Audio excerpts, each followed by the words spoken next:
Truth, did you change the music? So sorry. It's really I elevator was music, dude. I like Journey. Uh, I it's got you, nice and dude. melodic. I used to work at a company that did like those float tanks, and it kind of sounded like the intro for that. You would like sit in the warm water, and the music would play over you.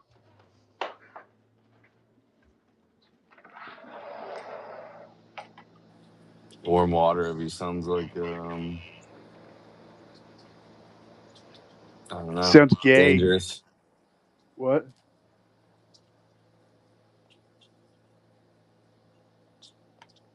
Exactly. You know the float tank stuff? Yeah, yeah. Yeah, it's just that.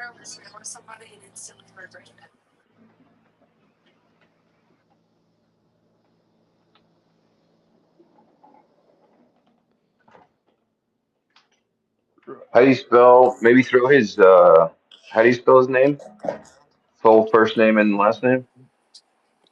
What? Russell. Middle name Kim, Kim. Last name Kennington, Wait, his middle. Kekim. Middle name. Okay. Uh, That's a yeah. And interesting then middle name. yeah, isn't it? That's short Uh, for Kimberly. Kennington. Kennington.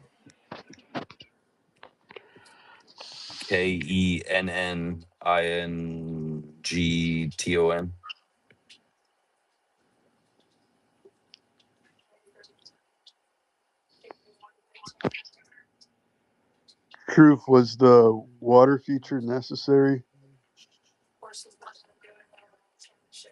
Necessary for what? The title? I mean, you're diving in, dude. You're talking about it. All right, You gotta get your feet wet, you know. that's true.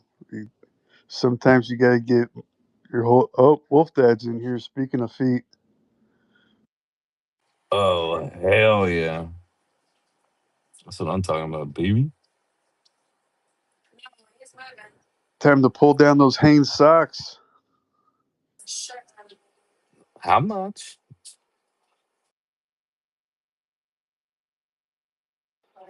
What's that, like a $5 tip on OF or something? Oh, you gotta pay. Do you gotta pay extra per toe, Wolf Dad? Hey, just All common 10 sense. I'm toes. I'm clipping the front of that just so you know. All right, time to do a deep dive into Russell Kennington. Let's go. Oh, Trillions live, by the way. Yeah.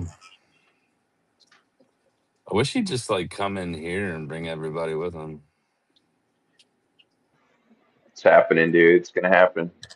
I'm gonna offend vigilant right now, but I can't sit through the 10-hour trillion spaces or 24-hour trillion spaces.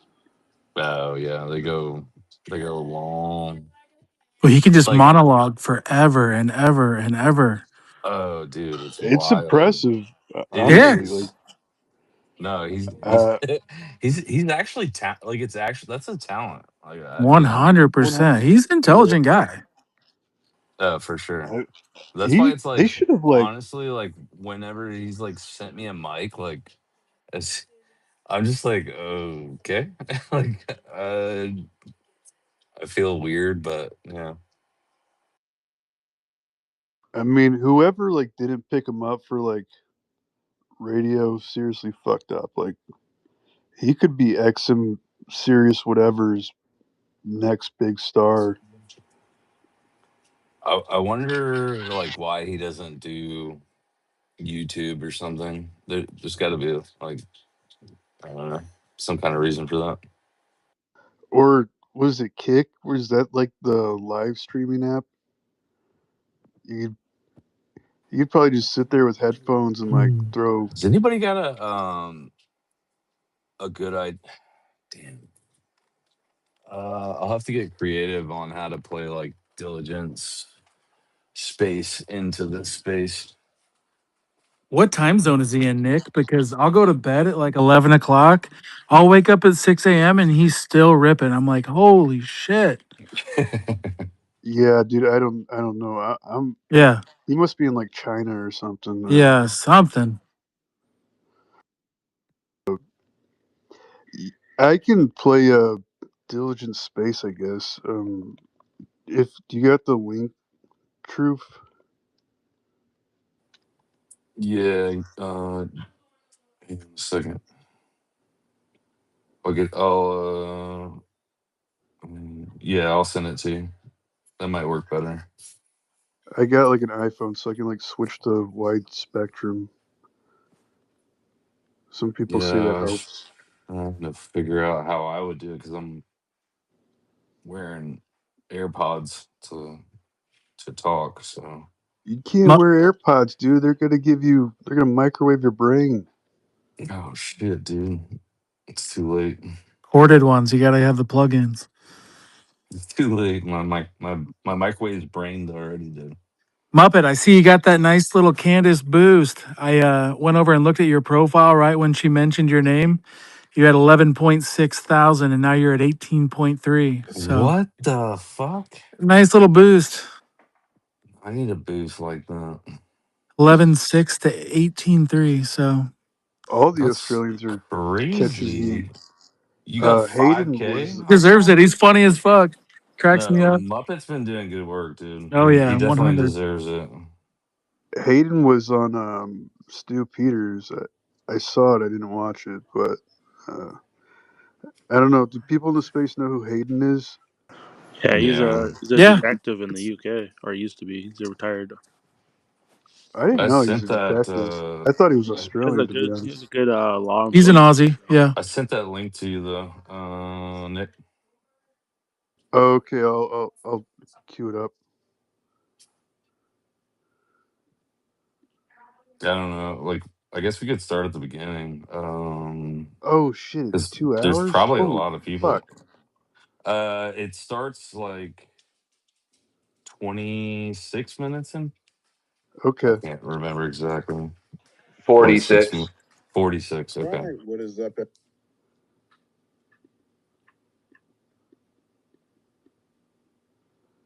All right. I'll start at the well. Vigilance there. Vigilant. Wasn't it like on YouTube or something? You were playing Yeah, it's like the on interview with Diligent this. Denizens YouTube space. All right. We'll try that. The graphics aren't really. I mean, if you can I just play just the want to. audio. Yeah. I just want to like hear his mom, the Russell Kennington's mom. Yeah, Uh, yeah. all right. Hang with me 1 second while I pull it up.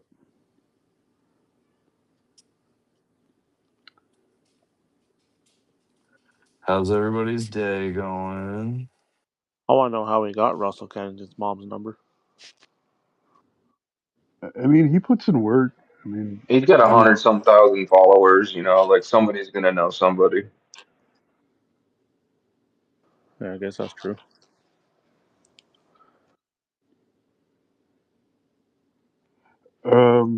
Okay.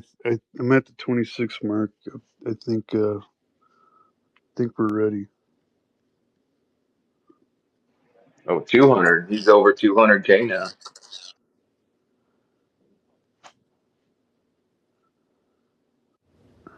Second. Let me get my shit charged up. All right. So just so you know, this is the officer Black. He's the one, the arresting officer. He just put the rifle in the truck, and now he is gonna take in Kennington, Russell Kennington. See, he's opening the door. So this is the arresting officer, right? The same one that carried out the rifle. Sorry, I need to try to find an interview with his mom. The audio is really good, dude. Thanks. Good, good. I'm glad. Does anybody remember what his mom said? Like a specific quote? Just go to minute 46. 46. I think you said 26. Student there for a long time, off and on, and this is cops do this kind of stuff. Embarrassed. Julie, go ahead. This is Russell Kennington's mother on my X-Space stage, by the way. Okay. All right. So, can you hear me? Yes, ma'am. Okay. So, this is silly, and I feel so frustrated that you are wasting time on this distraction. The gun, if somebody released a video or re-released a video from the day of, there are lots of cops walking around with rifles on campus on the 10th.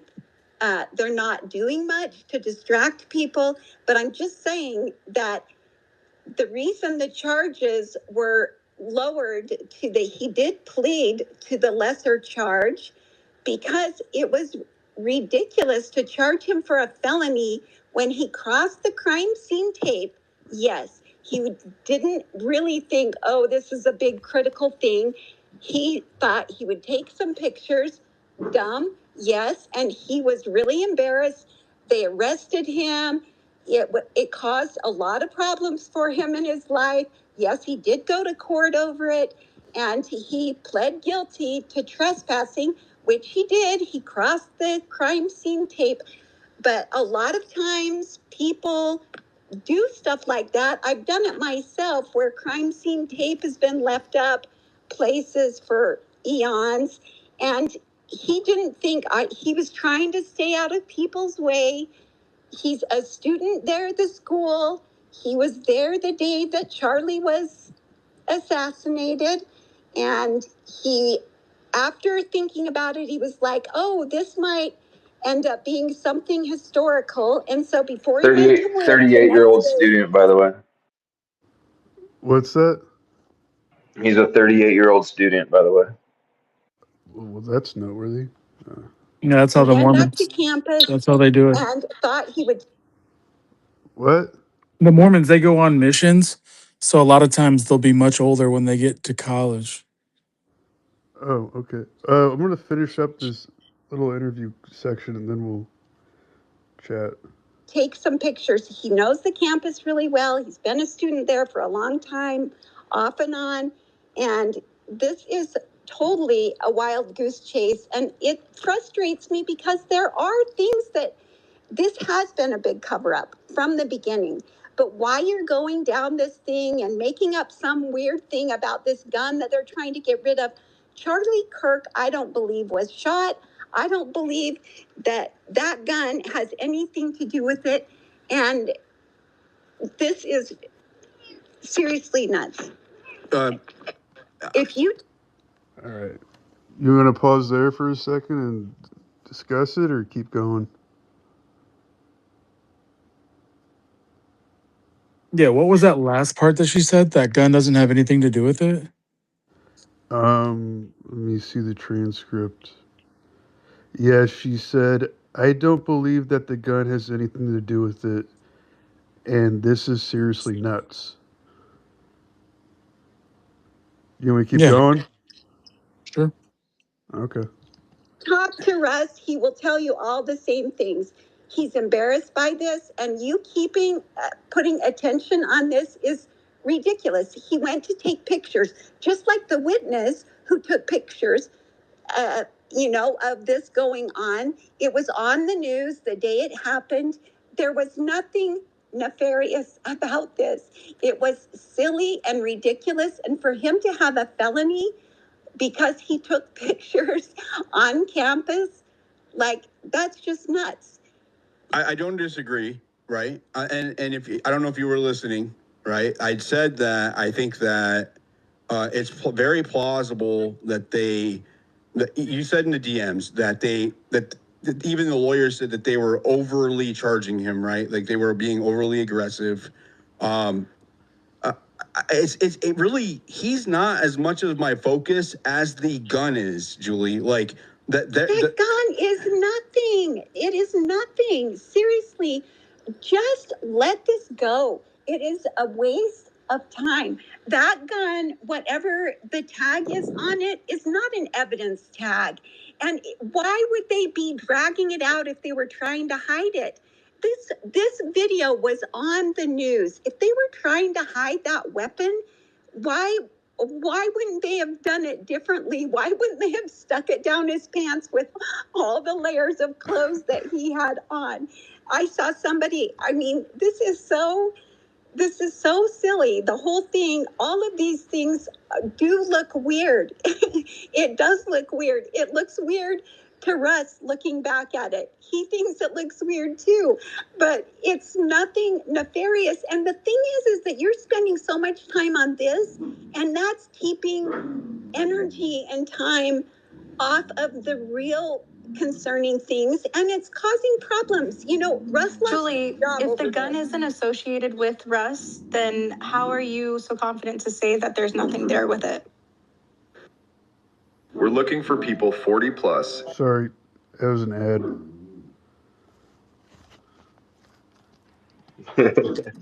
For dick pills. Sorry. Can you guys hear my dog? All right, we'll keep going. The ad was over. Using your son, and it's not about your son. He's the unfortunate part of this, and it should be concerning because it is so strange. What we're saying is that they may have used his presence there as a means to get the firearm out without too much scrutiny, right? Like why would they? That is so dumb. Then why Julie, wouldn't they? If you just humor me for a second. You're talking about the court case and how, this is so. What I posited was the case number. They changed the charges, and like it's some big. It's nothing. It's nothing. I can guarantee you that gun is not involved in this. It's so dumb. Why do you think that this cop, it doesn't belong to that cop? Why do you? How can you guarantee that though? I can hold on. Guarantee you that Russ has never seen it, and for you guys, why does there need to be that gun? They've already used Julie, if you listen, will you just listen to me, please? You just said that you don't trust the narrative either, right? Which you said. No, 100%. Okay, and so do you agree that the law enforcement here is involved or covering or hiding things? I think that there are law enforcement people who are involved and who are. So then I'm sure you can understand our suspicion of a cop carrying out a rifle after Charlie Kirk was assassinated, and it's never talked about at all. I can tell you that law enforcement, because it wasn't talked about. Law enforcement does not carry their rifles like that. They do not put tags on them hanging from the chambers. That is not a thing. It is not. Okay, I heard yesterday in your live, somebody said that when they cleared a weapon, that they put that kind of a tag on. Correct. A weapon that is not theirs, right? They do that whenever they collect a weapon for evidence. They put a tag through the chamber to show that it's been cleared, so that way other people who handle it forensically, or they go to put it in an evidence locker or in their car, they know that there's not a live round in it. They do not do that with police weapons. Police weapons stay loaded. Just tell me the logic of this whole thing. Why would you, if their narrative is that he was shot with a 30-06, why would this gun, which is clearly not a 30-06, why would they be trying to hide this gun? Because it wasn't a 30-06? Exactly. So these guns, hold on, Julie, I'll answer your question. These guns shoot what is called a 300 blackout. What's that? Was that her laughing, or was that one of his listeners? No, that was her. I could scroll back a few seconds. It was her, but yeah, scroll back. So these guns, hold on. Yeah, it sounds like nervous laughter to me. That's crazy. Yeah, 100%. That was her. Yeah. Yeah, no, it was definitely her laughing. Yeah. Exactly. So these guns. Hold on, Julie. I'll answer your question. These guns shoot what is called a 300 blackout, which is a 30 caliber round, but it is designed to fall apart upon impact so that it will not penetrate. There's a high likelihood that it does not penetrate, and they are fired from these smaller rifle platforms like the AR. That's one. Two, okay, if this is an AR, most ARs shoot, or a lot of ARs shoot 223 or 5.56. There was an he didn't unspent. have that right. You can pause that actually, Nick. He didn't have that exactly right. They can fire a round that is frangible. They make them, but blackout doesn't mean that it is necessarily a frangible round. It's Correct. Yeah, it's a round built specifically to like fit into a like 5.56 casing, modified, and is designed to also function or perform really well suppressed. So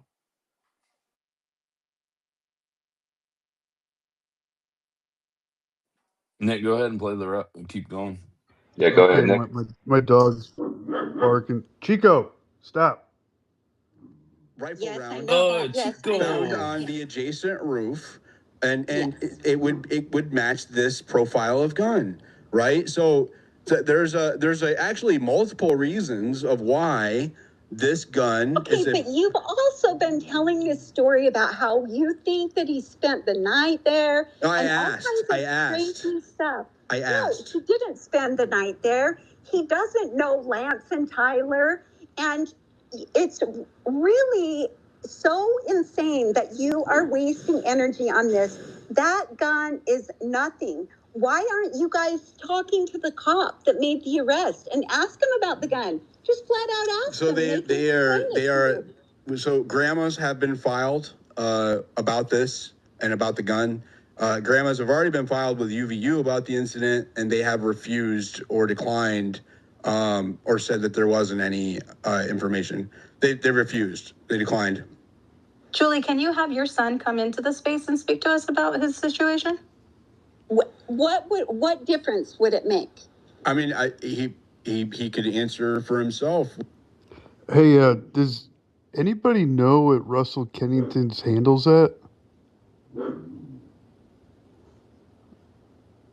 It might be worth to invite him in here.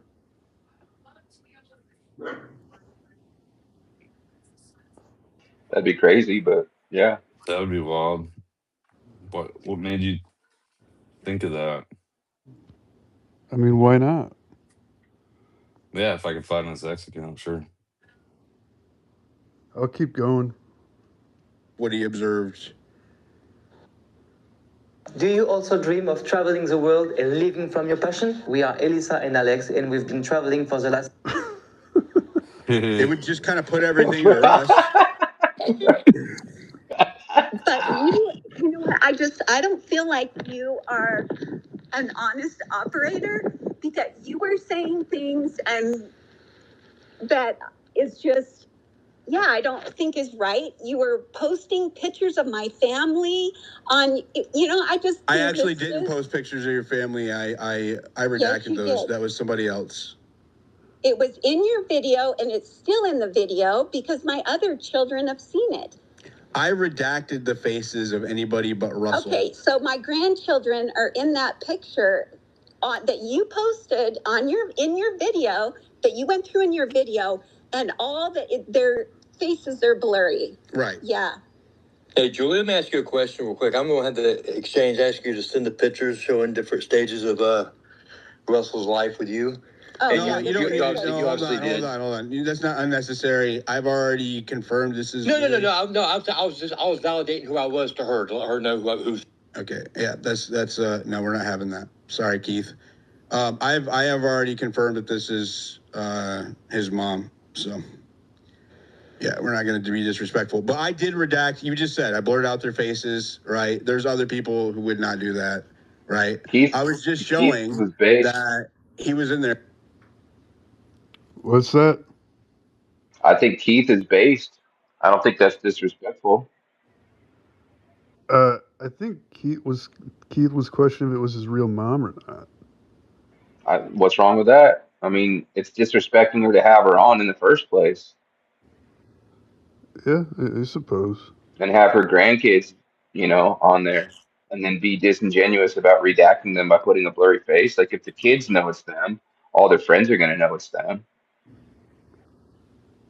Yeah, I get where you're coming from. All right, moving on.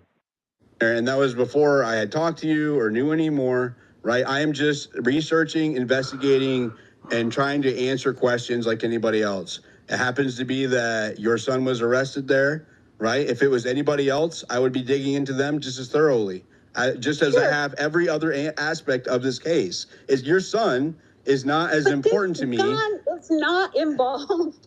It is, and you're wasting time, and I just think it's a nothing burger, and it just frustrates me that why if they Could you just ask him one, like this question would just kind of like make a lot more sense, is when did this cop approach him with this rifle, right? If it's not his, it's clearly not the cops, right?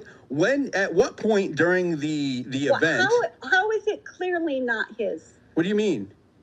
Why would you say it clearly isn't his? Because cops do not carry tagged rifles, and they don't carry them like that. How can you say that? Why don't you ask a cop or ask that cop? It's not how you carry a loaded gun. It sounds like Uncle Tom.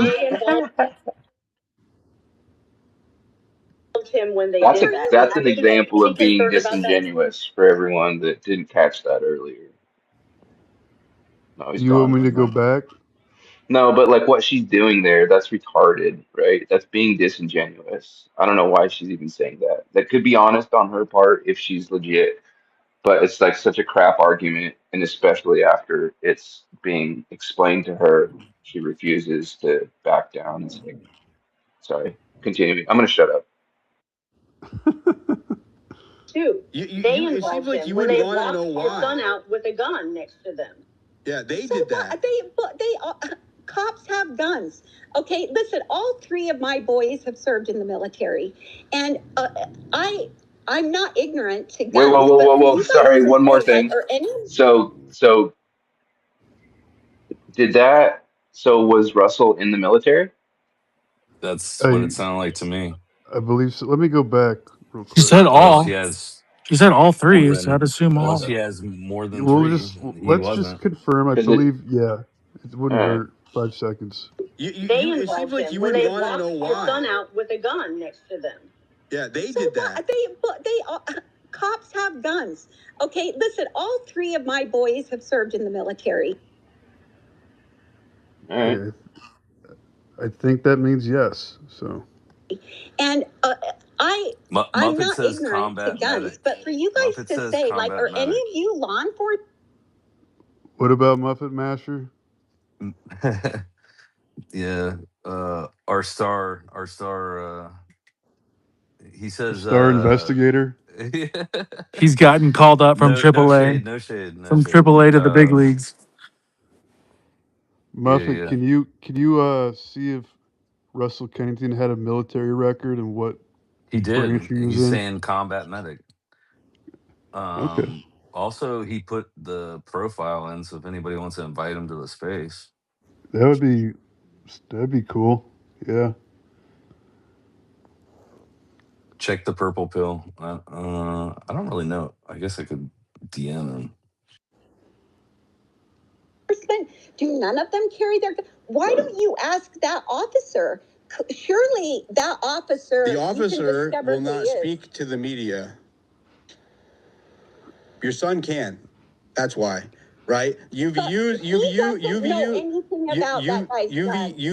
He doesn't know anything about that guy's gun. I'm not asking. No idea. I'm just when did all I'm asking, Julie, right, is if I'm not saying that he knows anything about the gun, but obviously he would have seen when the bald guy started walking with him with the gun. Was it When he got arrested? Was it when they were walking out to the truck?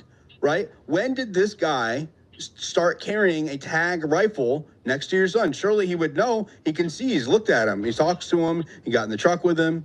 Right? Do you know what the tags look like for what evidence or? Yes, in Utah, they are manila and white. Do this every day for 10 minutes. And by September, you won't feel the need to cover up at the beach. We start Monday, August 3rd. Premium, you in? dude. We're starting. Sorry, guys. Just try and mute it before that happens. It's trying funny. to get my abs on. It's a little yeah, you gotta get your abs on. All right, I'll keep going. I hope everybody was doing some crunches there. Pull back a bit. They are manila and white, 2 different colors. The evidence tags are manila and white. Correct. And you verified that. Yes. So if you search Utah evidence and evidence tags, you'll find submitted evidence. Why would they tag it and then disappear it?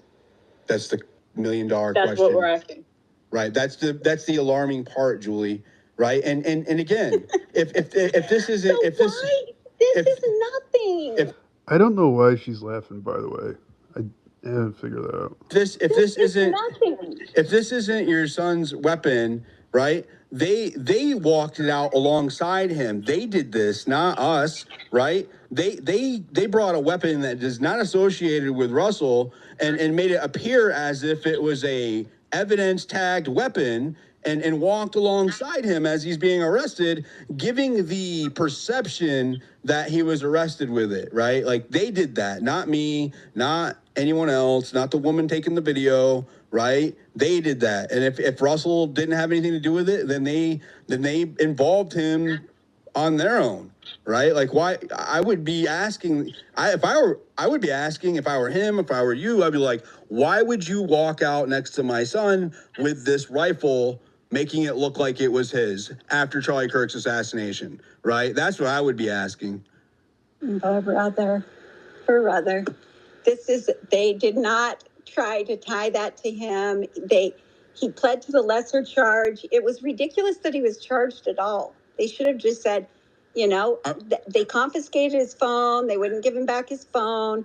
And yeah, was it dumb? Yeah, it was dumb. I'm not disagreeing with you. I don't think that he should have been charged. If he was just there taking photos, right? Like I get why, like whether we give him a trespassing maybe, but the obstruction of justice charge seems overdoing it. Which is why I brought up ridiculous. Which is why I brought up the court.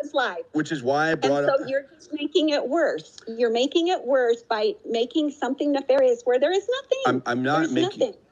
AJ. If anything, we're saying that your son shouldn't have been charged. He was overcharged and put in a position he shouldn't have been. I think what it looks like is that they used a trumped up charge to force him to capitulate. Right, to pressure him. That's what I'm pointing out, that the charge is gone. That's why I'm saying that it was scrubbed. Him at all. The facts were the facts, and it didn't warrant obstruction of justice charge. I agree.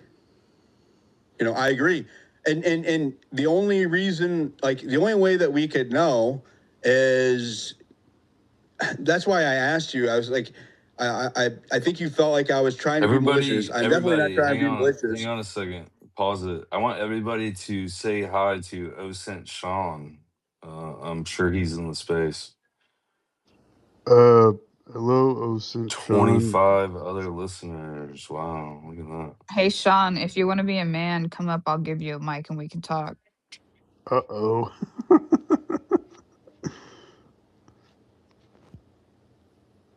You can continue. That was it. Truth, were you able to find Kensington?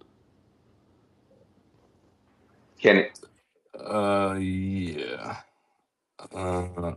I'll send him I'll send him a DM if you guys really want, but or maybe Blake could. Blake's got some clout on X.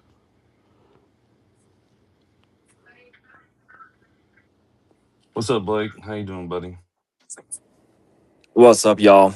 Oh, just trying to catch up on all the madness. I've been kind of out today. Yeah, Um, just Cause so you on you know, vacation. like I just saw Diligent's post about his records being wiped, and so I figured this might be a good place to be tonight. yeah. I've tried to add that dude as a contact DM, and I haven't had any luck getting a hold of him. Gotcha. That's good. That's a good Yeah, Wait, reference point whose then. records have been wiped? Russell's. Russell's. Oh, isn't that interesting? How did you guys verify that his records were wiped?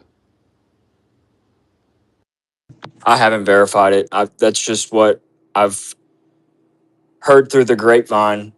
Um, so that probably does need to be at least verified from somebody that It was the grapevine, bro. The grapevine, yeah. the grapevine verified it. Sounds All like they're right. connected. I took it at face value, but yeah, I probably Do you shouldn't have. think that's really Russell's mom?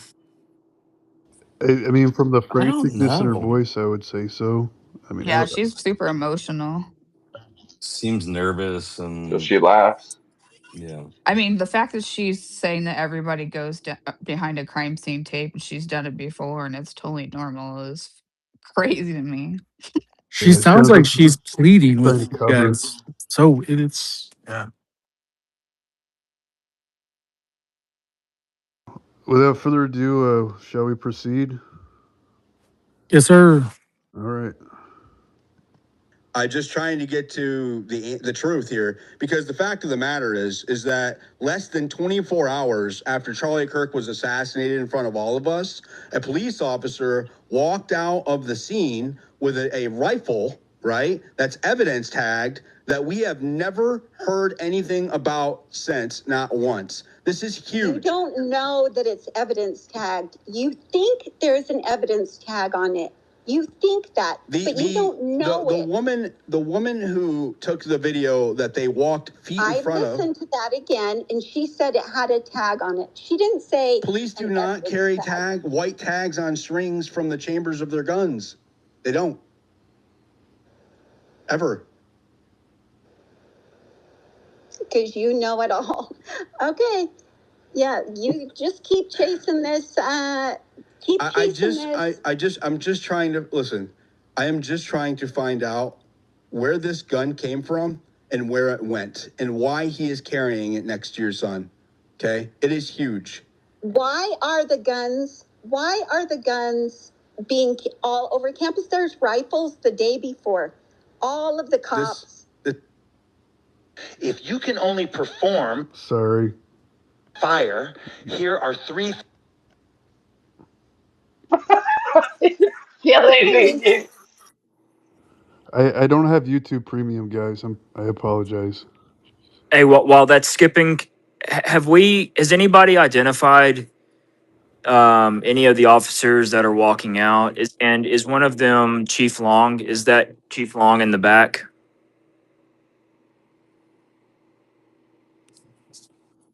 That's a great question. I haven't. That's something we should look into Muppet, though, do you know anything for about sure. that? The cops walking behind as they arrest Kennington. Is that what you're talking about? Yeah. I haven't looked. Okay, I'll have a look.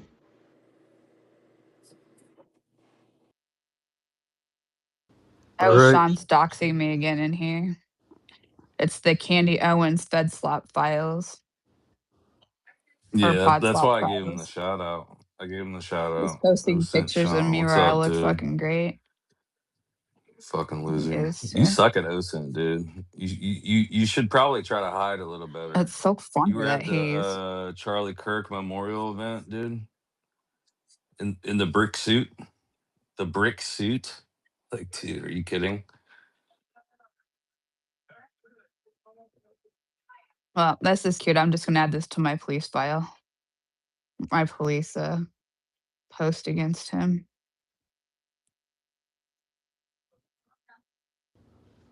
Okay.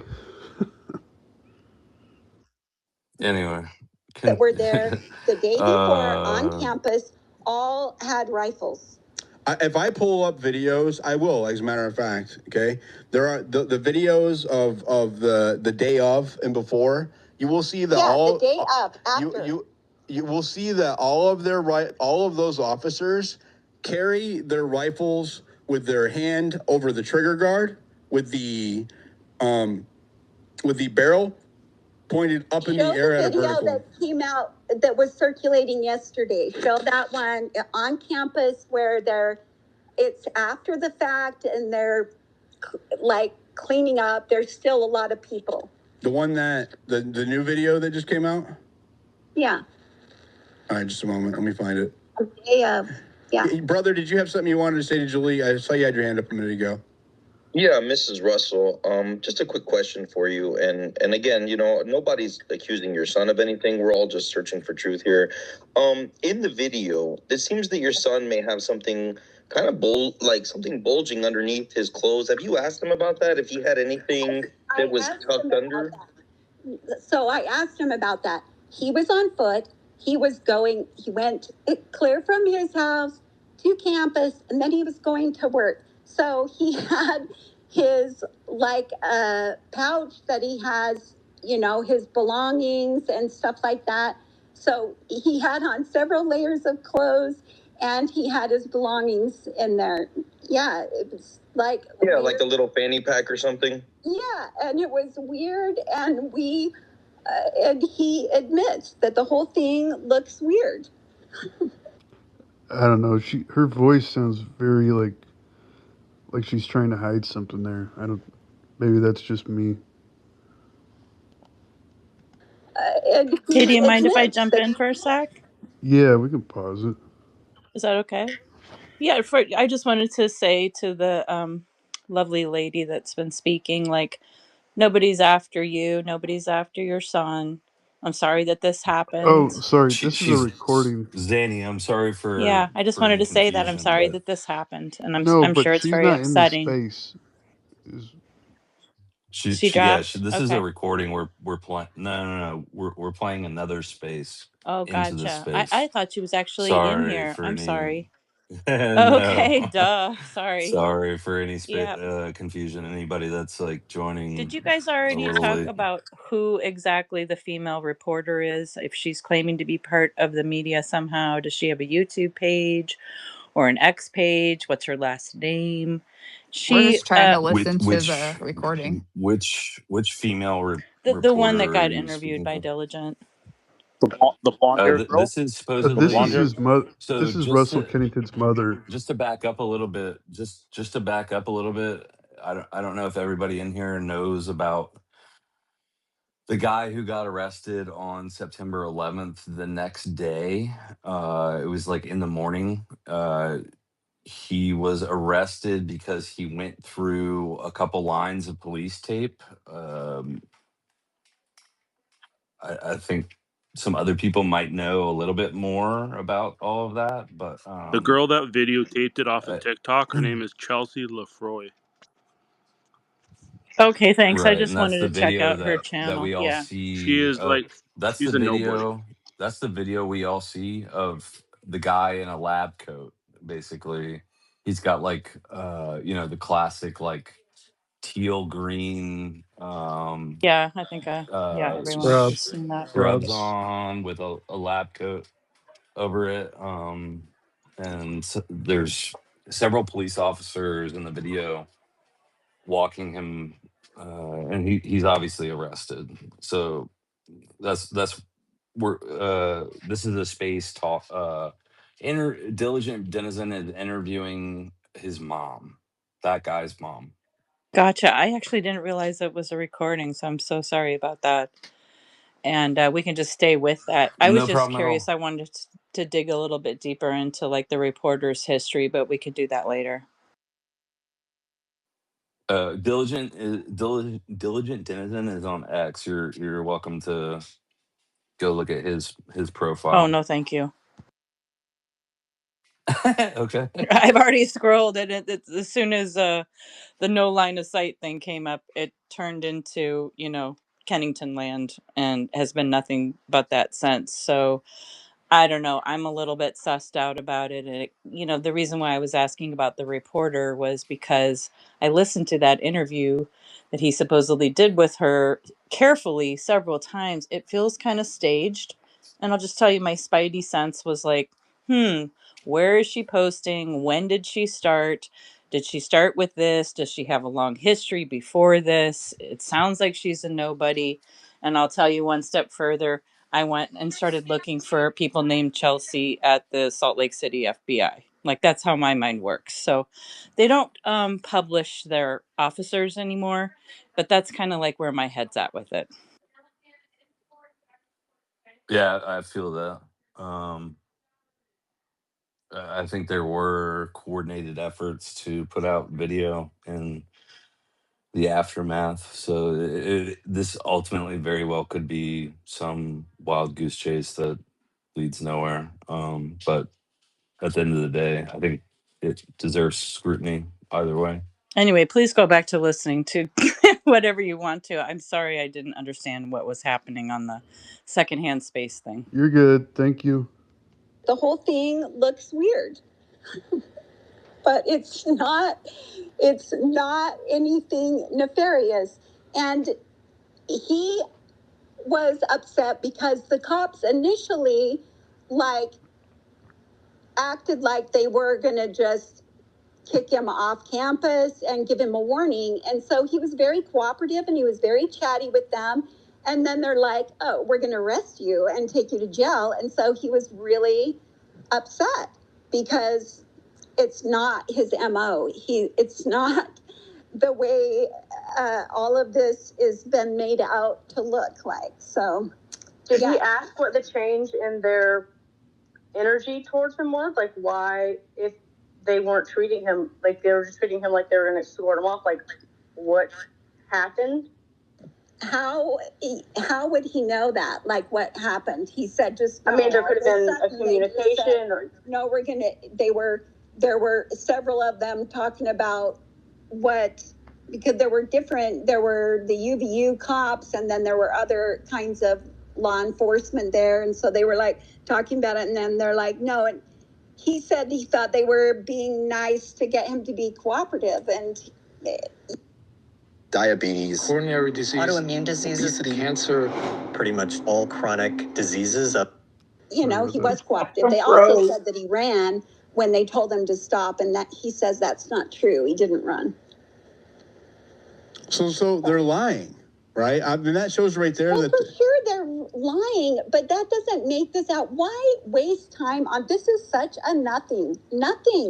It's nothing, and it's just frustrating to me because I think that your energy could be better spent in other places. Like, why are they covering up? I mean, there's so many things with the Tyler Robinson thing that I think you could spend a lot more time on that, which is important. Julie, have you been following my work for a minute? Well, I have. A minute, not from like I have with the other people, but I did follow your thing about the Penguich thing, and that's why it was relentless digging that got me to Penguich, though, right? Like this is what I do. Like, I find something that's an anomaly, and then I just dig and don't let it go until we get to the truth. And I'm just doing that here. Wasn't it Candace that released the Penguich stuff? What's that? Wasn't it Candace that released the Penguich stuff? I think it actually might have been Diligent because he made a big hoopla about the receipt at the steakhouse. Diligent went down. Tip Diligent went down there and stuff. And then Candace. Brought it a couple weeks later. Was at. No, Candace I originally believe so. released it like in December or January. Yeah, Candace and even the guy that he interviewed said that he had put in a tip to Yeah. Candace. So Candace was Yeah, that was appropriate. back in December or January. And then Diligent followed up on it, and then he's been posting about it. Okay, well, Yeah, so it's just weird that he makes that claim there. But this Authentic's had her hand up. What's up? I was just going to tell you guys that I was in space last night if you had questions, but something that I thought was interesting after hearing the space is, of course, I kind of did my own digging a little bit, and one of her other sons is is a surgeon and went to UVU and was in the military too, special forces training. So I think all three of her sons have been in the military. It's just very interesting. That's At first crazy, actually. yeah. Yeah, that came up. I'd like to see photos of each of them next to each other. We might have the wrong brother. Well, They gave us the wrong the brother. the surgeon lives in Texas, so he's not even, Oh, okay. you know, he's not local. So But was Russell well, at the time, studying? Go so ahead. Russell worked at and Diligent wasn't the one that put this out here, but I get you'll hear it in the space. So he worked at Intermountain. Great. So Oh, Intermountain really? Health. Yeah. Yeah, So with I don't know what hospital specifically he was at, but Utah Valley is one of the hospitals that is owned by Intermountain Health. And and his brother that's now down in Texas also used to work at Intermountain Health. he specializes in the trans hemispheric magnetic therapy, which is where they hook you up to a device and kind of run magnetism Isn't through that the your That's brain right. for Right. TBI. Okay. isn't that the hospital? Isn't that the hospital that was brought up in maybe not the last I think it's or the one that's maybe 2 days is it the one that's ago on closer? Candace? Yeah, the Utah Valley one. That's the Like the whole deal was they went to a Yeah. hospital that was further away for some reason. Are you talking about the one that's closer? Well, the one that apparently the emergency room was transferred over to was Utah Valley, which is owned by Intermountain Health. Right, but But Intermountain the other Health has one, a ton. right, but the other closer The one, the tip and yoga? No, with the I'm not I'm sure. not sure which one so you're so talking they about. went to Timpanogos. That is not an Intermountain Health Right. hospital. Timpanogos is private, Correct. but The other one is Intermountain Health, and that's what I was trying to get at. And I don't remember the name of it off the top of my so head. this Authentic, would you say that the majority of the public hospitals in Utah are Intermountain? I don't know that for sure, but I would say that they're one of the larger hospital systems in the state. Yeah. And Timpanogos would probably be a private outlier in all of them. I don't know the ownership of that hospital, but I think they are smaller than, I believe that the ownership, like if they do own multiple different sites, they're smaller than Intermountain. Intermountain's huge. Like, Yeah. yeah. And then there was also a TikTok that released today that there was a comment made that someone's aunt, I guess, worked at I can never say the name of that hospital, Tibanyogas, whatever, and they had to sign an NDA 6 days before the 10th. What was that? That they had to sign. Apparently, she worked at the hospital that Charlie was brought to, and that they were For what? required to sign an NDA For what? 6 days. I don't know, but apparently that's the reason that no one will talk from that hospital. That's crazy. Is Cruising in this space? She works in the healthcare field. She might understand the NDA stuff with the hospital stuff better. I can message her. Yeah, that'd be cool. Just ask her if like it's normal to sign an NDA prior. Was it prior to employment at the hospital? No, six No, days it was before six. It September was I 10th, can. dude. Oh, September so 4th. okay. Sorry. Slick Gotcha. Dog's also in here, and he's a lawyer. He might know something about that. Someone said NDAs are null and void if it's covering up anything criminal, and I don't know if that's true or not. 100%. That is correct. Okay. Yeah, that's correct. Yeah, it's crazy. That is crazy. That's really crazy. Wow. All right. Julie's in healthcare too. Yeah. Uh, ask her if that's normal. Those kind of things that if they come up, I'll keep going. Trying to make your son to look bad. If the fact is, you're not trying to make him look bad, but you posted pictures of a family picture that was taken in a clubhouse, pointed out that I didn't even know that the Talmud was on the bookshelf in that clubhouse, but you made it out like there's because of his Metatron posts or his, he like all of the photos of him on social media have Metatron, which is, Kabbalistic mysticism, right? So the Talmud photo was more evidence that he's into Kabbalistic mysticism. But it wasn't those. If that photo was taken in a clubhouse. I didn't know that. You didn't know it, but you are making all of these tie-ins to things. Also, somebody on your page said, "Oh, he worked at Intermountain Health." Oh, I never said that. I never doxed his place of work. Someone on your page. This is what this kind of stuff does, though. With base 44, a simple. Yeah, do you need like $20? I'll send you $20. What's that? Yeah, I would just send you $20 right now. Oh yeah. It's all good for YouTube. All right, we'll go back. Someone on your page. This is what this kind of stuff does, though. That he could come, but Julie, to be fair, right? One, I do not, like you said, I did not post his place of work. I didn't post his partner's place of work. I would not do that. I actually messaged somebody who had posted pictures of your family's faces. I asked them to not do that. They were mad at me, right? I do not practice that kind of stuff. That's why I blurred out the faces of your family members, because I do not do that, right?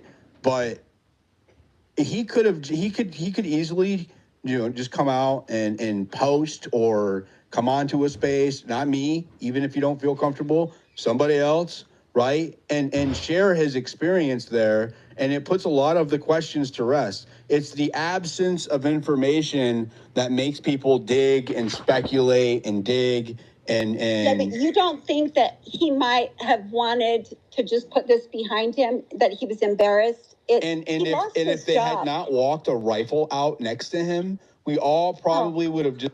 Oh, hey, does anybody know what they were talking about, the Kabbalistic book in the clubhouse thing?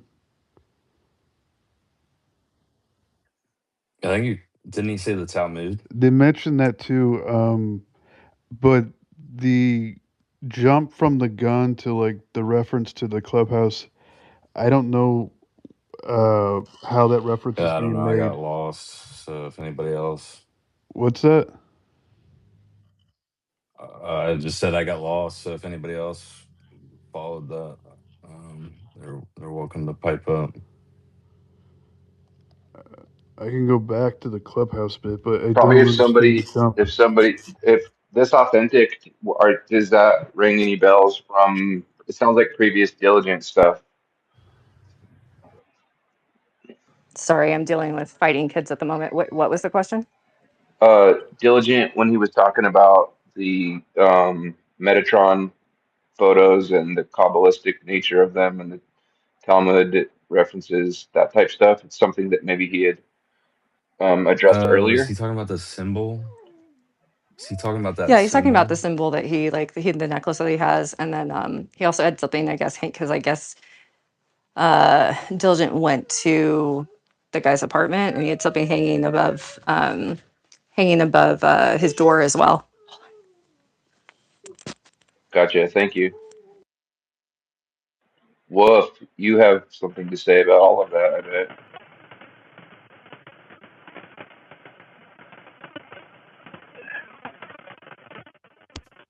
Yeah, someone can tell me exactly what the book is. I heard the context of Metatron and the Talmud, but I don't know why it would be significant because of the clubhouse. I don't know that context, but if you can DM me or someone can maybe share a quip about it down below, I will share what I know about what it could possibly mean in the context of this situation. It's likely tied, if it is Kabbalistic mysticism that is the hook, it's likely tied, although this is a bit speculative, but it may be tied to something called tikkun olam, which is repairing the world, which is essentially trying to repair the fallen state of the world so that the Messiah can properly return. It's like preparing the way. It may be something like that.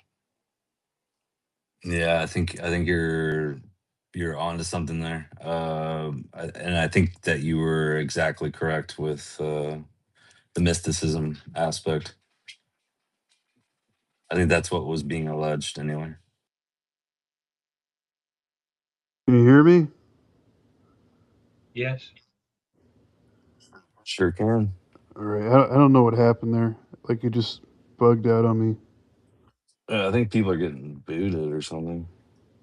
Maybe if you add a co-host, Truth, maybe you'll make the connection more stable or something. I had one. I don't know what happened. I think You Leslie was co-host. you have 49 anonymous listeners, bro. Holy fuck! Yeah. Sorry. Yeah. Get your bots out of here, dude. Some Nigerian just followed me. Some Nigerian. All right. I mean, I don't know if it's gonna break up again, but I'll try to keep going.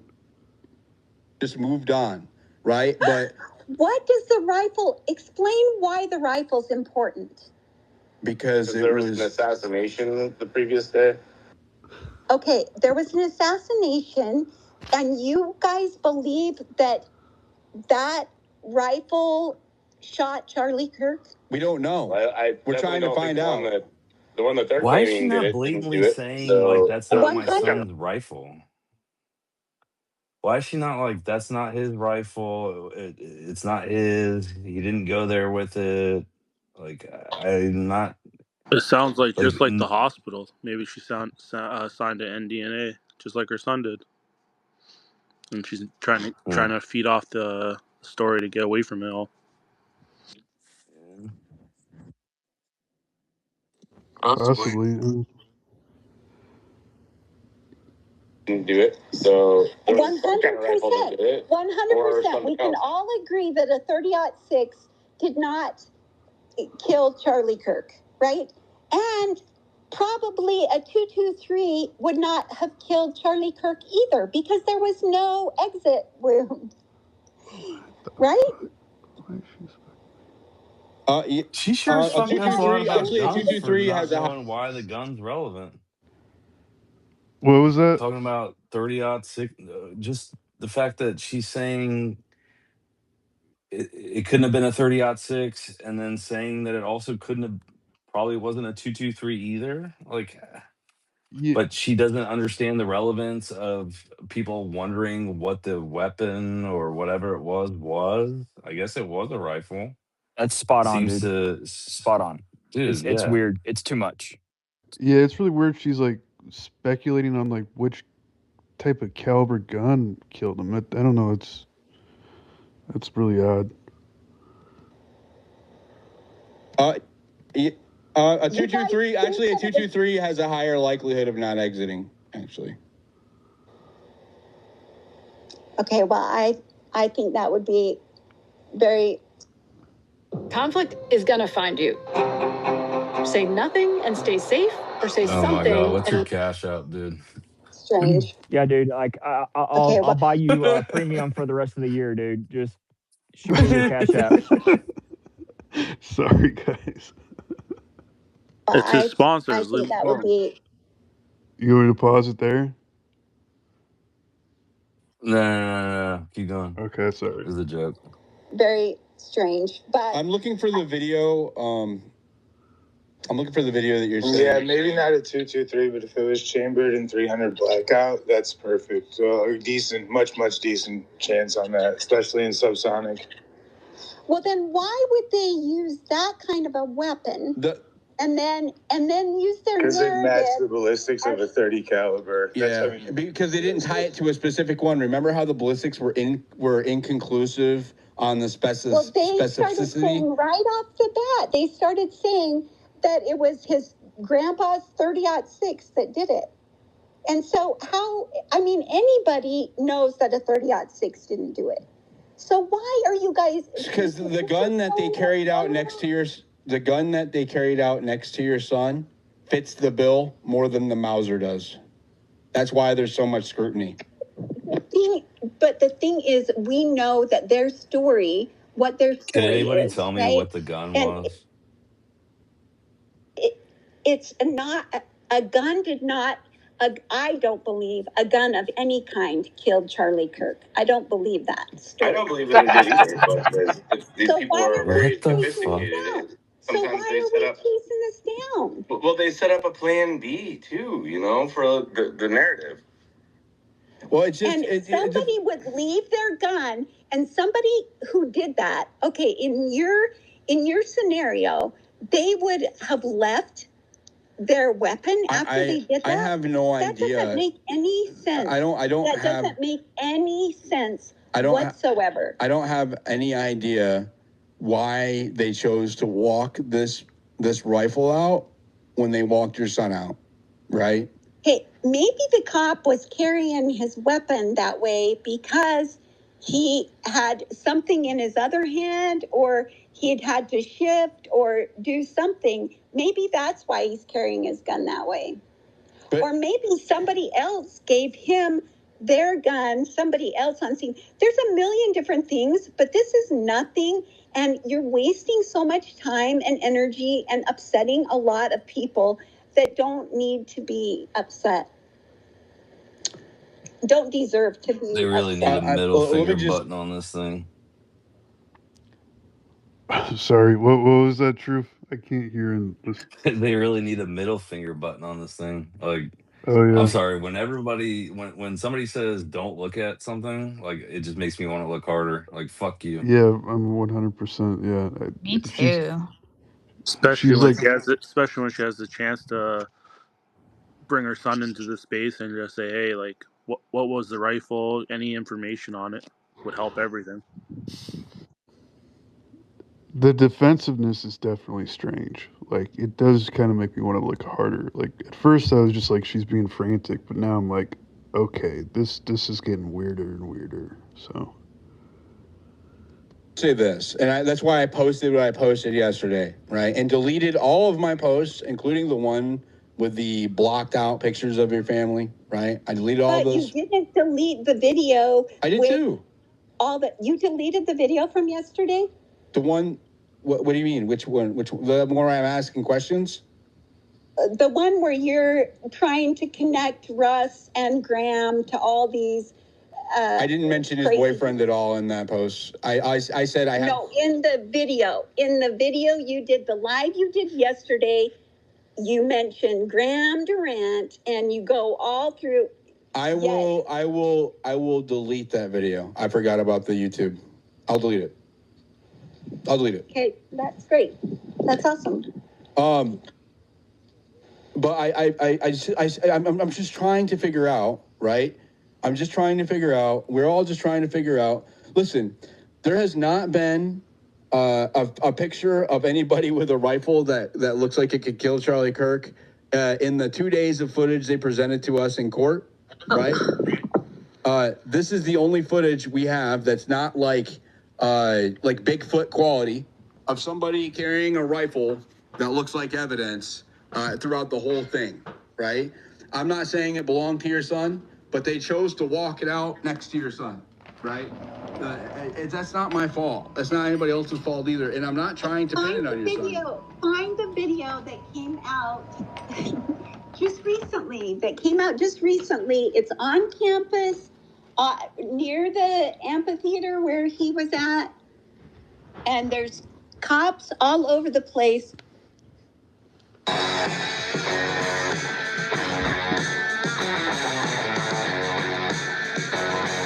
With their weapons. that was an ad for an elevator, in case anybody's curious.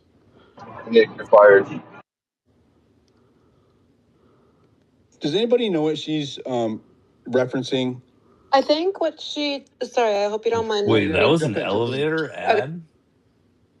ad? That was an elevator ad? I think it was for like old people. That's wild, dude. You're just like I don't know. headbanging in an elevator. I've never seen anything like that. I think YouTube thinks I'm like an 80-year-old senior or something. I don't know. Not with that music. It was a cool elevator. I don't know. All over the place with their weapons. Does anybody know what she's referencing? I think what she. Sorry, I hope you don't mind. No, yeah, jump in, jump in. Okay. I think, correct me if I'm wrong. Sorry, Julie. This is Nifty Cat speaking. I think what she's referring to is that the videos of other officers of different like cell phone footage and whatever that we have from that day do show officers carrying weapons of different variety. So even though this one is being held a specific way, it is still a weapon carried by, presumably by an officer. Is that somewhere close to where you're going, Julie? Yeah. Yeah, the video is just like they're milling around, and it's like there's still the tent. There's still people under the tent, Charlie's tent, and there's like multiple officers with their rifles. Yeah, and I also just wanted to add, Julie, thank you so much for coming in to speak. It takes a lot of guts to come up on the stage, especially, you know, a lot of these people are looking at so many anomalies. Like there's so much out there, and I don't think, you know, I can't speak for the entire population of X, but I don't think anyone wants to cause harm. They just want to overturn stones and then have justice for Charlie Kirk more than anything. So, and if there's something that doesn't line up with your son, then he deserves that true honesty to come out as well. But thank you for joining today. Yeah, you bet. I deleted the video yesterday where I showed their social media. It's gone. Thank you. No Thank problem. I agree. There's a lot of anomalies, and I want justice for Charlie. And I just don't think this is it. It doesn't make any logical sense to me why they would this. It just doesn't make sense to me why this gun would be left, and that they would think, oh, here we're going to sneak it out while we've got this kid that's been taking selfies. Nick, can you pause it real quick? The 38-year-old kid. Yeah, the 38-year-old kid, but also 143 listeners and 2 reposts. Please repost if you like this content. Thank There's you. That is all. maybe a couple more than that, but yeah, if we can repost and like, bookmark, whatever the space, be awesome. We appreciate hate listening, but and Nick, as much shit as we're giving you, appreciate you for playing the yeah, audio. nah, dude, we love you. Thanks, guys. Like when you said you spoke to him about the gun, he said that he thought it was the officers. He said, I have no idea. He said, I didn't even see a gun. He said, I assume he watched the video back again, and he was laughing about it. And he said, I guess it's his gun. He said, I have no idea. Said he had no idea. And that's what, it's just crazy. He's familiar with weapons. I mean, he's you're a veteran, all right? Hold on, I'll pause it. And Wind it back just a few. I actually, if you guys want to discuss real quick, I got to go down and charge my laptop. Oh, okay. He said that he doesn't even remember seeing a gun, which is so crazy. Did she just say that it was his She gun? said that he doesn't even remember seeing a gun. He was walking right next to the guy carrying the gun. There's no way that he didn't see a gun. So especially if he served in the military. It's so preposterous. Combat medic. It's ridiculous. What the fuck? Wow. What am I listening to? I'll go back and replay Sounds like a female version of Blake Neff talking.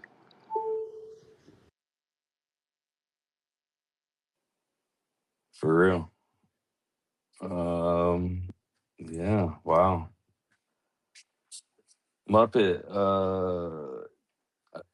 Have you seen?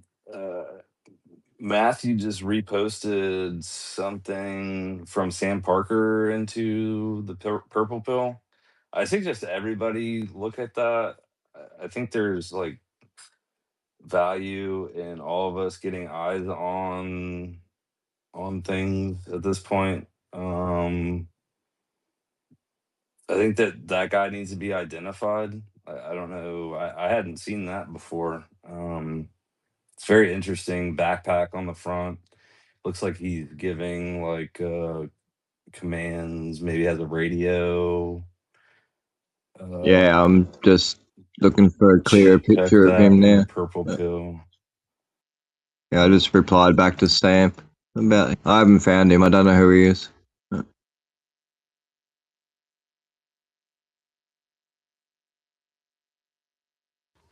Okay. My laptop. I'm up it.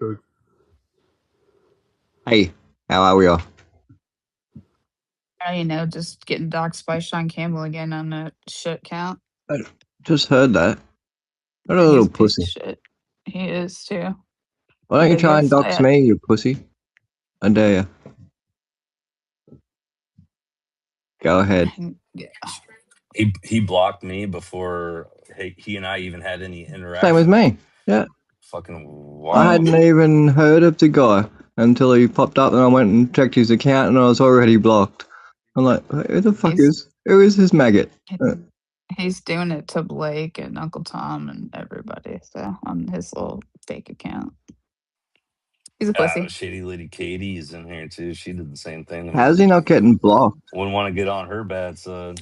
I don't know how he still has an account. Yeah. He actually doxed Shady as well. So He's had so many reports against him. I would have Yeah, thought he'd been blocked by now. I don't fucking know. Like he doesn't hide at all either, which is wild. Like I found like he's worked for TPUSA. yeah, He's gotten paid by TPUSA to do events. So but he claims that he's all this like special. Like his parents were in like his mom was in intelligence or something like that. But he also gets very upset when you turn around and do the same thing to him, which is kind of hilarious. I feel bad. I mean, like I'm sure he's like triggered or something because Charlie passed, his mom passed, Oh no, whatever. I don't But think it's anything about don't Charlie do passing. that to people. Hey, why Don't do doesn't he that go to on people. docs like Tyler Boyer and docs Victor Marks and docs Well, some people who because Tyler Boyer follows him. That's why. Because they pay buddies. his bills. That'd probably why. Yeah, I'm pretty over it though. I added it to my police report, so I'm hoping that everybody he does it to files a police report.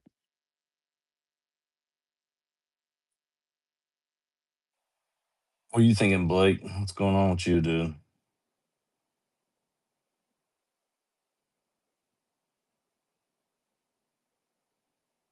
He might have crashed on a scooter or something. I don't know. Scooter Scooter Blakey. Blicky. I'm waiting for the video for him to post it. He did already, and you can hear him say, "Oh fuck." I'll have to look for it.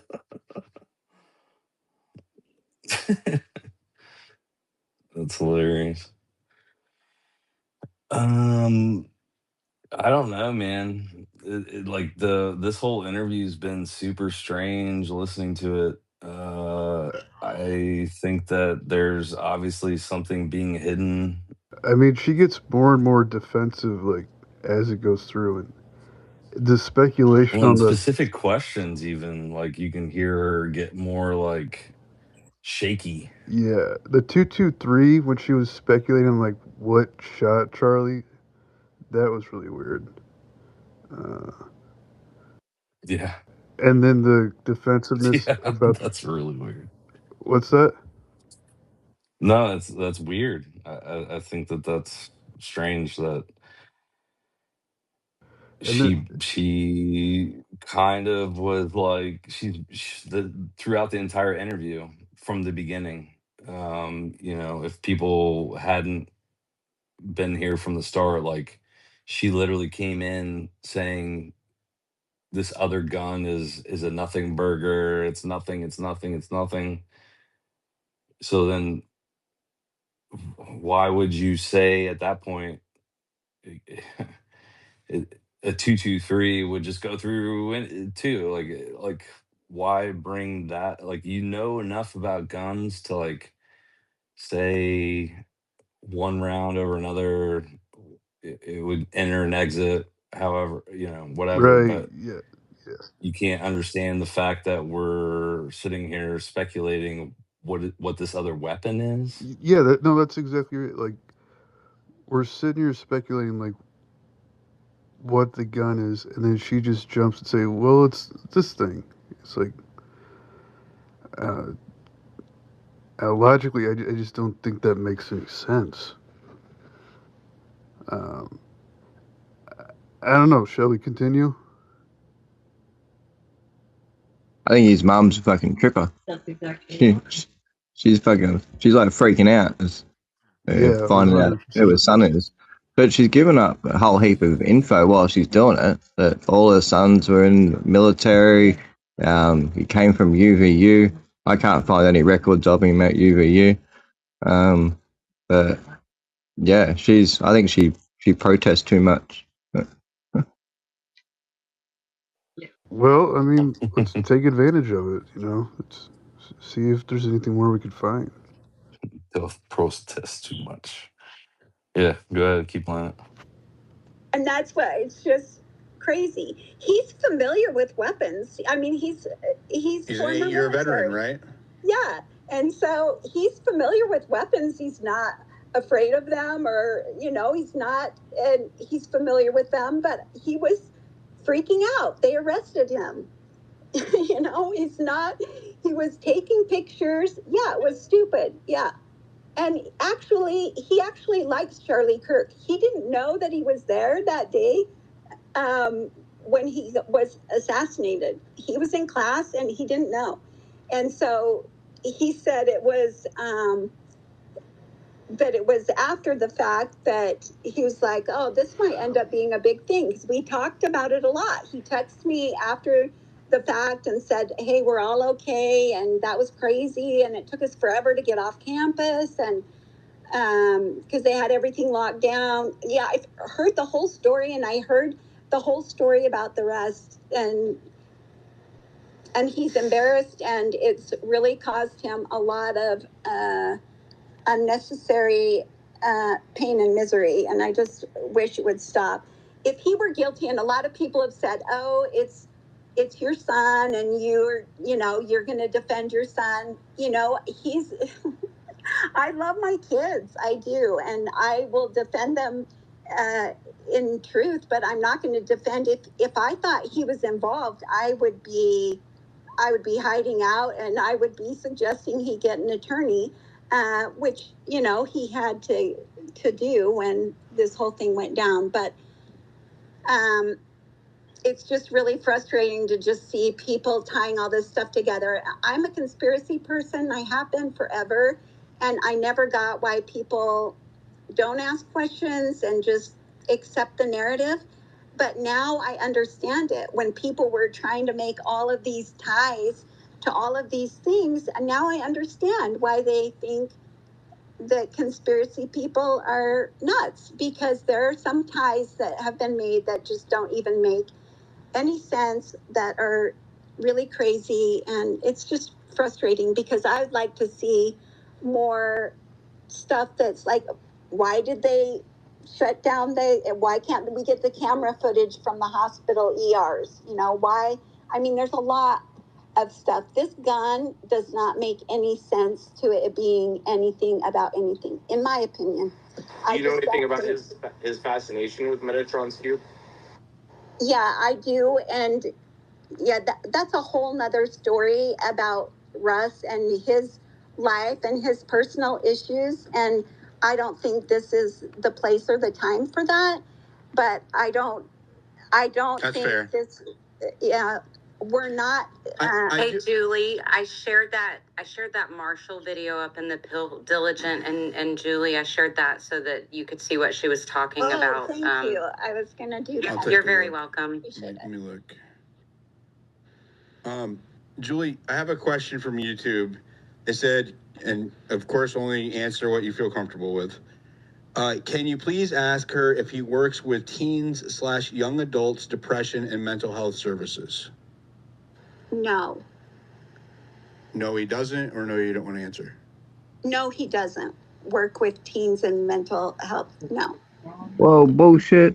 Okay. I'm reading his bio right now. He works for TMS, a transcranial magnetic stimulation. Is that for like depression or something? Yeah, they do it. Yeah, but they've also got a veterans section where they work on vets. But he 100% works for this mob, TMS. They call. I think she said teens, not TMS. Yeah, but it's unless part TMS of works with teens. Intermountain Health as well. So Is there like a TMS program for treating teens at Intermountain? Yeah, hang on. Also, I'll post this. Keep it going. I'll post this in the comments. You can let us know too. He also said something about Metatron. I didn't know what that was. Apparently, it's some kind of angel in Judaism.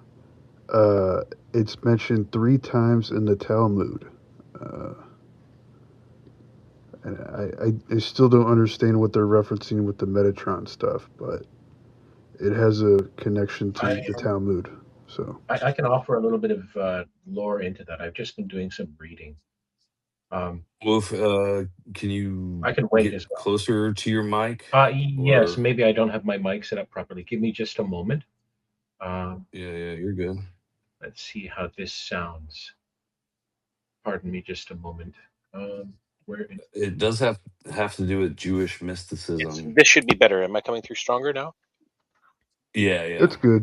Metatron is mentioned 3 times in Jewish mystical writings. Metatron is what is called a psychopomp, which is a fancy word for the master of the house of heaven. He guides souls through the proper spheres and levels of heaven. In the lore, Metatron is also responsible for teaching the Talmud to the souls of children who have ascended to heaven. He is connected in some regards to older Hermetic lore with the Isis, Osiris, Horus story. The number 314, as it exists in Gematria, is also connected to the Metatron. But 314 also ties in with the Osiris myth, where his body was carved into 14 pieces. The penis was lost, and an artificial phallus was attached to him so that Isis could conceive Horus. Metatron is an intermediary. He is mistaken by some as being higher than regular angels and pretending to the throne of God because he's able to actually sit in some of the stories presented about him in heaven as a scribe and as a recorder. So it's definitely tied to end times theology, to transformation, mysticism, connections to children, and approved receivings of mystical lore and teachings. It's definitely involved in that mystical element. Now, the reason I mentioned possible links to trans ideology and so on, this is a modern flattening of what Metatron was more closely related with in the Hellenic world, not specifically transgender ideology or anything like that, but liminal states, in between states, purer states. Because he's an angel, he doesn't have earthly femaleness or maleness. He is in a more perfected, more liminal, more godly form. All of that is kind of tied into modern retellings of the androgyne myth, the divine androgyne. And I won't go on beyond that. That should be enough for anyone to look into it on their own with a few markers about Kabbalah.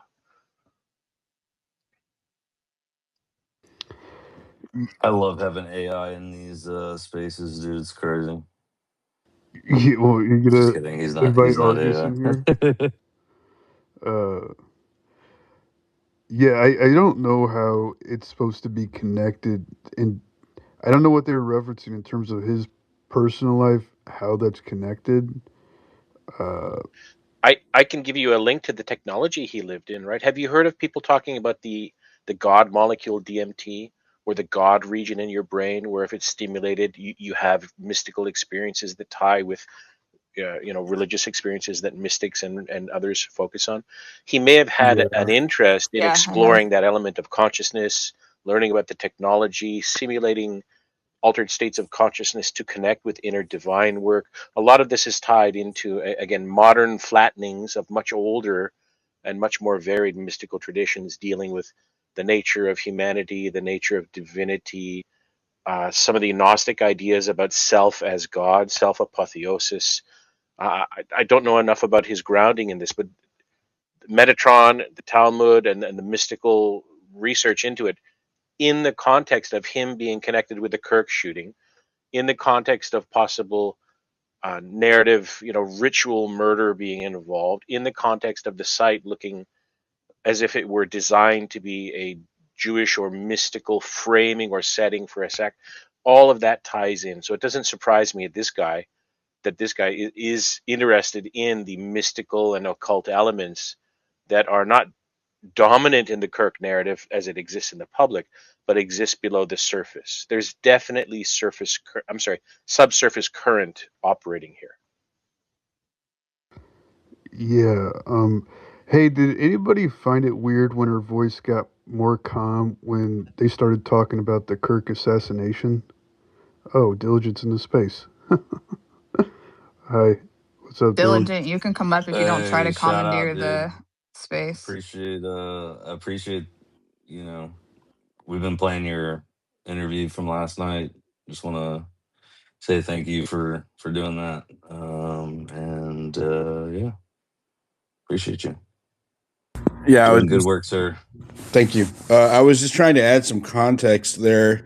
Uh, if you go through Russell's social media posts, what flagged actually, to be completely honest, the first thing that flagged the Kabbalah with him was when I was in Utah the first time. I went and knocked on his door to try to interview him, and he had Kabbalistic, I guess what you would call it, a relic or whatever, a charm hanging Like a from ban? his. Huh? Wasn't it like a banner? Wasn't there like No, it a was like a charm. It was tapestry like or a something? long charm. It was a string of those hands, the Oh Kabbalah yeah, yeah. Kind hands. of like a wind chime or something. Something like that. Yeah, it was like a ward, but and then when I revisited the case, when I his part, I posted that video and I asked people to help me identify it, and somebody screenshotted and saw that one of the hands had the Star of David on it, and as does the Metatron's cube, right? And so when you go back through his old social media posts, you'll see even on his Twitter profiles, he has multiple Twitter profiles. His profile pictures have the Metatron cube behind him on a big poster. I've actually saw a social media post where he had pictures in his house. He has Metatron cube everywhere. He wears medallions or amulets that have the Metatron's cube on them. They're all over his house. He's got them everywhere. They're all over his social media. His handle on Instagram is literally mutation Metatron, right? And so dude's obsessed with Metatron, obviously. And so then I started deep diving on, what Metatron was and his role. And it was, from my understanding, it is along with Wolf, is that your name? Woofer? He hit some of it, but Metatron in the Talmudic and the like Kabbalistic sense was like the scribe to God, right, and to the people, and then also the keeper of divine secrets, right? So if the angels or God had secrets with man, he was the one that was in charge of keeping those secrets or securing those secrets. And then and then the cube goes off into like all of these numerology, whole like side lore things. But I didn't find any evidence that he was into the numerology aspect of it. I found more evidence that he was into the Metatron aspect of it, which was the actual figure of Metatron himself. Um, so yeah, that was one part. And then I think there was another thing that you But guys were how does discussing. that line up with him being Mormon and then his mom also being very anti-Israel? I don't know. I can't. That's only a question that he could answer himself. Wolf has his hand up. Why don't you go ahead and answer that, Wolf? Um, I don't know about that particular question. I just want to build off something Diligent said with reference to cubes and the fact that Metatron is a keeper of secrets and so on. Those themes connect to Promethean mythology, right? The bringer of fire to humans. In the Promethean myth cycle, it is Prometheus transgressing against the divine order and giving man the technology of fire, which allowed everything we are in the Greek mythopoetic context. The cube is linked to Saturnian control cult worship. The cube is also linked to the Star of David in its interpretation as the Star of Remphan. And the Star of Remphan itself is connected to Moloch worship and other forms of Hellenistic, I'm using the word Hellenistic not to mean Greek, I just mean ancient Mediterranean control cults, right? It ties in with Phoenicians, the Carthaginians, different forms of what we would consider very deeply disturbing and transgressive forms of either demonology or let's say darker deities to worship that are linked to power, control, plunder, domination, that kind of thing. Everything that you can take from the Old Testament in whatever interpretive lens it's read, Abrahamic, or otherwise, that kind of left-hand path of power is a subtext in all of that, and it does tie in with, as I said, the cube and the Gnostic idea of a demiurge, a fallen deity of matter and coarse materialism ruling a fallen world in kind of opposition to a world of light and power linked to the, in Kabbalistic traditions, the Ein Sof, right? The ultimate expression of godly energy. So it is definitely connected to Kabbalah, to Jewish and ancient mystery cults and mysticism. Themes of transformation, of power, of control, of communication, of elevation, of secrets, of hidden lore. And a lot of that involves liminal spaces, liminal states in between states, which kind of ties into other elements of the case. So the symbolism is just, it's not subtle at this point. It's literally everywhere around the Metatron angle. Well, that's interesting. Well, Wolf, who was that speaking? Woof. Yeah. Wolf, yeah. Wolf, is your dad, is his name Mitch Mango by chance? And is he I an Israeli I That guy's a weirdo Jew, that comes dude. in What are here? you talking No, I about? don't I know who know. Mitch Mango I'm is. making a joke because he sounds almost Wolf identical to is him, but Wolf like a is little bit Kennington. younger. no, Wolf's Wolf good is Just kidding. people. I Kennington. mean, I've I can tell you I that. am totally joking. I just wanted to fuck around. I'm not Jewish, and 5 years ago I didn't know this much about Jewish mysticism. But now that I'm more aware of some of the, let's say, private interest groups that operate across the globe at the transnational level of governance, it's important information to know because they communicate with one another using the language of symbols and symbology. They're able actually to compress a lot of information into their symbolic communication. It's something we all do as human beings, but they've elevated it into not just an art form, but the same way we recognize and value poetry and haiku and compressed political cartoons and so on. That compression exists in the symbolic communication used by these ancient mystery cults and schools of thought. Some of them are just performative mystery school aficionados who are very secular and just believe in tradition and form so that they can actually engage in a kind of a self hypnosis of will to power. Others actually do believe they're communing with non-human intelligences or powers in whatever particular context they happen to find valid, and everything in between those two polarities.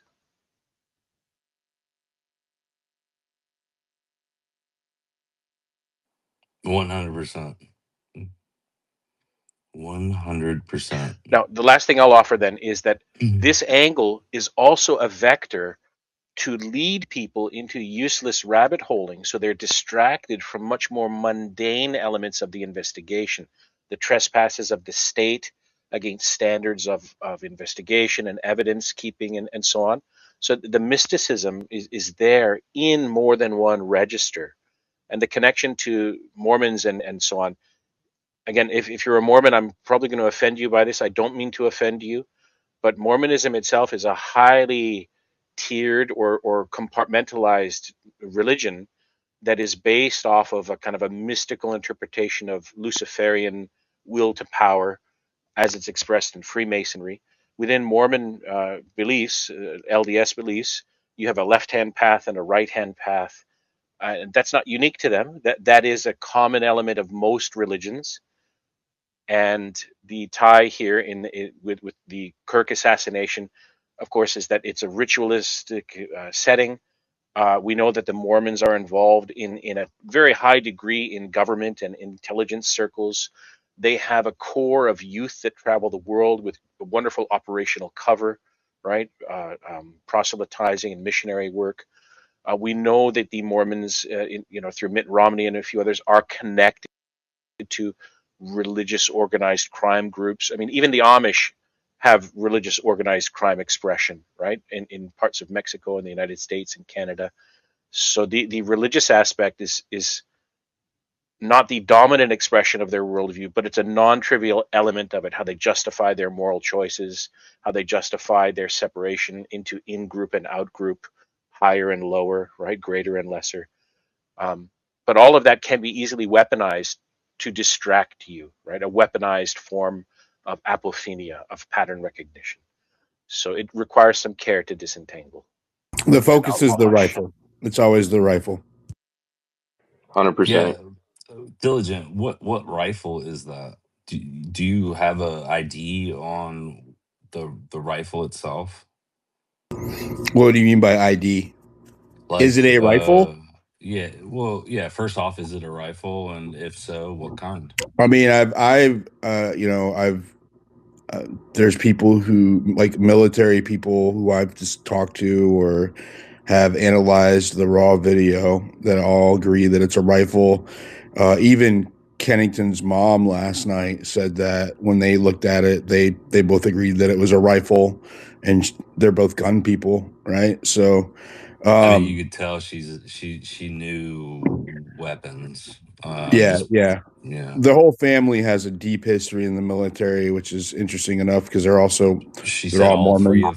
all three of her sons All were of in the her military. sons, all of her sons are military. Yeah, and I did a deep dive on some of her other sons today, and they're very. It's really interesting. Russell has a brother who is a doctor who graduated from there in 2024. And that's Um, UVU. yeah, and he's also military. Um, Big guy too, like big beefy dude. Um, yeah, and yeah, it's just the whole thing's just really strange. I put out a post earlier though because I'm still investigating it, and I I mean, try when to you be were pressing her in certain questions, she certainly seemed very nervous. about the gun, right? Like Right. Yeah, the to say that specifically you're revolving around that. Yeah. to say that you are a skeptic and that you don't believe the official narrative. And then to have a rifle being walked out next to your son, and if you don't believe that you have has anything to do with your son, then why not be like, why are you walking this out next to him? And I think that, well, okay, so today, I'm still like, I can't let go. Like when I like get onto something, I just can't let go until I get it, like until I figure it out. Right? I'm obsessive, so or I fixate. Anyways, um, I compared You're his. persistent. No, I'm obsessive and I fixate. It's okay. So I took the photo he posted on the night of September the 10th to his Facebook. It's from his condo, right? Is there any chance you could post that in the purple pill whenever you get a? It's on my timeline. It's like my last post. I can't post anything up there, but you can throw it up there. Yeah, I got you. So I was looking at his Instagram, and he has a highlight on his Instagram where he did the same thing. He took a video of like the mountains and the sunset, and it was like, God, it was like 300 weeks ago, right? So whatever that breaks down to years, 4 or 5 years ago, and it's the same picture, right? It's the same setting. It's from the same location. So, and they're both at sunset. So I know for a fact, right? We now know we have a timestamp, or, it's reasonable. I think it's safe to assume to a certain degree, right? Unless somebody else took the picture for him and posted it, that he was home on September the 10th at UV, after he was at UVU. He actually did go home. He took a picture of the sunset and he posted it to his timeline, right? We know he was at UVU because he posted that he was at UVU earlier that day, and I was wondering, did he spend the night there and was he they caught him? She said he was in class. She said that he was at school that day. Yeah, she said he was at school that day. He wasn't sure about any information that you are aware of that would lead us to believe that he might be in the crowd somewhere? I don't know that. I plan on. I think I'm going to sit down. So I did this near the beginning. I think I did it in October, where I did a video space and we all went through the Bartholomew video together, and I haven't done it since. I think I'm going to do that now because we have a lot more footage of the crowd, and and a lot more information. So I think tomorrow for my show and for a space, I'll do a crowdsource. We'll all watch it together and kind of dig through and re-examine everything based with all the new information that we have, and look for him. Because while you're doing that, not to cut you off, and I'm sorry for doing that. Did you see Sam Parker's post in the bill? Yes, that's literally what I was gonna say, is that you should look for this other guy too, while you do it, and we'll all do it. But just which one solved? Why is there black gloves in the car? Sam Parker. I'm looking for the best, highest resolution images of this guy. He was in the bushes right after being directed. Nope, this is the first time I've seen that. Okay. And I also want to know if his family has any ties to Fort Huachuca. So that's something I'm currently still investigating. Somebody just put it. It would be a good lead. It would be very, very. Yeah, I couldn't find. I've only looked for one. I couldn't find. I haven't found anything with it yet, but I kind of took a break because I was getting a little. I'm getting a little. I don't know. Fatigued. For sure, and you want to look at it with fresh eyes. You don't want to make mistakes. So. Yeah, but he. Where was I? Oh, so yeah. So at the very least, right, we can now say that, with reasonable confidence, right, not 100%, but with reasonable confidence, that he wasn't there all day on September the 10th into September the 11th, because that's a possibility, right? I mean, he gets walked out with a rifle. He was there at UVU that day. You always have to consider maybe he could have been the shooter and hit out, and that's how they got it. They extracted him out of there. I'm not saying that's the case, but I mean, it's a possibility that you have to consider because of the rifle being walked out next to him, right? And because he came out from behind the crime scene tape so late, right? And dressed as he was. So that was just. Does he live so far we know from that there? he went home. What's that? Does he live far from there? And that's another thing. He doesn't live close. It's like, God, if I want to say it's like 45 minutes or so by drive, like 30 or 45 minutes driving. I'll have to go back and. I don't remember because it was last year and I haven't thought about it much. But she said, well, what was interesting about that is that it's not in Orem, right? He does not live in Orem. It's another adjacent town. And she said that he was walking to work, and he went there when he was walking to work. So I mean, if he's walking to work, So if he's walking to and work and then, but didn't she say that he was in class or he was going to class? the next day, we're talking about the next day. Yeah, she said he had his Going to work clothes on. class on the 11th, but there's no real No, class on alibi the 10th, for the work on the 10th. 11th. Okay, I got you. Okay. Yeah. But again, how far did he walk?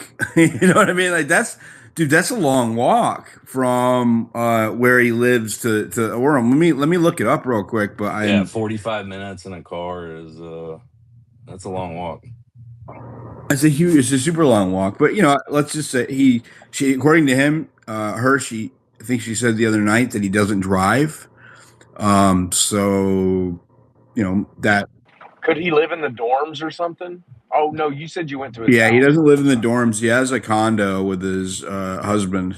So I mean, and 100% they live there. Like I've seen photos of the posted to social media. So Do you think this is another way for them to try and tie in the trans kind of narrative?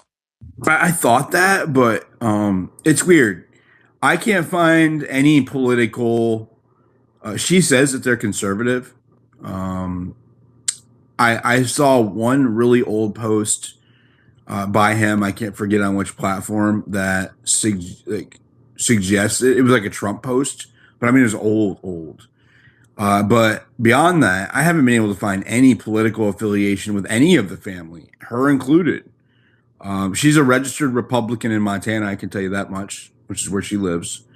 But as far as they go, Graham and Russell, I couldn't find any.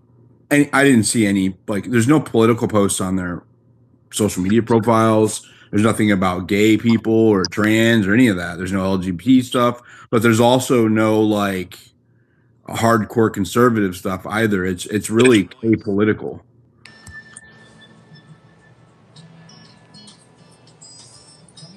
Why, hello, Darlene. So, Diligent, did you say he had like a husband or something? Yeah, that's Yeah, what they're I was gay. gonna ask. Mm-hmm. Is his husband Jewish? So I thought that he was because there was a photo I assumed was the husband's family, and there was a set of Talmud up in the bookcase behind them.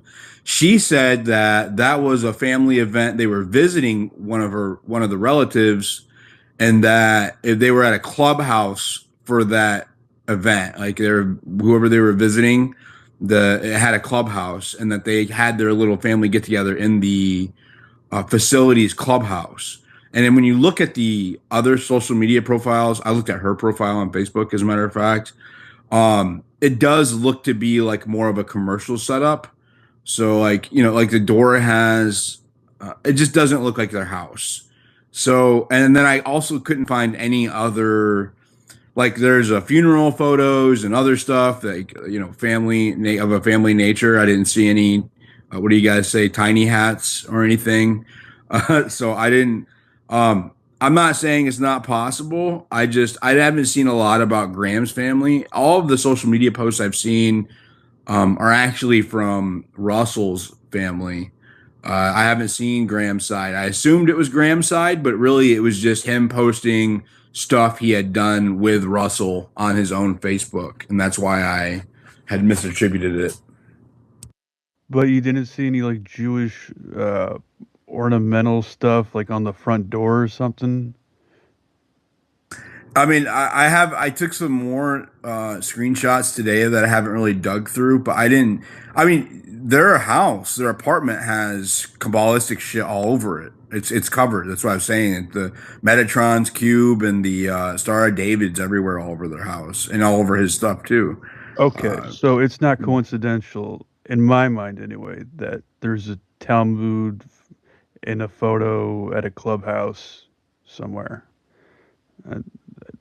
I think there's a through line with that's Kabbalistic Russell's stuff. family though, right? So I'm just trying to be objective here.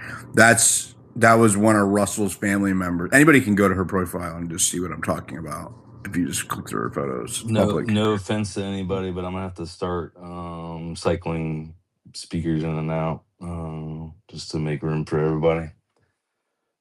But so I don't know about Graham. I had misattributed the Talmud to him before. That was incorrect. I don't know, right, if those Talmuds belong to the family member. All I know is that there was a picture of one behind a family photo, but that family photo does appear to have been taken like at a facility clubhouse. So I don't know who they belong to necessarily. I can't say one way or another if his family practices any of that stuff. I know that he does. I don't know where it comes from though. She didn't answer that question last night. We did ask. She said she didn't feel comfortable sharing it there. So I have a theory I'd like to float. Sure, go ahead. So I'm looking into this guy too, this Kennington guy, and I read a very early report when he was arrested, and I haven't read anything like it since. But I'll tell you guys what's in it. It says that he was caught at the Woodbury building photographing evidence, is what the report says. It says there was a chase, and after agents and detectives confronted him for taking photos and videos of evidence at the Woodbury building. And that kind of struck me as super interesting for a multitude of reasons. One being the theory that there could have been a shooter in the Woodbury building. There was a bullet casing found on that roof. I'm sure you guys are familiar with that. I think that was the science building that you're thinking of. No, they did say the Woodbury building. There is a report They in said the there computer science building. Well, in any regard, why would there be evidence being gathered at the Woodbury building? And they're so concerned about him collecting that, but they weren't concerned at all about, folks from TPUSA collecting evidence from under the tent where Charlie was killed. They're concerned about this guy taking photos of evidence at the Woodbury building. That just seems really a bizarre thing to pursue this guy over. And I'm wondering if maybe there was a gun left there, and that's that gun, and he was photographing, them with the gun, possibly, them collecting that and other evidence. And when they arrested him and apprehended him, they took some of that with them, and that's why we see him getting carted away, kind of with the woman police officer carrying that gun. I mean, that would explain if the gun wasn't his. And now he's completely silent. I mean, they're making that arrest record is pretty much not a thing anymore. I mean, Darlena, can I ask you a question? Have you been to UVU's campus? I've not been to UVU's campus now. Okay, because I'm curious where you think he would be actually taking photographs of. Are you saying possibly a rifle? Possibly, I don't. I'm trying So, to so understand how that particular rifle, ended up in the hands of an officer who apprehended him. But they're saying that the well, we need rifle to had nothing ask. to do with him. We need to ask the officer. I mean, that's first and foremost. We need to ask the officer. The officers all need to be identified. This needs to get real. It's Just Officer Black. Officer Black. What's his first name? That's his arresting officer. It's on the probable cause affidavit. I actually posted it in that. If you go look in the comments up above, his name's on there in the middle. And has that been matched up with actually who was there on scene that day? Like, have we found? I've been digging. It matches some of the later documentation in his case, but I haven't had time to dig through it all. But it does. I mean, it matches the following documentation about that particular incident. But that doesn't mean that he was there. And I'm attributing that name because he was the arresting officer to the guy who drove him away. And so I'm assuming because Black is the arresting officer, that is the bald guy who actually carried the rifle. So Okay. And so the thing is, I mean, if he's just taking photographs out, I have a hard time thinking that a rifle is going to be just left out in the yard, especially or in the fountain courtyard, especially given what was just happening less than 24 hours before. I mean, that place was locked down. So it's hard for me to understand or to see even what he would be photographing. And then here's the other thing, Diligent, and everyone else. I mean, there were media tents that were popped up on the 11th up top of the menorah. The only place that was off limits is down the steps. So as soon as you get off the first set of steps and you jump into the menorah, that was a police scene. But up top was not cordoned off.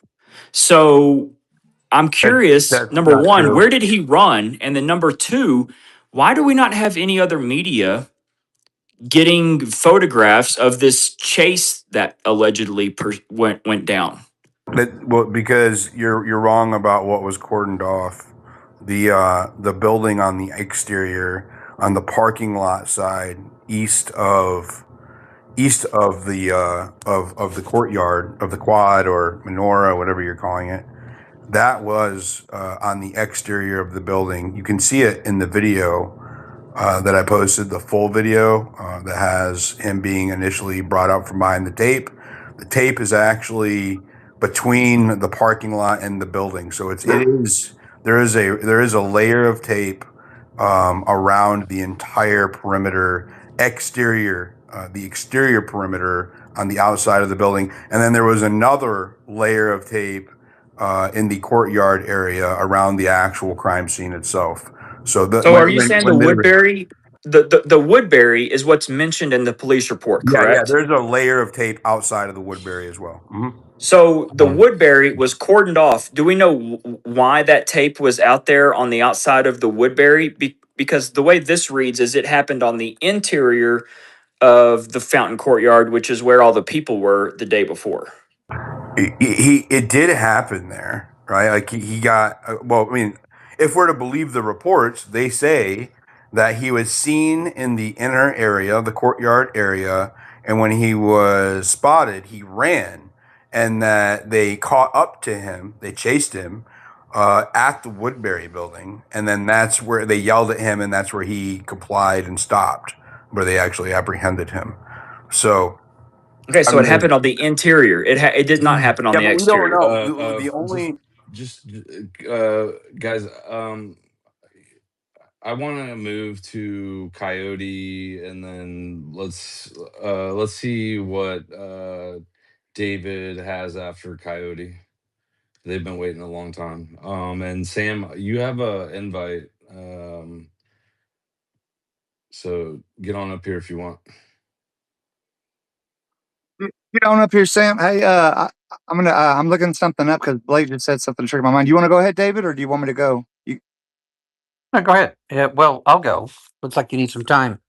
I have two questions for Diligent. One is, what is their reputed reasoning for carrying the rifle beside a suspect from whom they say the rifle has nothing to do with?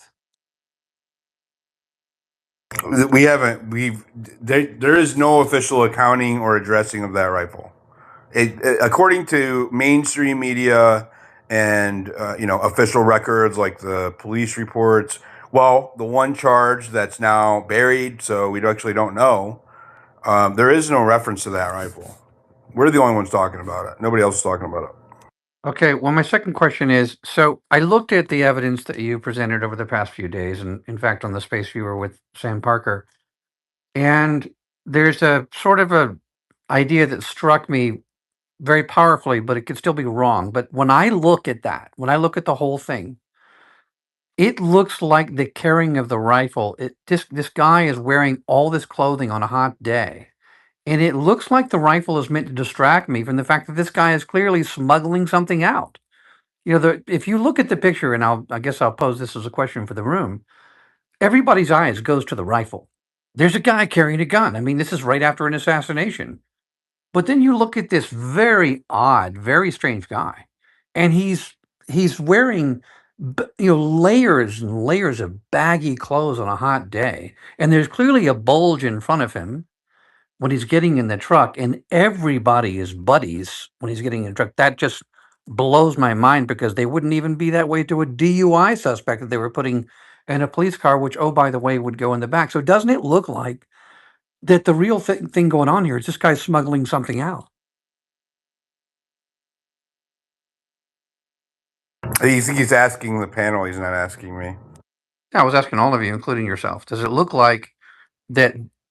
Does it I look think like two things can be true at the same time. I mean, obviously, I can't. I don't know the. It doesn't. It baffles me why they brought the rifle out if it wasn't, involved. If he wasn't involved with it, it baffles me. There is no logical, sane response to that. It has to be some kind of. I mean, obviously, it was some kind of subterfuge or some kind of like that had an intent. They did that intentionally. I can't fathom why. I mean, yeah, they could be. Obviously, the one officer moved to block the view of the camera from seeing what was hidden under his shirt. Right? What was under his shirt? According to the mom, she says that it was a fanny pack. I don't think that's accurate. She said it was a pouch or something that he carried his stuff in because he didn't use he didn't have a wallet in his pocket or whatever. But that does not appear like some kind of fanny pack.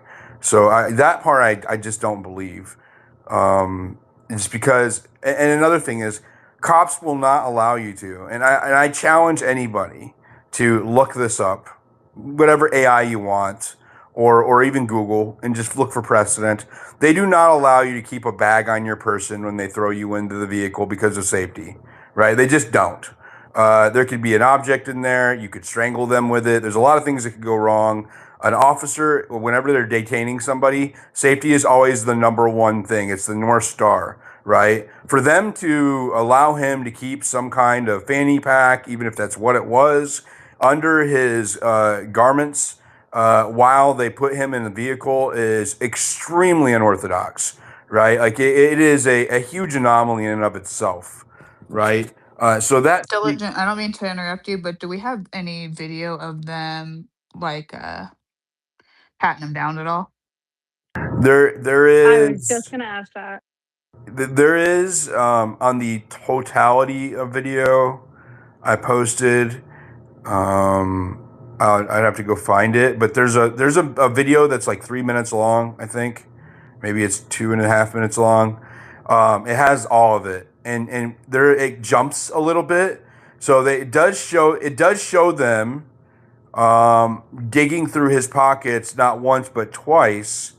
You don't see it because he's facing away from the camera, so we don't actually see what's happening. We just see the officer kind of moving his hands down around there and pushing the lab coat away, but we don't know exactly what he's doing. As a matter of fact, it doesn't look like he's searching. It looks like he's actually stuffing things or rearranging whatever's in there so that it remains in the pockets. And you can tell because when he walks away from, if he's patting him down, if that's what you want to call it, the bald-headed officer has nothing in his hands but his clipboard, or one of the officers. I'm sorry. So we know that he didn't say, "Hey, I better get this out of your pockets." He actually put stuff in his pockets. If you watch, he takes the earbud out of the guy's ear and he puts it down in his pocket, and then he also pats his other pockets. And it looked to me like he was actually securing whatever was in those pockets, as opposed to taking stuff out, right? Which is an oddity too, right? So if you think about it, it makes sense if you go, oh, well, they know that he's about to get in this vehicle. He's going to be moving around. He's handcuffed. We better make sure that this stuff is in here secure. That's what it looked like to me, right? Is that they're actually doing the opposite. They are making sure that whatever's in there doesn't come out. That's just my opinion. I'll try to find That's the super post. sus.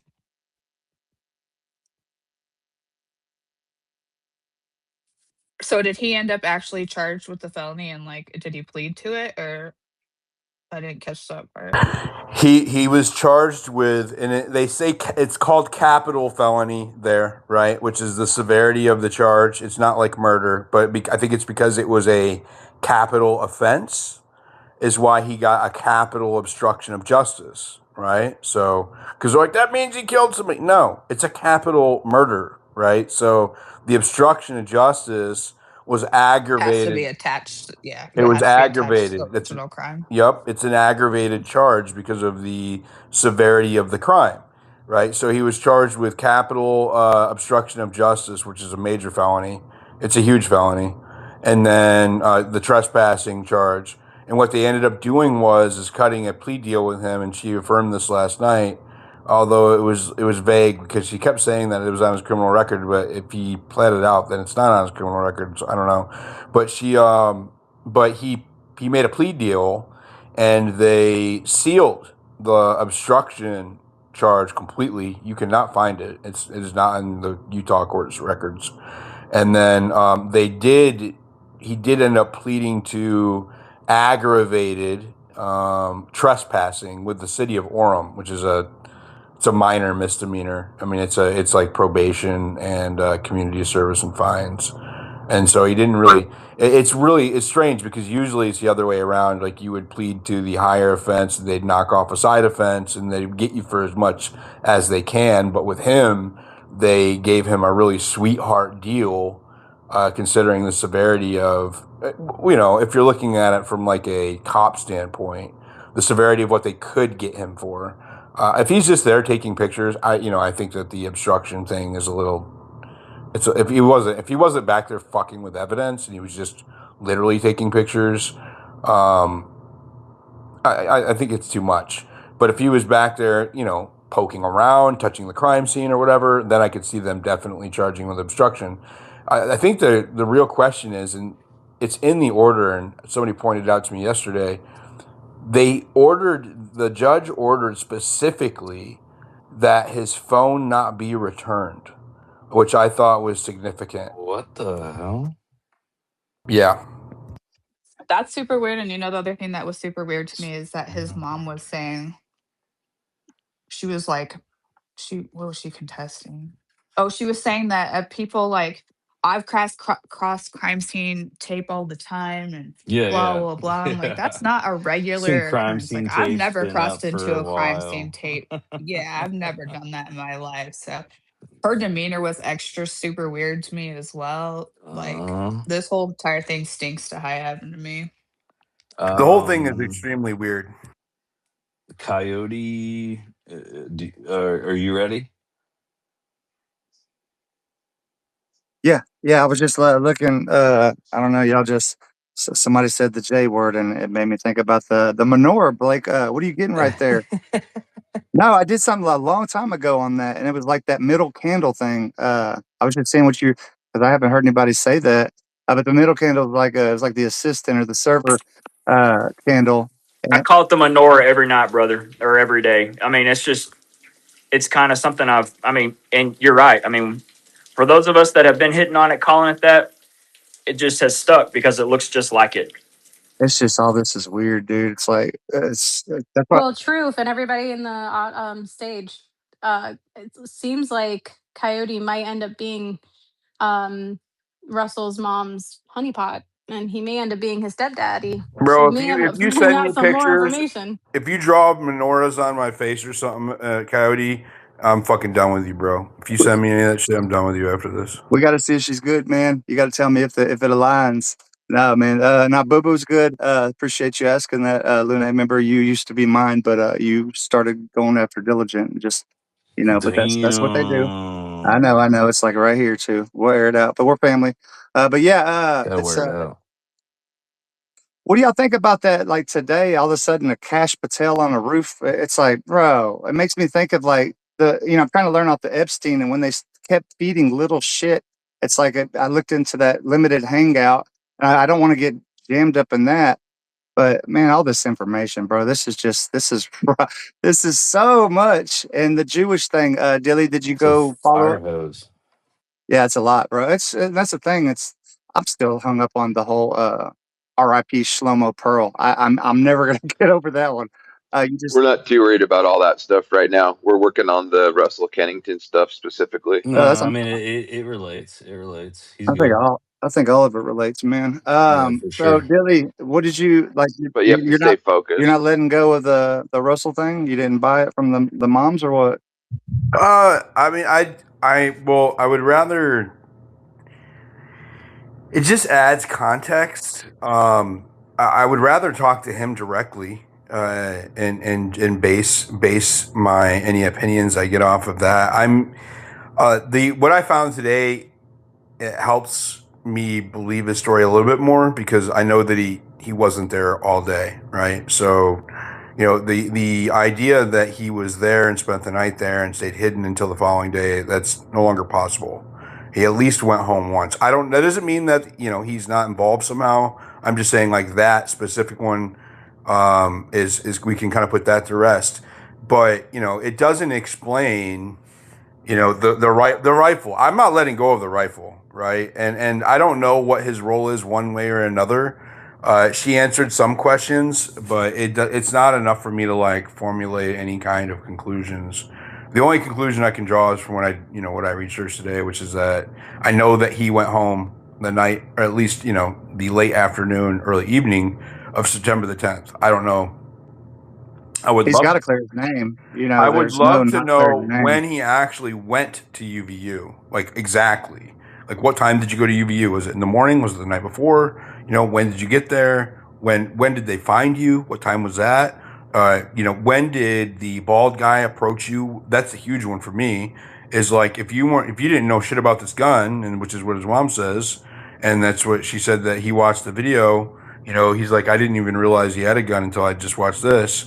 If that's the case, then which is I don't know, but if that's the case, then when did he start walking with you? Because they all Bald walked out guy? together.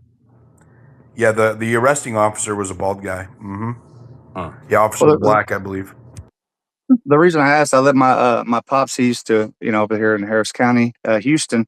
He was a police officer over 30 years. He said that was just like a TV session, that little walk that they did, and put him in the truck right there. But yeah, man, it's like you have to clear your name. I mean, the moms can come up there, but it's still not the same as if an actual person, that's kind of in questioning, would come and just give their 2 cents. It's not a big deal.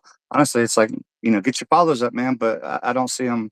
I don't know, man. I'm glad you didn't let go of that because I didn't know if he was going to buy it. Even though Boo Boo, if she needs it too much, man, don't be too hard on her. But I just, you know. But yeah, man, I don't know about I all mean, this we shit. need It's to like I know don't. where that gun came from, and we need to know where it went. I mean, that's just a fact. It's at a murder scene, at an assassination, and it's not on the record. So we 100% need to know where that rifle came from and where it went. Tyler's got too. There's too many holes right there, so you got to start looking for for something else going on. But yeah, man, I'm just trying to see it because it's like immediately I saw that cat. I'm like, oh, look at that, and I'm like, no, bro, that's too that's too much right there. You got Dan and Cash up there. I'm just not gonna fall for that shit. But yeah, I guess get ready for it. They're probably gonna hose it out there for y'all. But yeah, man, good job, y'all. And Blake, yeah, let me know if you got anything on that fifth or ninth candle. It wasn't the Jews though, the Mormons. Yeah, it was definitely the Mormons. Israeli is precision, dude. Israeli is precision. Sam, what you got, dude? Hey, Hey what's up? guys, Howdy, guys. Oh, who was that wanted to that just jumped in, wanted to go? it's Elizabeth. It's only going to Yeah, go take me ahead. just a minute. I just wanted to hop on here. Just wanted to hop on here and give credit to the real investigators. This assassination and investigation has been off from day one. Congratulations, you guys. Your mountain of evidence is the one that's piling high. Yeah, a lot of great work by everybody in this space, frankly. No, appreciate you having me up, troofevades. Everybody's doing great work. Just to preface, I'm looking for somebody, and I think you guys have already discussed it in the space earlier. I just wanted to give a little context. There's this guy, right, that's seen in the bushes to the left of where Charlie was, to the left of Charlie's tent, and he's wearing a ball cap, glasses, sunglasses, and he's got this strange front-facing backpack. and he's wearing it on the front of him like the whole time, like right after the bang, throughout. Like he's on one side, he's over on the far side to the left of Charlie, and he's like kneeling and directing traffic from the bushes. You can see him in the Life of Driving video from up above. Adam Bartholomew peers over the railing, remember, after the bang, and everybody's fleeing, and you can see this guy down in the bushes below, and he's like a third base coach in baseball, like waving people this way.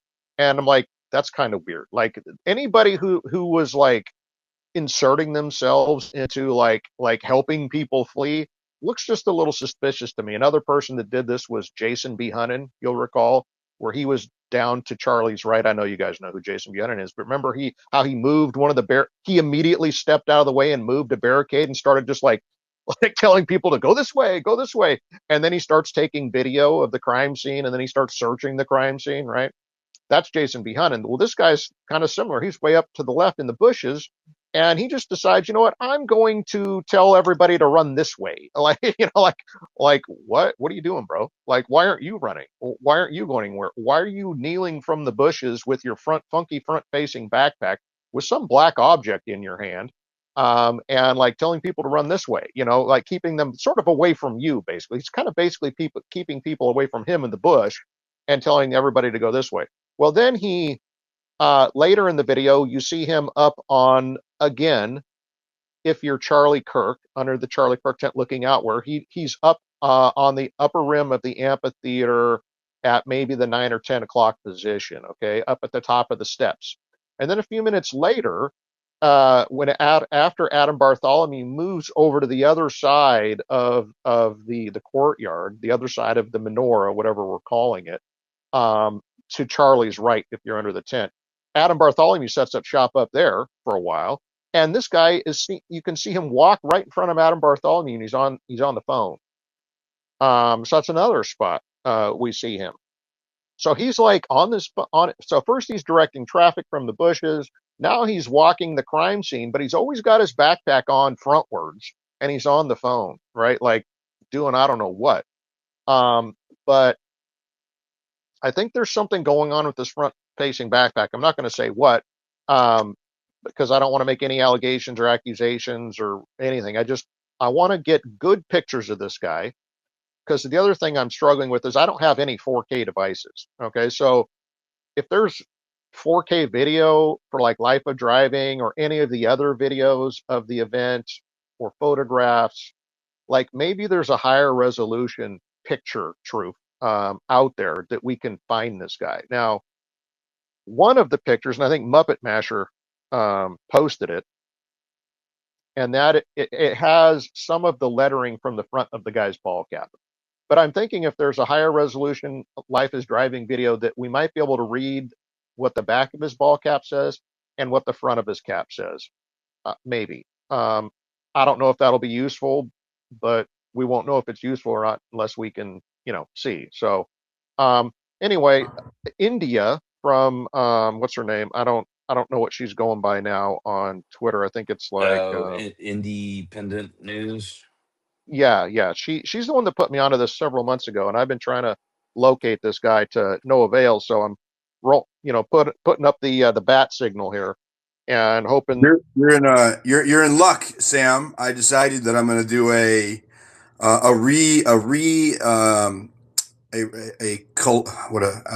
fuck. We're gonna do a watch party of all of the footage from UVU tomorrow as that's what I'm gonna do for my space. I'm gonna do a video space and a stream, and I'm gonna watch all of the footage that we have that Life is Driving, and the new ones that have surfaced, and we're gonna dig all through it again in one sitting. I did that last year, but I haven't done it since. So that's what we're Now, gonna be I doing have tomorrow. thrown it up into the nest, truth, briefly for people. You don't have to keep it up there if you don't want, but I put it up in the nest so everybody knows what I'm talking about, who I'm talking about. So just like Diligent just said, whenever you're going through your videos or your footage or poking around, just keep an eye out for this guy. And maybe we'll get a good facial shot of him and we can run some facial recognition on him, is my thinking. That's kind of where I'm at. No pun intended. No pun intended. But But If you guys do get a clear face shot, send it to me. I yeah, can do just that. yeah, excellent. And so that's all I had. Other than that, like great work by everybody. I mean, breaking stories left and right. And this picture of Cash Patel and Bo Mason and Robert Bowles and all these guys up on top of the roof. Um, th- Somebody posted that today. I've been a little out of it. Where did that picture come from? Do we know where that picture came from? Yeah, this chick, she's got like 1,000 followers. I'll send it to you, Sam. Okay, but That's a I think video it's that was Truth, released truth. last Can you, year. but I You don't think guys don't it's truth? remember Can you that? check your messages real but I quick? think it speaks to Blake's contention that there's like maybe no line of sight because there's that 5 or 6 inch lip on the front of the roof. And I don't know where that picture is taken of them, what vantage point that's taken from. Is like, I don't know if it's taken from the Hall of They're Flags. not where the shooter was. Oh, That's is that? they're in the middle of the roof up there. Oh, okay. That's not where he was allegedly at. Well, I don't know. It's something to consider, but I thought that was an interesting point. I mean, the other thing is, from the video that Candace released last week, like you literally can't see a gun in any frame of that video. There's no visible gun, so I don't even think there was a gun up there. But that's just I me. agree. But anyway, yeah. So I appreciate it, guys. Thanks for getting me up, Truth. I got a jet. I only had a few minutes, but yeah. So it's up in the nest. If you guys run across it, send it to Truth, DM it to me, and maybe we can run this guy down. Maybe it's nothing. Not accusing him of anything. Well, But what raised my eyebrows is there's another guy right in the crowd, right there at the point of the menorah that has a backpack on his front. So so there's two guys with front facing backpacks. yes, so Interesting. Can you send that to me as well, yes, I so I can will. take a look at that? Yep. Thanks, I brother. just sent it to you, Sam. All right, great. Appreciate it. Great work, everybody. Keep it up. Oh, he's got binoculars too. You see that, Sam? Who? Which guy? Your guy. Does he? Yeah, unless I'm it sure looks like it. Yeah. Where at? Where at? The one where he's kneeling down in front of the bush on his knee. You can see two. Yeah, I can't tell if that's just a sunlight pattern on the wrinkling of the backpack I mean, that or looks what. like two lenses to me. It looks they're in the way that they're positioned. This sure looks like a binocular set to me. But look at the other angle of the backpack, and it doesn't look like binoculars. It just When looks he's like the moved, sun hitting two lumps on the top of the backpack.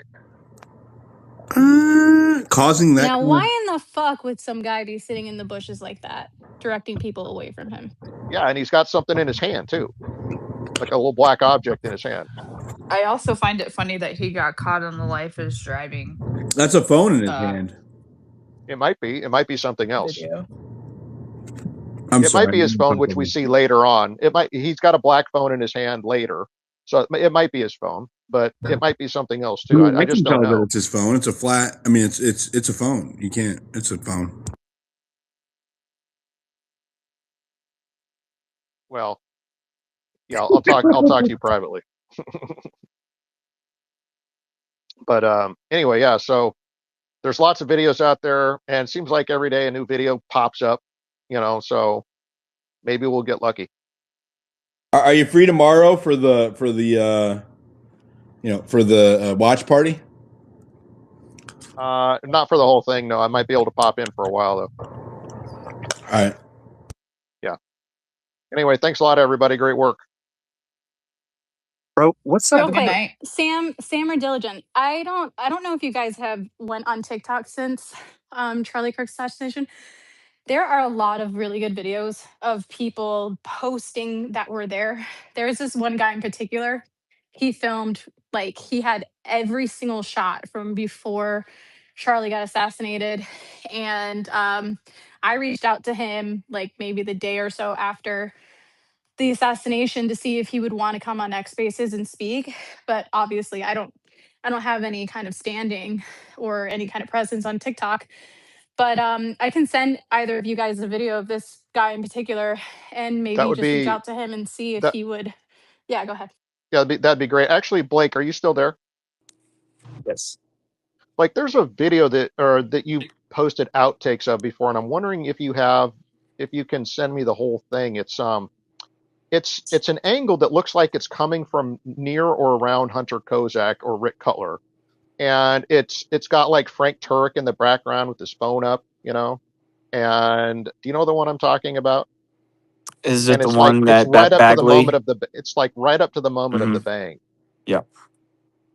And I'm trying to get a hold of that video because the original source that I could identify was this.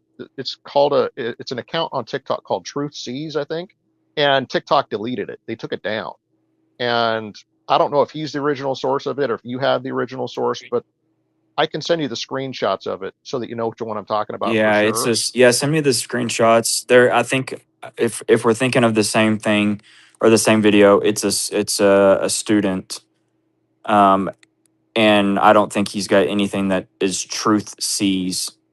Um, but yeah, just shoot me a message of Yeah, the screenshots. Yep, yep. great. Sam, do Thanks, you Blake. have your messages open? Yeah, I don't think you yeah, they're follow me, open. so okay, so if I send you something, you'll see it of the Absolutely. guy. Okay, cool. And Yep. I'll send it to you too, Jillian and Blake, whoever can, because I think he'd be a good guy to try to see if he'll come on and speak about what his experience was. You're way Hey, better looking than any of us, though. hey, Sam. I don't. Maybe he's gay. Hey, Sam. Do you have time for one more question, Absolutely. my friend? So, when there's only been two assassinations in American history like this, and the other one was JFK in the televised era, and I've never seen the ruling class so committed in a frantic and almost frightened way to one outcome as far as this lone gunman. And I Right. want to contrast it with JFK because his wife famously said, Jackie Kennedy said, "I don't believe that one little commie did this alone." And it doesn't make it right. But I just want to ask you, the difference in these two cases is that the reputed gunman survived. And the more I watch all of this, and this is a question for you, doesn't it appear that Tyler Robinson was not supposed to survive? Does it give that vibe to I you? mean, that's been my hypothesis for many, many months. I've said it in spaces. I've tweeted about it. Like that's my opinion. It's just an opinion, but that is my opinion. And I will say to your point about the ruling class, monolithically lined up on this, it is bizarre that they are so committed to the idea that there couldn't possibly be anybody else involved. Now, see, me and I think many of you, we're perfectly fine with like Tyler being involved somehow, or even maybe even that was him on the roof. I'm open to a lot of things. What I'm not open to is that he acted alone. I'm not really open to that. I have not ruled that out myself, and I don't think that they've presented enough evidence to rule that out. And so I'm open to him being guilty in some way. What's strange is they are not open on the other side to the idea that there could possibly be anybody else involved at all, even if it's just a friend of Tyler or a couple guys on the Discord chat with Tyler. They're not open to anything except Tyler shot him with the 30-06 roof. That's it. There's no other option. There can be nobody else involved, and they're absolutely committed to it. And that's just really strange. Like there's from an intellectual honesty standpoint, that's not really an intellectually honest position. Now Hey, you Sam. can have that opinion, but like to like Do you be think he's like a doggedly, you know, you picturing know, Tyler Robinson? Like, would you say he's like kind of scrawny? Like, you know, in the videos I've seen, he and pictures I've seen, he looks kind of scrawny. Now I don't know what he looks like would you be now, able to but picture? Would you be able to picture him hitting that lateral crawl? no, and I did a big post on that last week. I said, look, this is a Ninja Warrior type move. Now I don't want to oversell it. I think a lot of people, if they practice that move, could do it. I don't know that it's like impossible for many people to be able to do that move. But my point was they have offered no video footage or testimony or suggestion that Tyler was ever over there scouting out that roof. And I'm just sorry, but whoever was over there in the what we're calling the shooter's perch, I don't think there was a gun and I don't think it was a shooter, but we'll call it the perch. Whoever was on the perch, he immediately got up and ran to that point with singular focus and determination at like a sprint. And that was like what, 300, 400 feet, however long that roof is. There And was zero time, almost runs to zero. that, yeah, and runs to that corner. And now when he gets to the corner, like you guys have been on tall buildings. Some of you have been on tall buildings or roofs before. When you approach the corner or the edge of a building, you do so kind of slowly, cautiously, maybe with a little bit of trepidation or hesitation. And this is like 16, 17 feet in the air, right? He hasn't been there. He hasn't looked down from there before. He hasn't seen it from upwards from the bottom before. He's never been there, but he knew right where to run. He runs right to the corner. And there's no like, oh, let me look over to this side. Let me look over to that side. Let me figure out how I can get down from here. He runs right to the spot and he immediately launches into his move. He drops whatever's in his hand. He twists his body. He lowers himself down with one arm. He grabs the object with his other arm. Meanwhile, he's twisting his lower body and places his feet perfectly in the window well, which, by the way, you can't see from the top because there's an overhang, but he knows it's there and he knows exactly where to place his feet. And then, without hesitation, he leaps downward, right, with the object in his hand, lands on 2 feet, stands up, and walks away. No panic, No no wasted. hesitation, There's no no nothing. hesitation. There's no trepidation. There's no misallocation of body movement. He didn't twist his body this way, then that way, or move his arm this way and that way, or like maybe I'll go down this way. No, maybe I'll go down that. There's no wasted movement. It's all completely Yeah, efficient. It's one unified move. there's at No least wasted time. over 4 feet, over 4 feet between the edge of that roof and the flashing to that Yeah. plate, that little ledge. Yeah, Yeah, you're absolutely nailing it. Yeah. it's a difficult move to hang on with your left forearm with your legs dangling while you grab for the object. And mind you, you're 16 feet off the ground and you can't see down, and you've never done this before. Was he And an athlete, there's no Sam? panic, there's no fear. But the biggest thing, people are like, well, he had adrenaline. Okay, let's just suppose the adrenaline doesn't help you execute a complex ninja warrior well choreographed move without any wasted body motion perfectly. Like adrenaline doesn't help you do that. So like this guy is like people are like, well, maybe he's a parkour expert. I'm like, well, yeah, but a parkour person is like highly trained. They practice thousands of hours doing moves like this sight unseen. So it's like, does Tyler Robinson look like a parkour expert or a ninja warrior? No, he doesn't look like that to me. So I don't think Tyler Robinson pulled off that move. And I would like to see any average person, even an athletic guy, do that obstacle course. I want to see somebody go onto that roof with a gun in his pants, assemble it, then run, do this lateral crawl, that weird lateral crawl. Like, who does that? Like, to get into position, why wouldn't you just run to the position? Like, why are you doing this Did you weird notice lateral that crawl? he scoots his ass like for the last few feet? Yeah, it's very weird. And then lay down for whatever it is, 20 seconds, 23 seconds, whatever it is. Then stand up and immediately start sprinting with all your stuff to the corner of a building you've never looked over before. You've never looked over the 16 edge roof before. Run there and immediately just lower yourself down with no wasted motion, perfectly choreographed ninja warrior style moves, and drop down and then walk away. And I want to see how fast you can do it. I want Hey, to see you do Sam. it without hesitation or any fear or any wasted motion. I want to see you do it. But I also feel like there was a reason why he moved forward. I can understand any person leaving the scene as quick as possible, but he got there as if it was timed, as if he was trying to line up his shot for a specific reason. And then the whole trans thing being mentioned right before Charlie died, that Yeah, and by the conversation way, he to couldn't me, it's hear. just You can't. And by the way, you couldn't hear the tent and what was going on in the crowd from the roof back there. It's too far away. So like he wouldn't have even been able to something hear in that his question ear. or the answer. So you Who's he like talking to? naturally. So Right, Yeah. evidently who's he in he had something in communication? his ear. Who's he in Well, comms hold with? on. Just the final thing I'll say is like, why wouldn't you just go back down the way you just came? Why would you sprint to this far corner of a 16-foot building that you've never laid eyes on before? Why wouldn't you just literally just go back down the way Exactly. you came? Exactly. It You know doesn't how make Right? any sense. It doesn't make any sense Well, to He was go. trying to get to the parking lot. What I'm trying to say is that whoever that is, that's not Tyler Robinson. That's somebody who's well trained. yeah, And now it that doesn't necessarily have to be military, but it's if I somebody could who's like well push back on trained that a and bit, practiced.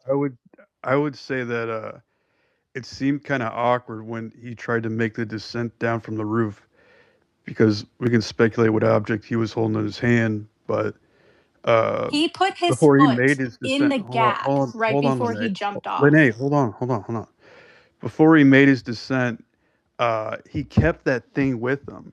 I think if anybody's making a descent like that, it would make more sense to drop the gun or whatever it is that he Throw it had down. Right. on the ground first, and then And could be I something. hadn't thought of that. I hadn't thought of that either. But if you are like, let's say you are running with a 43 to 47 to 50-inch long Mauser 98, why would you try to descend with it in your hand? Why not throw it off Well, that's what and I'm then saying. pick it This is a up? complex maneuver because he's hanging by his left arm and he grabs the object with his right arm while his feet are dangling. But then while he's doing that, then he twists his But lower body and do you places think his it's feet in the window well, then Hey, so jumps with the hey, object in his but do hand. you think it's hold on real quick, Nick. complex or I've been like trying to get in there. sloppy? What Sam's saying right there is that's very athletic right there. You know, and I don't think that Tyler was this master athlete. The whole thing about that little shuffle that he did, it's like if you ask Rock, that's how I knew something was up. Oh, it's just basic military, bro. Even if it is military, that's significant. So everything about that, it doesn't look like If the that Tyler were a Robinson regular kid we see. person, they would fumble around a little bit, right? They'd like maybe like, do I throw the gun down? Do I not? Do I grab it? Do I twist my feet? Like, do I like, let's see, let me look down here. Oh, wow, that's 10 feet down. That's a long way.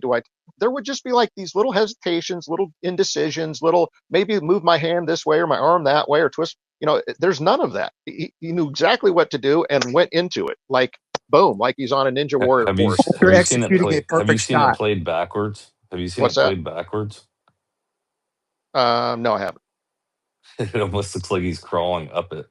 It's wild looking. I mean, Yeah, that's it's like just commando shit, Sam. Honestly, you hit a perfect yeah. shot and then you And barrel here's the roll off thing, and the. here's the last thing I'll say about it is that for me anyway, I don't want to speak for anybody else, but I took it for granted for so long because the person who did that made it look so smooth and easy that I just watched it and my eyes just and mine just sort of took it for granted because that person made it look so easy and smooth.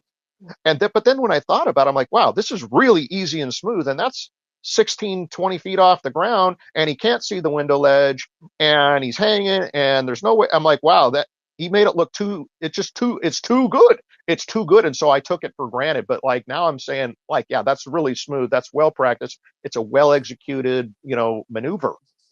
It Hey, just is. Coyote, you follow this Bony person. Is this a real person or no? Boney. Bony something? Blake, did you want to ask me something earlier? Bony Prominence? Looks like a bot account. Oh, I was going to ask you, what do you think prompted the person to take off running at 12:22? From the perch. No, from the right over the railing where he was hiding behind the flashing. So he's on.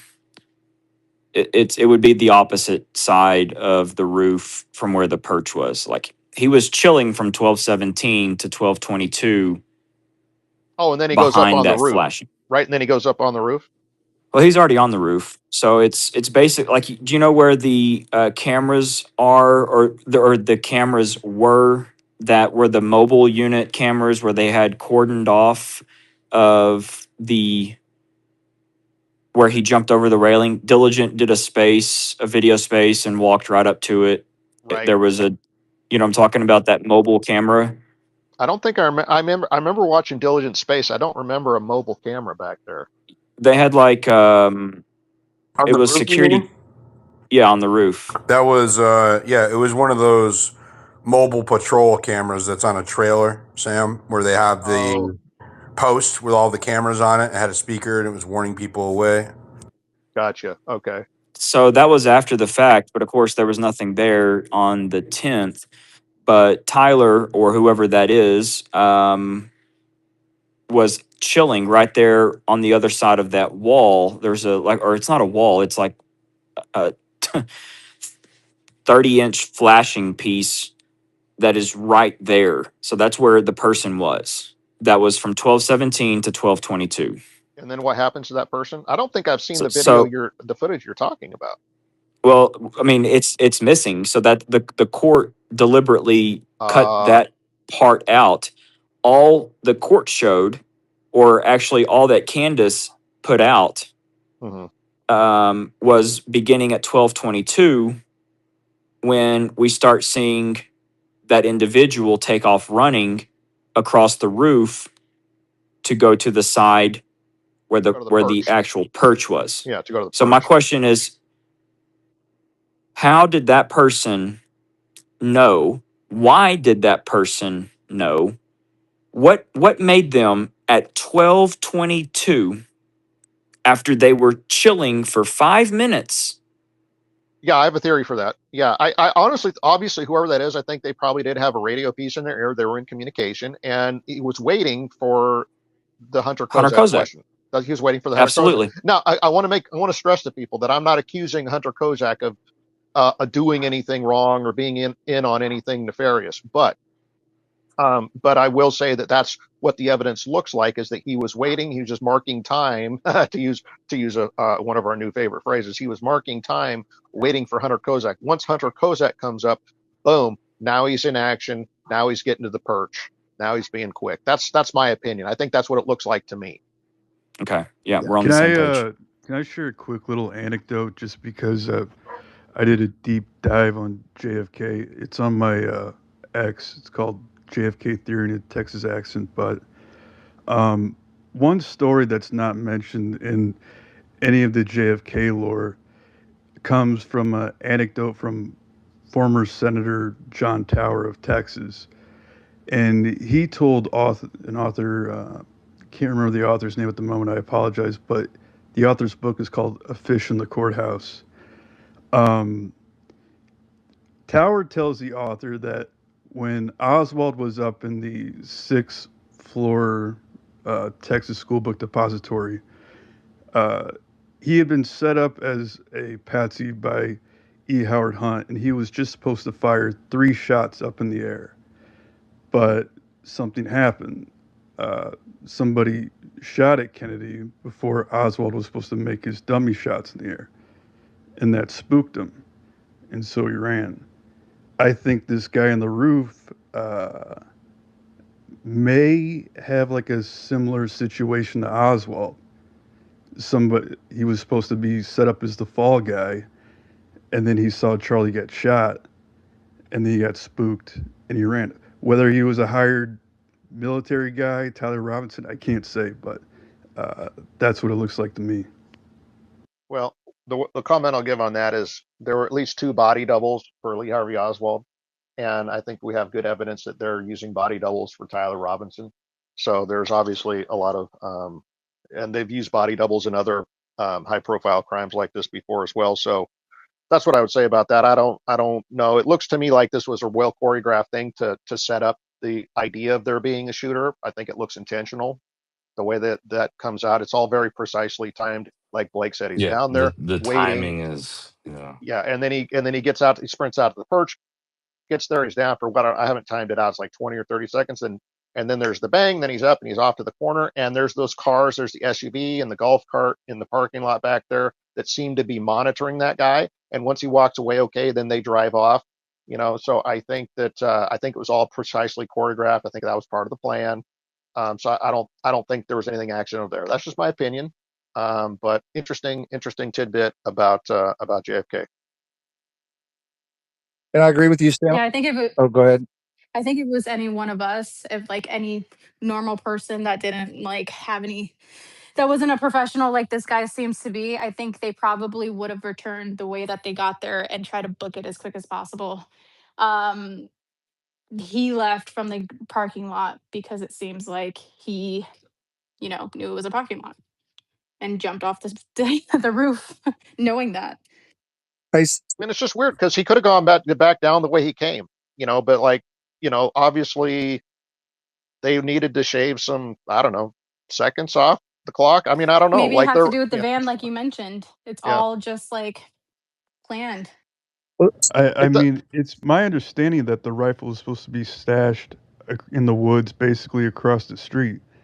So if it's only like a short walk across the street, why did the FBI cut the video right before he was supposed to cross the street?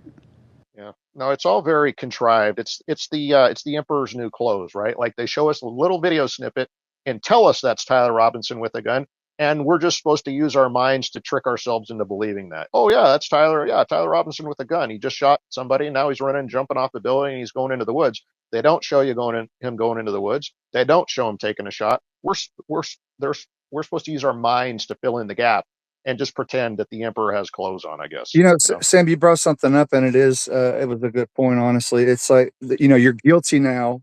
Before that's the crazy part. You're innocent until you're proven guilty in America, and their narrative, man, is strictly on that. Nothing that can happen. They don't see any holes in this. It's not an open and shut case.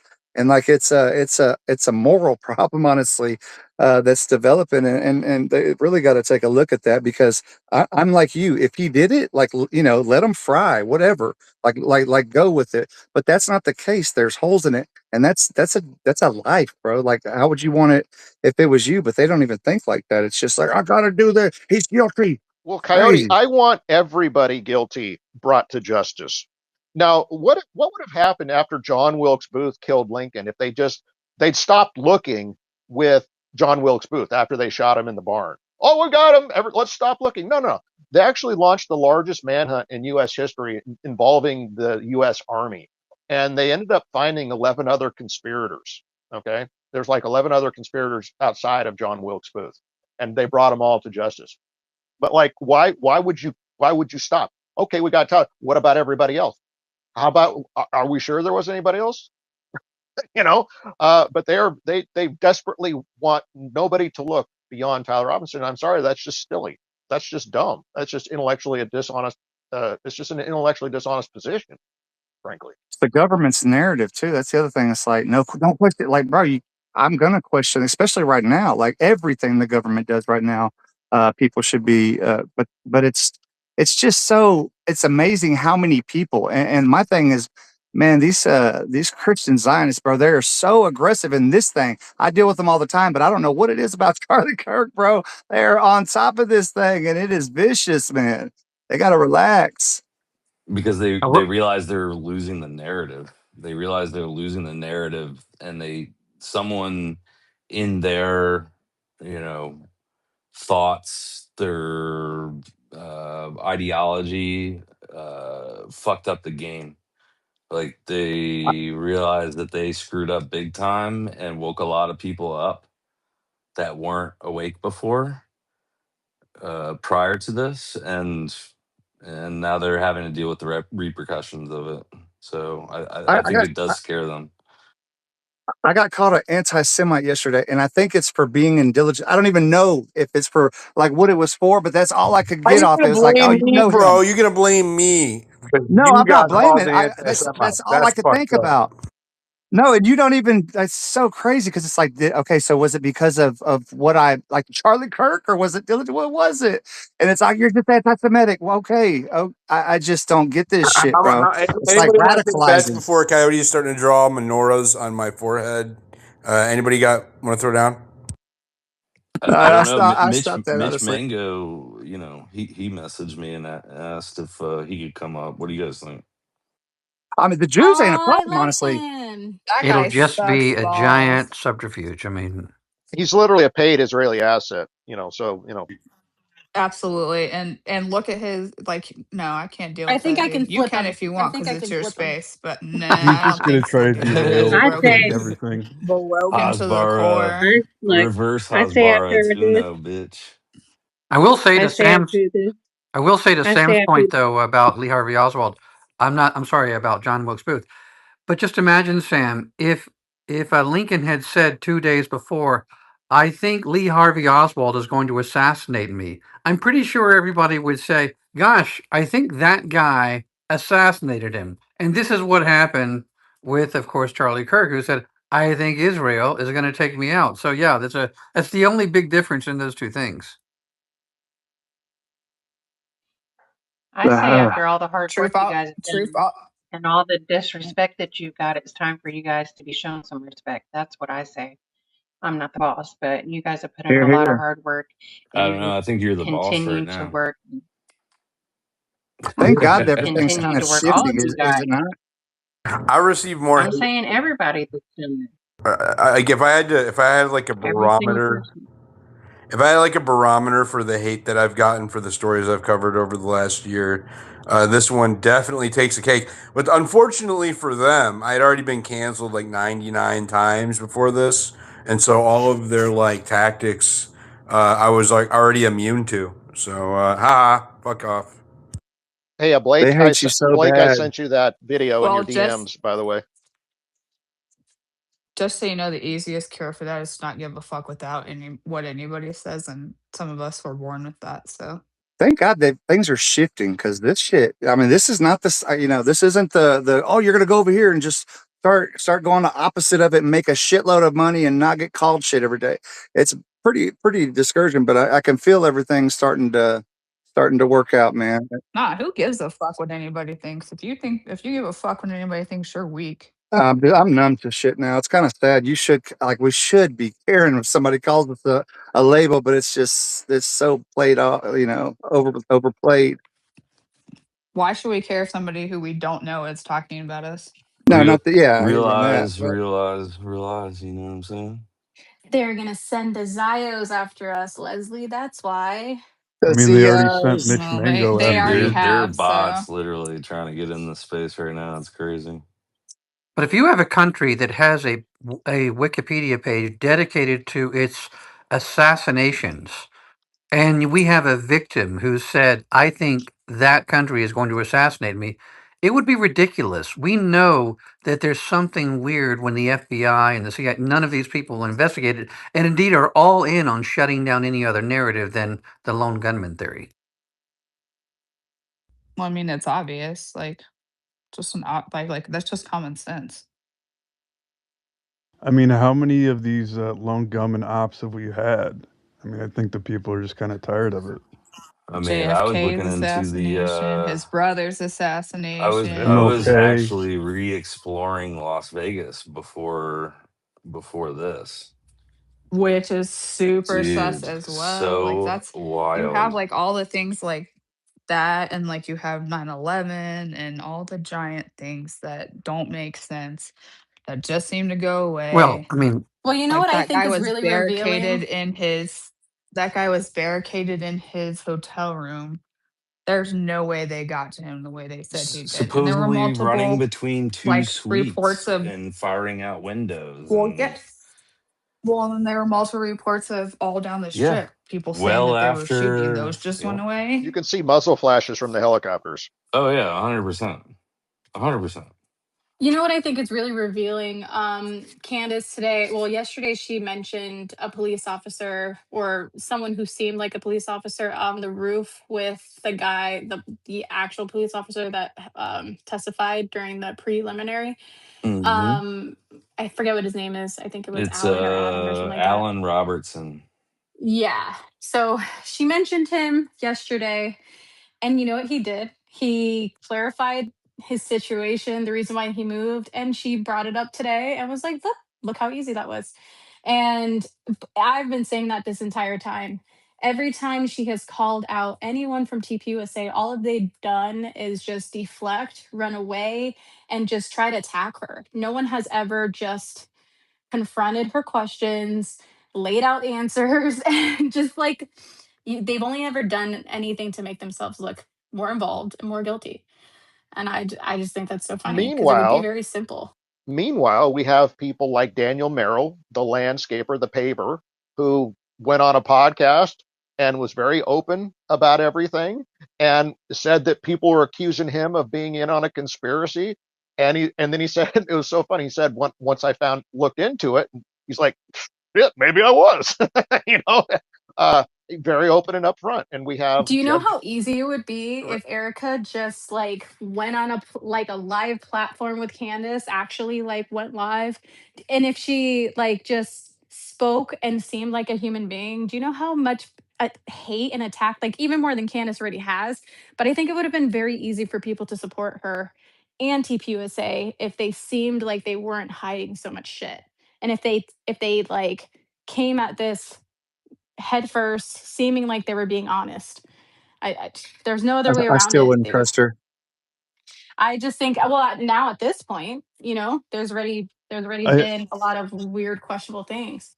I mean, it does seem like if you show up like weeks after your husband was assassinated in glittery pants and fireworks, it does kind of seem like you're happy about it that he's gone and may have even played a part in it. I mean, I think that's what everybody's thinking. They're just not saying it. We got to be aware of the world we live. We got people like influence, like these people will sell their soul, bro. Like these people that come up pushing back and stuff. They don't give a shit about if the guy's innocent. They don't care about truth. It's all about like this crazy fucking agenda that I don't want to get into. But that's like with these influencers. Like to be able to do something like that, you morally have to have something missing inside of your soul, bro. Like this Dude, shit's disgusting. dude, that grok quote, or that shit you just put in the purple pill. Holy fuck! With the fifth candle of the menorah. Dude, you read that Macy Yikes! did you read that thing about like Trump? I'm convinced at this point, in 2015, he started working on that evangelical base, and because he was at what's that called, Victory college or whatever, that one that everybody goes to, and this is kind of what's been it's radicalized people, bro. And this is dirty shit that's going on. They're shaping foreign policy. John Hagee over there preaching end times prophecies, and people watching geopolitics as if it's end times headline. This is not good. Like it's just it's very very dirty. Hey, Truth, Yeah. I do have What to head else is out. new? I do have to head out. So I just Hey, want hey, to say thanks man. to Like, everybody. Hi, Sam. yeah, I really appreciate you stopping by, man. It was really good to have you in here, along Everybody with take a look everyone up at the else. nest. Be on the lookout for this guy as you're watching videos and looking at photographic footage. I want this guy's full face and I want to see what his hat says. Yeah. Let's fucking crowdsource this shit. Figure out who this guy is. I'm sure everybody will get on it. Thanks, Sam. Colby or Corby. Don't hate me. Hi, Corbs. Yes, ma'am. The Zios are trying to dox me. I need my full AR stat. Golly, you couldn't have said that any Oh, worse. Lene, if it makes you feel better, Sean Campbell just doxed me again tonight. You So, again? How is that? How yep. can he He's redox running you? the Candy Clips account.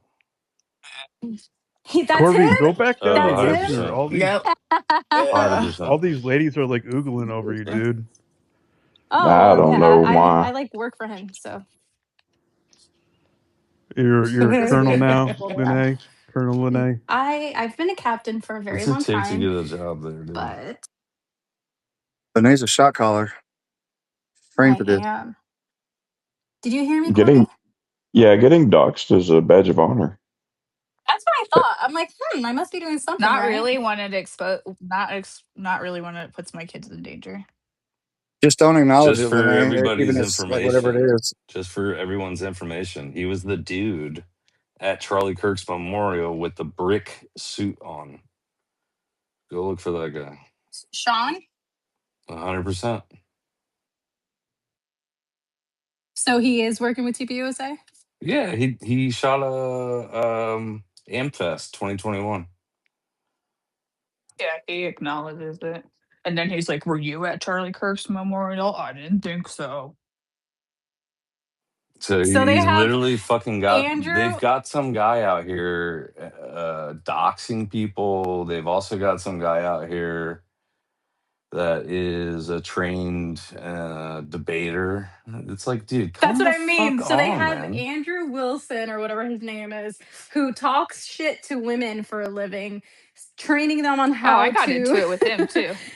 I got into it with So Andrew. they Would that make have him a And then his wife came so on. they And then have his wife that came on and tried to talk shit to me. And then made her rage quit. And then she blocked me. so they have that very unprofessional person working for them, supposedly a Christian organization, training people how to debate on topics they have no fucking idea about, Can't and even open then a jar of pickles, dude. It's Is that the so paleo fucking conservative? crazy. I know. they Like, the What is have guy's a it? someone Yeah. pussy. I doxing also people. wait. I This is I also hilarious. called out um oh shit, I forgot now what I Who's was gonna doxing say. If people? it comes back to me, I'll let you know. Sean Oh, Campbell. cent Sean. Coolest guy ever. Every time these people, when they do that bullshit, bro, it's like somebody gets in and they get all fucking butt hurt. It's like when somebody doxes Well, yeah, them. he got mad when somebody doxed him. But let me tell you, this is what I remember. I asked because he's one of Paramount's. people that he has on all the time. And when Gary was in our space, I asked him, I said, "Do you condone this guy doxing people?" He said, "No, I don't, blah, blah, blah." And then the next night he has this He had douchebag him on on the him. space. He's Yep. basically, yeah, he's basically Gary's useful idiot who Gary's using and he doesn't Wasn't he even realize crying it. in that space about how he was doxxed? Didn't he like wasn't he crying about that Probably. in the space that he was in with us? Probably. And you definitely can't go researching Erica's past because she's, a grieving widow and you can't go there. All I have to say is I hate hypocrites. So They are nothing but hypocrites.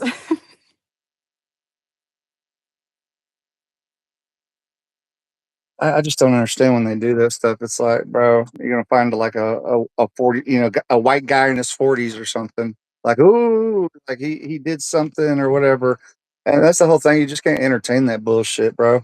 But somebody always claps back because that's the thing about it. When you reach out and touch somebody, so there's always somebody that always touches you back.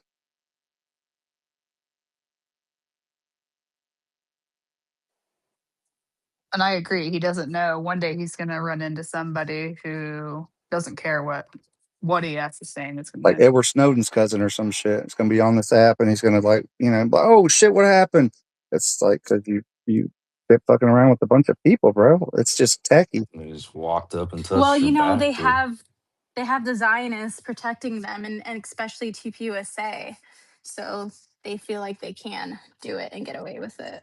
I've been doxxed. I didn't. It's not a thing, but like when they do that to people, it's bullshit. Like it just is. One It's hundred like we. percent, and He like it's mostly just comes so after fucking women. He weird. doesn't really come after men as Yeah, much.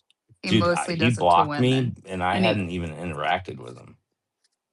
I had never talked to the guy. I didn't even know who he was, and I talked to him in a space. We were getting along, and then the next thing you know, I'm getting tagged in these posts that he's sharing about me. I'm like, thanks, follow, share my stuff. Thanks for being obsessed. yeah, very that's because could interesting. never get in a girl attention. The only attention he could get from women like that is to dox them to get them to pay attention to him, right? Doesn't he claim that he's a journalist too? Like, is he being a journalist revealing people's lives? That makes sense. Yeah, he's just a piece of shit. Like what's their fight like with it's like I thought we were on this, like even these people were on the same political party we were, but now it's like this thing, I gotta attack you. I'm not, like nobody's attacking first over here, bro. You're You Everybody know what, just asking wants to go about. questions. How dare you, dude? Coyote? You know what? I think that's a good question. What is their fight? Like, what are we getting attacked for by challenging a narrative that there is a possibility that they have someone being potentially charged for a murder that he may have not done, which means the person that did do it may still be out there. And for some reason, we're getting attacked just because we're asking questions. I believe that they feel like it's attached to this, that like their ideological preference, and they feel No, of like we're course, going in on them. Yeah. but my thing is that first of all, Israel and Zionists, all of them, it's a country, like they can, why, that's like, why are they so concerned for Well, there's a one? problem in America, Renee. It's like, not if you take us out of it, all of us up top, like there's still going to be a problem with a huge part of America. It's not us, like that's causing all this shit. I know, Crazy. I'm just talking about as far as Charlie's concerned, Charlie's situation, putting that aside, the biggest thing for everyone should be that they're getting the right person and that Charlie's getting justice. That should be the biggest concern from anybody's perspective. And it just blows my mind how many people come up in stages and they try to poke hole. I mean, Diligent was holding that space. You could clearly tell that it was a rifle the police officer was holding. And yet every Zionist comes up trying to, oh, it was not a gun. It waves, like it wiggle. Like I'm like, every Yeah, they're trying to single make it sound thing. like it was a giant gummy worm or something that the guy Right. was Like holding. every single thing that they can possibly poke a hole in, that's what they're striving to do. And it's so weird to me because I'm just like, So this is not about But Charlie. it's not It's weird. not. It's not. They're getting paid off. They must be getting paid off or No, what I'm something. saying is they're revealing that to them it is not about proving Tyler Robinson guilty or not guilty or any of that. It's not justice for Charlie. It is about covering their country and whatever their beliefs, which is not really not Not much just their different than what the country, left though. does. Not just their country. The world is waking up to Jewish supremacism, including some of our Jewish brothers and sisters. That is what we're waking up to. The problem, and this is goes back to the Epstein thing, goes back to 9/11 and JFK. The problem is that if one of these cards comes down, the whole house of cards comes down because they're all connected. If, for instance, let's say Tyler Robinson is found innocent. Let's say someone needs to close their mic. Let's say Tiger, mute your mic. yeah, let's say Tyler Robinson is found innocent. Okay. Well, if you ask Grok, give the most evidence that Israel did this, you'll get 2 or 3 pages. Like it is just clear. Everybody on the planet combined doesn't have enough motivation. Well, Doesn't you have, know what, David? yeah, Nobody, not Candace's videos, not Diligent Spaces, not these spaces, nobody convinces me more that Israel or sure. Zionists or any of these people are involved except for them because they are the people acting And suspicious. why is that Nobody so? That is so because of what that's I just said, because they that's can't what I'm afford, saying. They're right. revealing that. And what makes it so revelatory, my friend, is this. They're not. Israel's not even on trial. I mean, we make this case all the time. Even I've said this in diligence. Exactly. I've said in diligence Well, spaces. Netanyahu is on trial for Okay. Well, corruption. hopefully, he gets. No, hopefully he gets taken into custody in one of these other countries. But still, getting back to this, it's extremely revelatory that they're doing this because they're not on trial. Like I don't know for certain that Tyler Robinson not only did it, but isn't the sole gunman. But they need this to be so. And what is so absolutely baffling about this is we don't have 1 or 2 holes in this story. The anomalies are just there's got to be 100. And it's so everything the video that Diligent just put out with the cameraman just switching position right as the assassination is happening. I have been around a live round fired around me, and it scared the hell out of me. I mean, you feel the fear just instinctively, by the way, run through your body. But there's 50, 100 things like this, and another thing about this is the fact that the media is clearly in on it. This thing with Kennington, this thing where remember this is an anti-gun crowd if you've ever saw one. The media, remember this is a weapon of war, and a guy is being marched off campus with it. That would be front page news for these guys. I mean, that's just David, can low. I Yeah. ask you a question? Hmm. Do you think that, and I mentioned this a minute ago, that because Netanyahu is on trial and but it has been delayed, and part of the reason why it's been delayed is because he's, started this war with Iran. Do you think he feels the need to fulfill the whims of, I don't know, Jewish donors, but whatever backers there are of his position?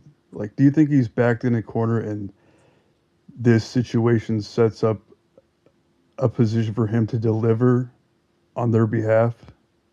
Answer I that after you, David. I would never rob pure evil of agency because that lets him off the hook. This is a man who celebrated, a genocide in Gaza and laughed at the idea that their children buried beneath the rubble, trying to get out. And of course, laying there for weeks, probably dying. So, no, no, I'm not going to say that he is the helpless place in the universe or that he's being controlled by outside forces exogenously, if you want to put it that way. No, I'm This is not pure making evil. any excuse for his No, I for wasn't. No, evil. No, I'm saying he is responsible. sure. Absolutely. Hmm. But yeah, I mean, look, this is what we're waking up to. And this is, again, it's so wonderful to see Jewish brothers and sisters joining us and calling out Jewish supremacy or any kind of supremacy, by the way, because what we've really seen, the behavior and the modus operandi that we're all waking up to, is that these people, and they're the only people in the history of world civilization that do this, they go into civilizations and practice out group psychopathy. It's even Talmudic. You can read it. I mean, they say it themselves. This is not an accusation. They literally brag about this.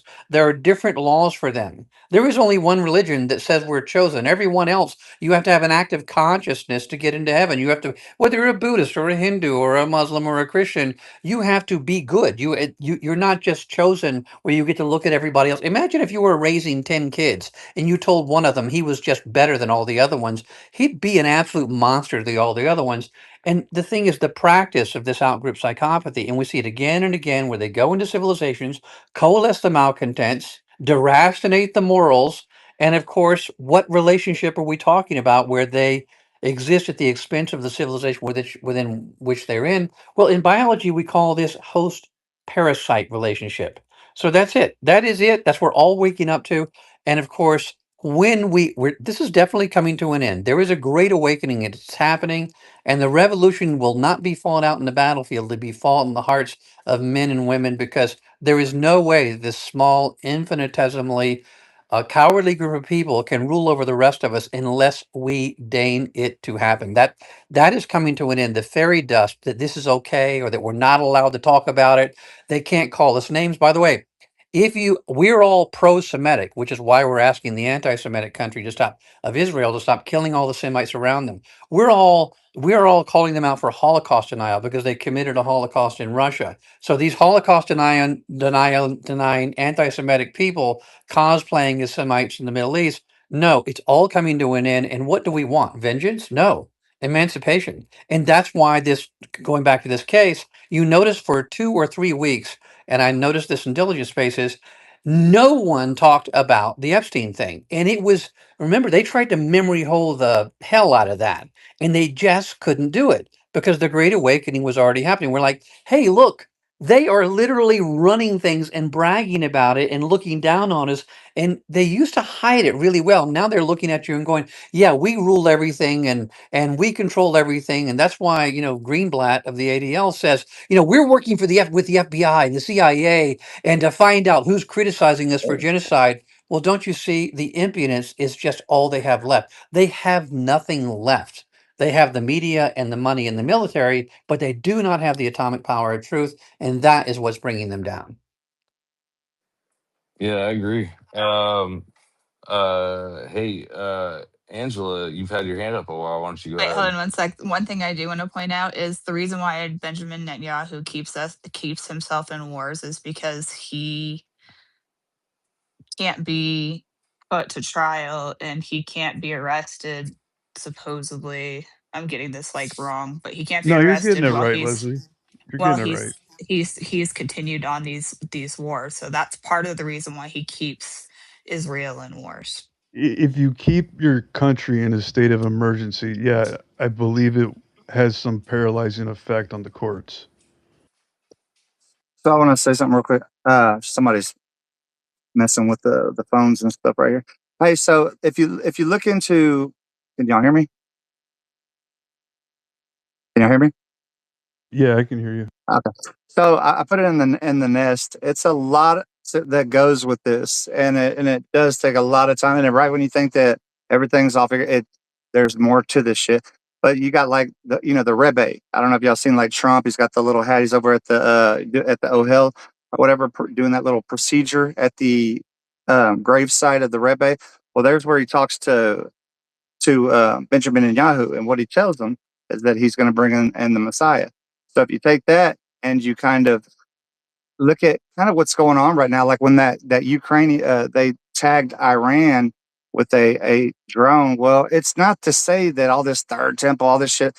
Yeah, it sounds crazy or whatever, but it feeds people what they need to keep supporting all this stuff. So it's just a bunch of evil stuff going on. I think they're going to try to get Russia in this stuff because this is the thing. You got this this it's dying, right? This theology, I mean, not theology, this ideology, radical ideology, honestly. So you have all these people, and if after they're gone, you got to start all over because this shit seems to happen every few generations in a different sense. So if you think about it, like they have to do something kind of right now in order to shape that. So just you got to kind of keep an eye on it and look into it, but don't buy every motherfucking little thing every meme that's on here. Honestly, go look into this stuff yourself because it gets very, very deep, and you don't want to go down the dark, dark road.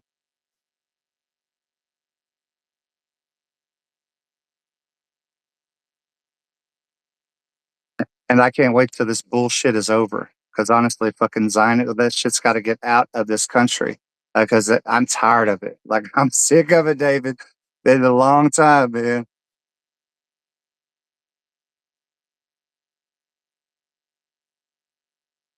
I don't think people realize how bright the future will be without it, though. Karl Marx said that the struggle of history was defined by a struggle between classes, the story of history, that is. And it's not true. It's defined by a struggle between those who wish to enslave and those who wish to be free. And of course, the people that literally control all of our financial systems have basically enslaved us. They control what we can say, what we can do, what we're allowed, how we raise our kids, even what we're allowed to think. And of course, that in the long stretch of time, freedom tends to win out, which is why I don't think really it's just our right as a people. I think it's our destiny as a species. And I just the average work week is supposed to be right now about 20 hours, right? So your impoverishment is not organic. The fact that the trillions and trillions and trillions of dollars that have been extracted by you by war and this fake global warming stuff and everything else. Well, all of that's intentional. And if you turn the chessboard around and that was your modus operandi, well, that's how you would operate. You would do that. And what would be your enemy? Your enemy would be simply freedom of thought. That would be it. It would just be people's right to speak. The issue that I've kind of been, and it's like I've got a lot better with it or whatnot, but like when I started looking into like this, like what is doing this to us? Because it's like you feel stuck, and it's like okay, so it's the Christians. So we go to look, and it's like I'm sorry, but it's like there is no like this little crazy rapture out of Thessalonians, and then you start looking at at the real gist of all this, and it's shaped around like it's pulled away from the whole thing about Jesus in the New Testament, and it goes back to an Old Testament prophecy. Like all this stuff is crazy, and I understand, but I worry about a lot of these people because I don't think that they're going to be able that are capable of accepting it, and this like the prophetic stopwatch and parentheses and stuff that they pull from these are adding to the Bible, bro. You cannot do these things, and they influence off other people. Yeah, but that's coming Hey, into an end Coyote, too. Coyote, That's why they took out Charlie. I mean, I think they took out Charlie Kirk because the second most important David, person on the David, planet was Charlie Kirk. That was the second most important person. David. Yeah, Just real quick, would you want to talk to this Angela chick that's been like kind of talking trash in the comments? I invited her up to speaker a while ago, and I got to reset. is she gonna screech? I have no idea. I oil the No, I'm hinges. not a screecher. I oil the hinges in my house so that I don't have to listen to voices like that. But it's up to you. You're the host, and I'm the parasite here. You're good. What's up, Angela?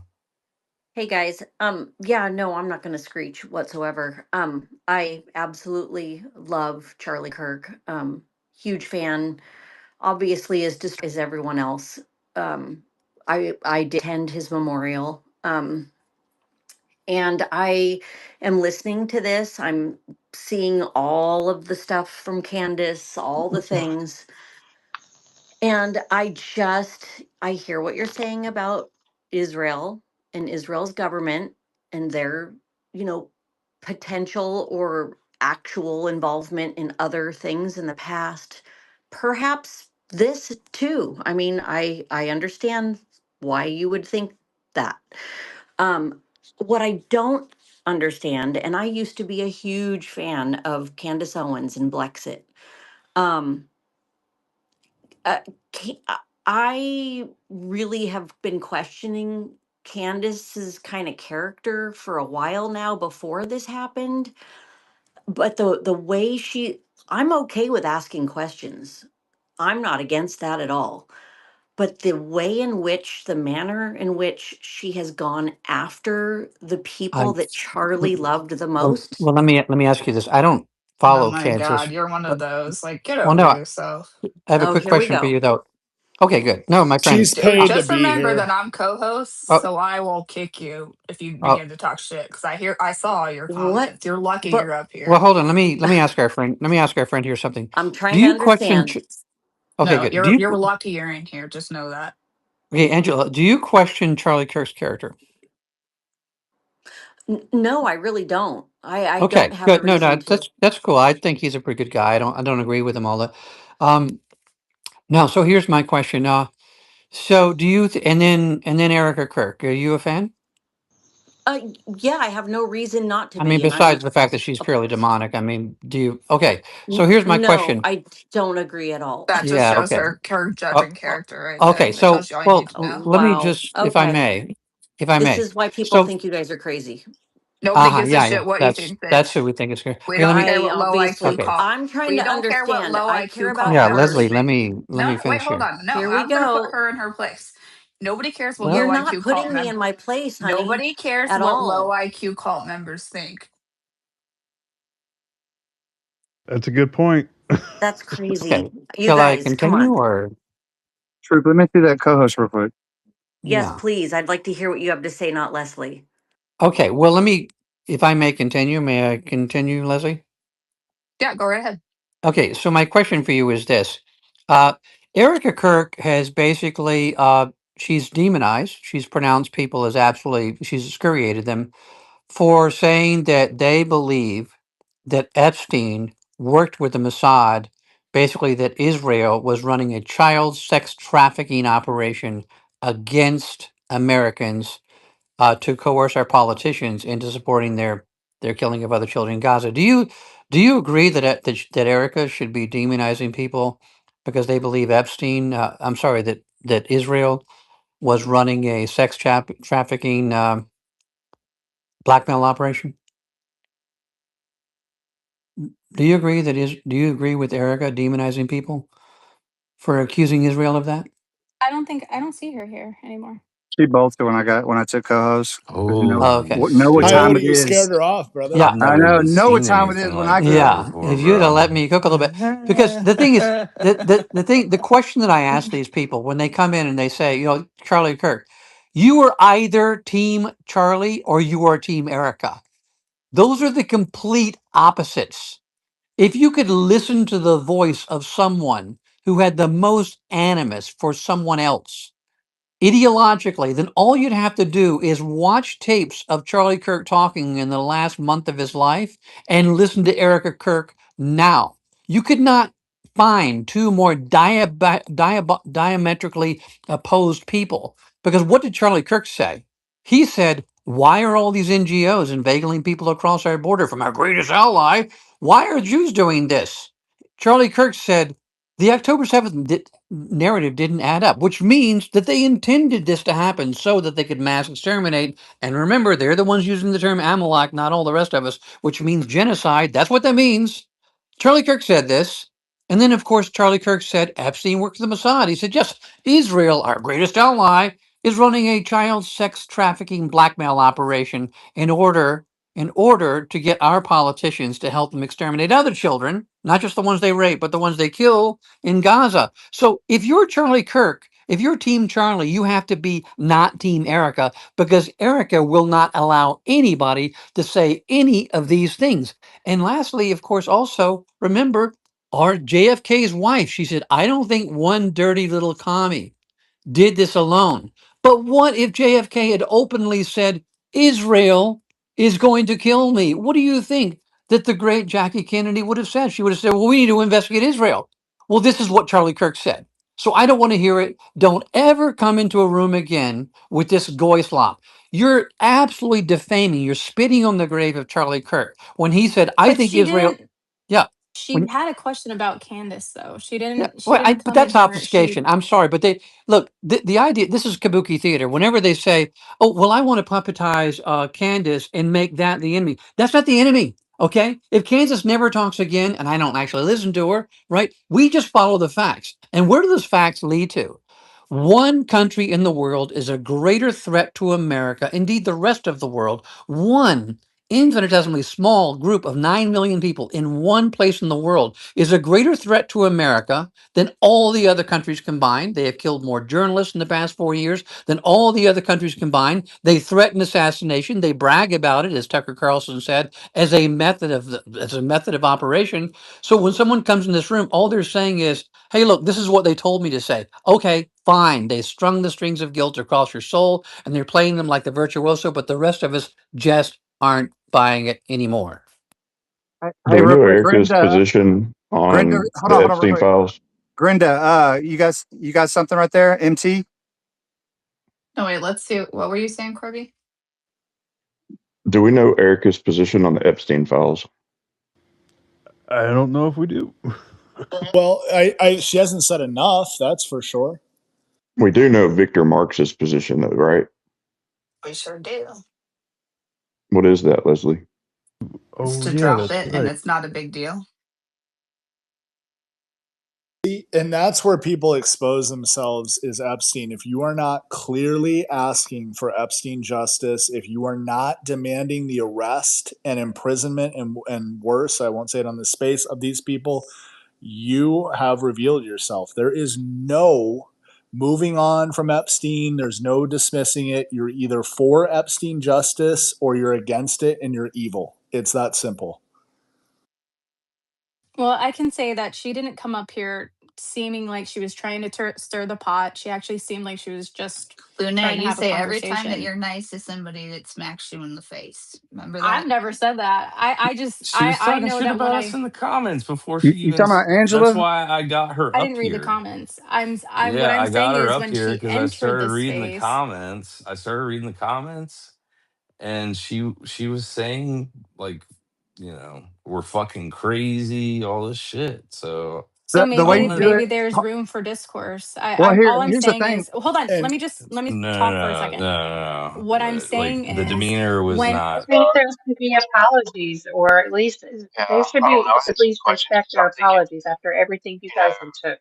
Like, I'm sorry, Renee, I love you to pieces, but there has to be accountability. That's what this no, country listen, What's that lacks. what noise? I'm where I'm coming from is when I went into Gary's space, Elizabeth, you have an open mic.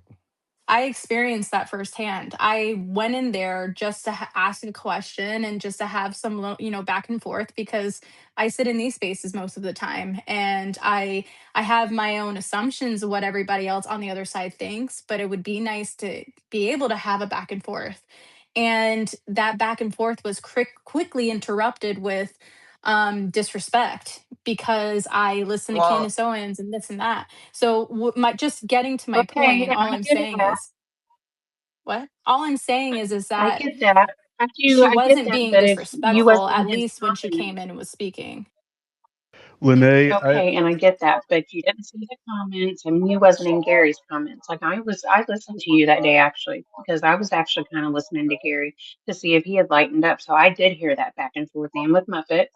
And all I'm saying is if she just came in with good faith, that's one thing. But if somebody's seeing comments, and I don't know, Yeah, I didn't read the we got to move comments, in that so I don't direction. really But I don't know. think it'll be instant. Like there's got to be a lot of accountability and just, I mean, I'm not expecting everybody to just come to our side and be like, hooray, rah, but there What's does that? have to be a little.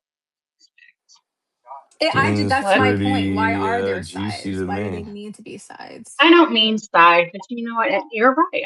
You're right. But I'm saying it is our space. No, So yeah, I wasn't paying attention to the comments. You guys probably know more than I do. I was open to having a it's back and okay. forth. David seemed like he was open to having one. That's all. And you do really good, by the way, Lene. You do really, really good with that. Oh, But thank Leslie you. does too Thank you. until she yeah, I'm sees not the gonna let disrespect. And I somebody think come she in here and understands. gaslight everybody. It's just not gonna happen. Like Well, we have Gary's people flood this space all the time, and we show them respect, and they get crazy, and it's just sometimes you just well, gotta call it There's out. still like there's over 300 people down there right Yeah, with now. respect, if they're talking to me, there will be no gaslighting.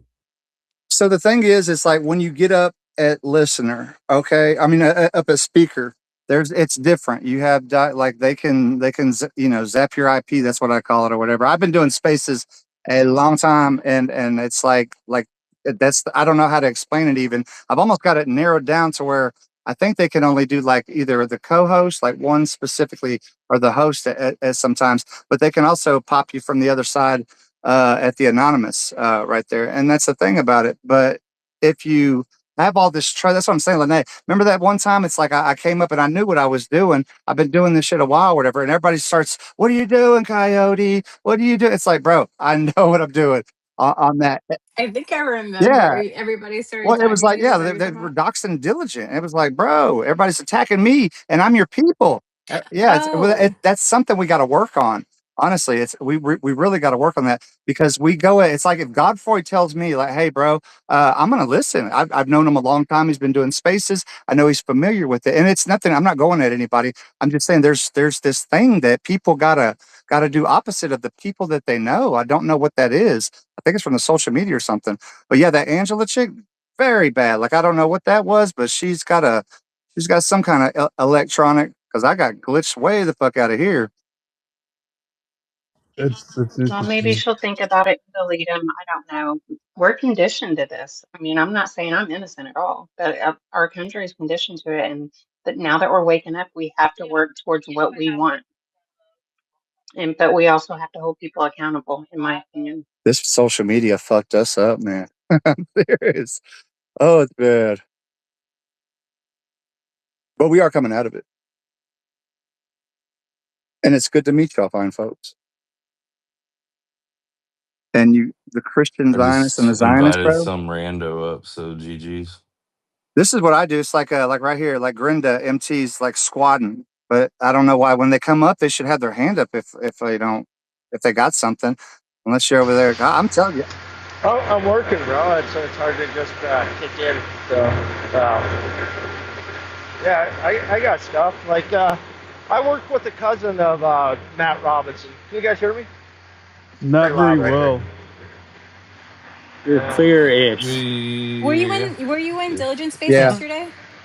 Yeah, I've been through spaces one time. But yeah, so like Tyler says that he didn't pull the trigger, but he knows who does. So that the gun, the Kennington thing, the gun was interesting to me, but like I feel like we bring these people in, like that gal up there, and she's going after everybody's going after Erica, and they give her something to go after. But I think we should be making them defend Victor Marks because I think Erica's just a pawn in the whole bigger scheme, and that was the takeover turning point. And I think Victor Marks has a lot to do with who killed Charlie Kirk. Well, that's a given.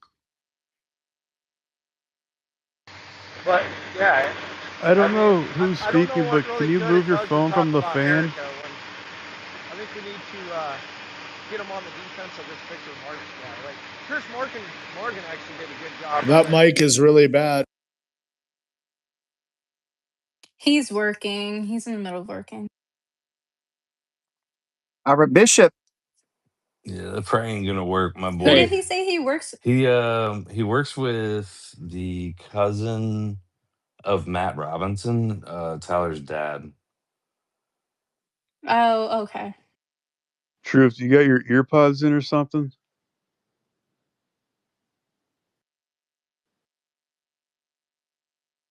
I hear him Boy, okay. they're flooding us now. Yeah, why? I hear Yeah, I Truth. I see them couldn't hear a coming word he in. said. Oh, I hear Truth pretty well.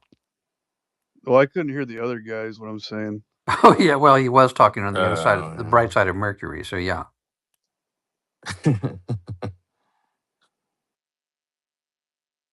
I think I always Them do, bro. Montana boys. It narrows it down, bro. If they're not following the host like you, bro, like I don't know. It's like why are you want at this point? Because this is these people, man. That's how you know you're doing something good.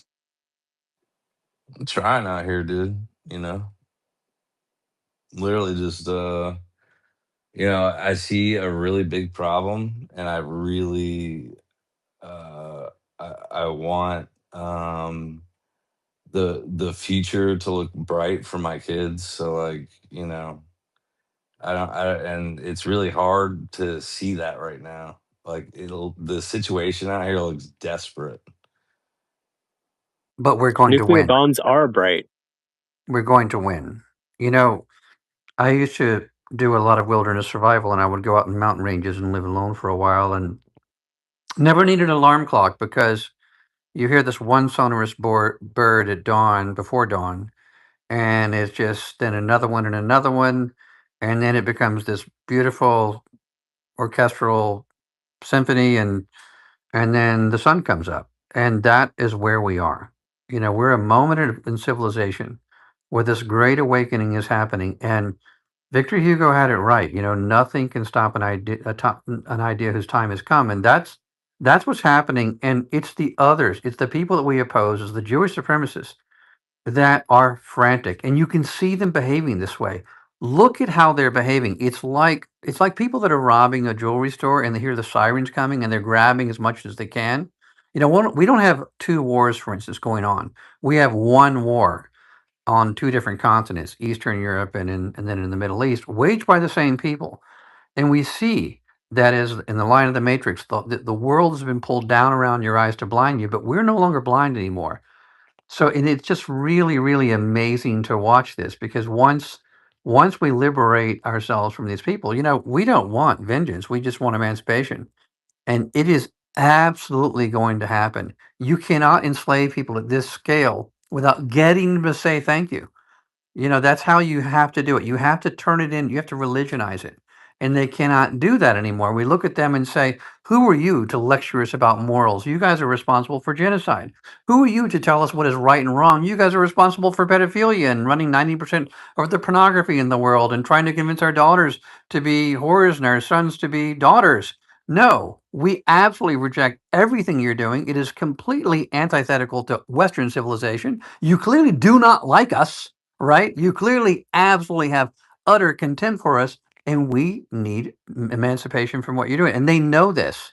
They know this. So, yes, as I've said it before, they have the media, they have the military, and they have the money, but they do not have the advantage because that advantage is truth. The truth can be spoken but once, and it can shatter a lie spoken 1,000 times. And that is exactly what is happening to them. They know this. So they're doing everything they can. And if you think they look desperate, remember, it's because apostasy is on the rise. You don't have to have any sort of countervailing view. You just have to wake up and say, I no longer believe in these people's right to rule us. You know, Mahatma Gandhi was asked this very question. You don't really think, said the British, that we're just going to walk out? Yes, said Gandhi. I do, because in the long run, 300 million people cannot be ruled by 100,000 people if they don't believe they have a right to rule them anymore. And what happened? They just walked out. They no longer had the power. So it's a belief system that's coming to an end. I know that it seems desperate now. I know that it's basically like the Wizard of Oz. They seem all powerful. But when you pull that curtain back, do they look powerful to you? Absolutely no. They look like frightened little cowards that they are, and they're going down, down, down at their expense and to our benefit. You know, the way that I look at it is like, okay, somebody could say whatever they want about me, like, right, like, and I could sit down there and it is not going to urge me to have to come up and just go crazy or try to do some stupid shit. Humility, just, you know, some of the things that it's just being a decent person. But that's the thing, the people. And you can lure them in. It's you know, like some of the things that you can even say on here. You can talk about like there's no Gog Magog war or whatever, and they just get so crazy radical with it that they come up and they have to come defend. That's the thing when you know you're kind of facing evil at some kind of point. Honestly, it's like something's not correct there. Like y'all are good people. You could just get the vibe. But these people, it's like sometimes, man, and that's the thing, Lene. When's the line for like where we, you know, keep giving these people, you know, grace and stuff like that? Like they've been really, really going at the people that are, you know, have a Christianity, man. Like honestly, I'm a very nice person, but I feel like like my shit's been under attack bad lately. The Catholics have really been getting it lately, and it's kind of sick, honestly. The stuff that they come up and push, like talking about, like, don't disrespect another. You know, if you are a Christian, how could you even say something like that about They somebody also else? have, don't forget, in Jerusalem, they have Jews spitting on Catholics and Catholic priests going to open up their churches, just in case you wanted to know how good of It's people all they the are. churches they've hit, like all those churches. I think seven in Lebanon, and that's just in Lebanon. and like I think they hit 4. And I mean, it's this. These are things that that's how our moral compass is gone as a country. If you look over there, what's going on? We should have been like, hey, this is fucked up a long, long time ago. But people are just now kind of like having to say, like, hey, yeah, that is a little, it's been messed up. It's just, but, it's something that we had to go through. That's the thing. But, there is no Gog Magog war. That's the whole thing about it. These people gotta get that into their head. Cause I'm not going to just like tippy toe around this shit, trying to be sensitive. I've tried the sensitive route. They don't give a shit. It's just crazy, man. So here we are. I just pinned something in the top. It's about the World Jewish Congress. I don't know if people have heard about it.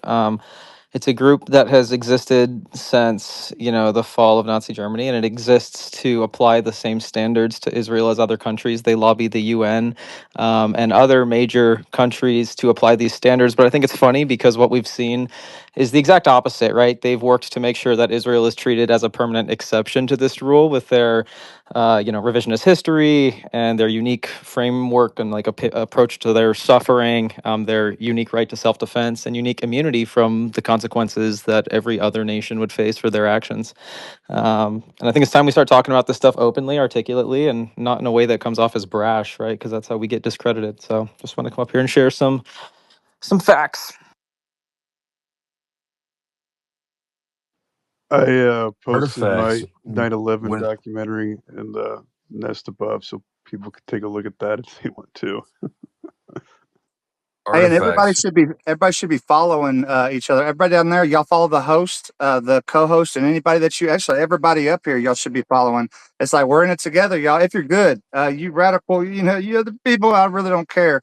But go ahead too, because it's engagement, which keeps it going, which gets the stuff out. They do it to themselves. Now you were right about that. It's like if they wouldn't just keep 100%. attacking. 100%.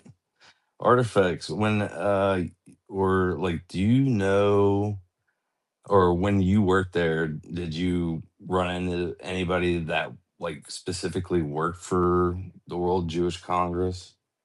Not like specifically directly the Like the Congress, like but Yeah. but I there mean was I'm like referencing there was a specifically the advisory council. I mean, there's that photo that exists of Erica and Tyler and that guy who was on like the Arizona Israel Advocacy Board, right? I've seen that. There was also this girl that used to work there whose name was Sophia Witt, and she was like almost like the Turning Point Israel ambassador. She coordinated the first trip to Israel that I was a part of. That Turning Point coordinated back in 2017, where they sent a group of their top student activists to Israel. It was with a Christian group called Passages, but this girl, Sophia Witt, was involved early on there, 2017, 2018, and I don't really know what ended up happening to her. Do you know any of the like advisory council board, like that board? Not personally, no. Okay. Truth, why are you I interested in the advisory council of the World Jewish Congress? the TPUSA advisory council. Oh, I okay, looked sorry. into that like pretty heavy early on, I mean, I and could scan the list and see if I know. I honestly haven't. I haven't looked at it too directly. Let me go try and there's a find it. lot of Yeah, let me look. stuff. But in Elizabeth. reality, the most interesting thing is there was a lot of mentions of Israel and Jewish this that in the bios of each person, to my knowledge, like my memory. Like, and then I go back a few months later and it's all wiped. Like that's I remember some of that stuff. Remember seeing some of that, yeah. I also had a donor reach out to me. They were on a tour of HQ back in March, I believe. And they were in the same building that hosts the Charlie Kirk Show studio. And I think it was in the green room in between the actual studio and like Charlie's office. But there was a full set of Jewish mysticism texts just chilling in a bookshelf that had a tag on it that was titled "For Charlie," which I just thought was rather interesting. because again, why are donors reaching out to me and not Turning Point They got me, directly? Is because bro. their They're questions cycling. aren't getting answered.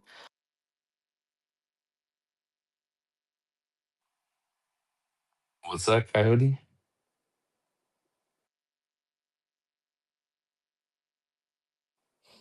I was getting dropped like nonstop. I don't know if that was one of the co-hosts or not, but I I just have no wanted idea. to like say that On me.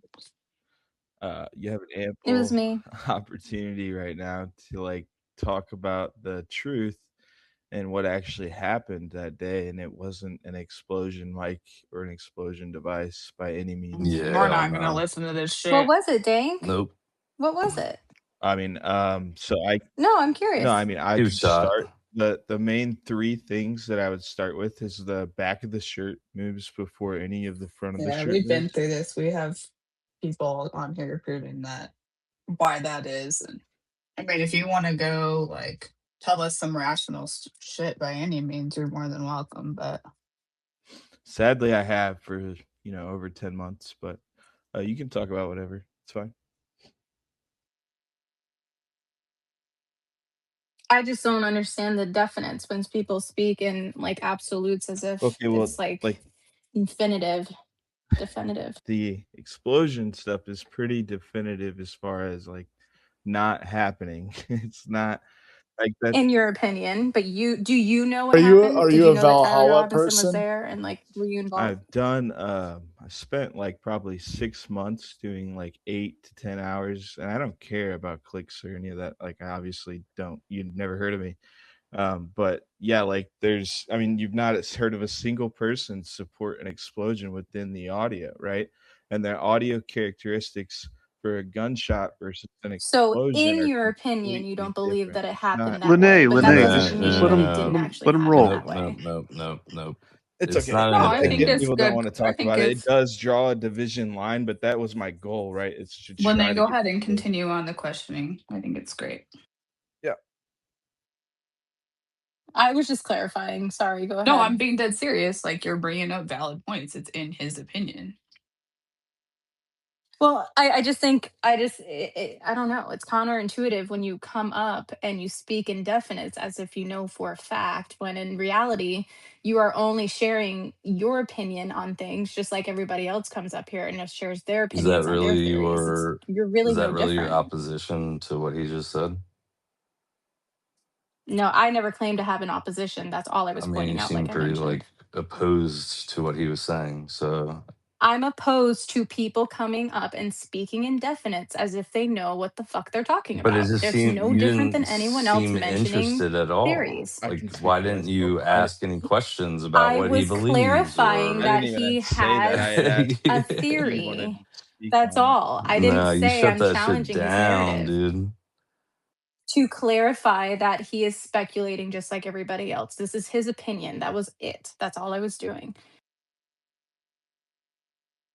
So proceed. I'm once again, I'd love to know why you are so definite in what you God damn think. it! I just once again, it's I'm not just definite a in thought. I'm not It's just your 100% in theory. anything other than Jesus Christ, but I do have simple questions just like you do about the explosion theory, such as the back of the shirt that moves first, and then we also have original verified audio, and that there's very distinct differences between explosion characteristics in audio and a gunshot characteristics in audio, and even people that have like tried to support the explosion theory, such as John Bray, they cannot deny this fact, but yet they still do not support the explosion theory within the audio. So like there's a lot of questions that I do have for sure.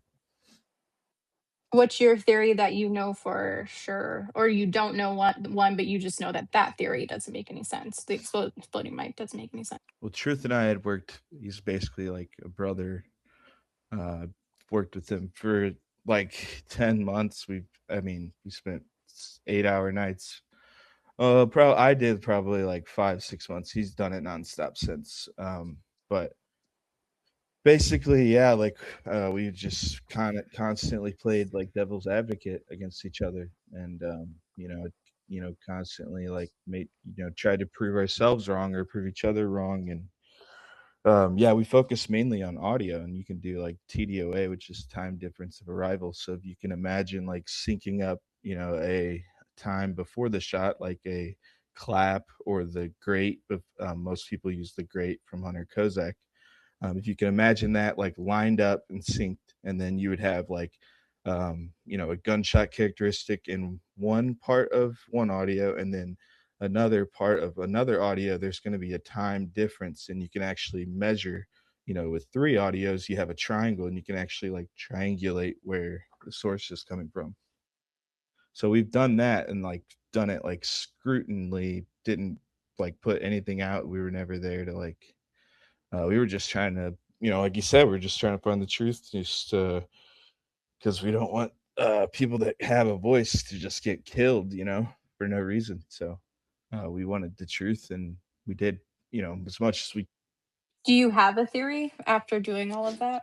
I, What I makes more do have a sense to theory, you? but just like you, I'm not like 100%. I've never have been. I'm never like a pusher of the theory. There's definitely a Yeah, bullet. like There's there definitely a is a bullet that very odd flies. anomaly of there not being footage in a specific area, and that's been stated since the very beginning from Candace.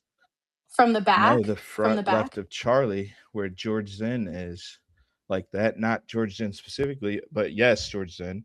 Obviously, it like the conspiratorial, aspect of this whole thing being an assassination and everything. But the conspiratorial aspect is George Zen. Like they never gave like a gunshot residue. They like this guy made it to where everything was basically controlled. He was the guy that like if anybody had any view or any footage or any testimony of him or that area, like they're the first people that got controlled and their footage and their names, everything written down. Like, but yeah, this area, like the front left of Charlie, in the crowd area mainly is where I would think. So facing Charlie, facing the tent, Yeah, the front left over there? Yeah. yep.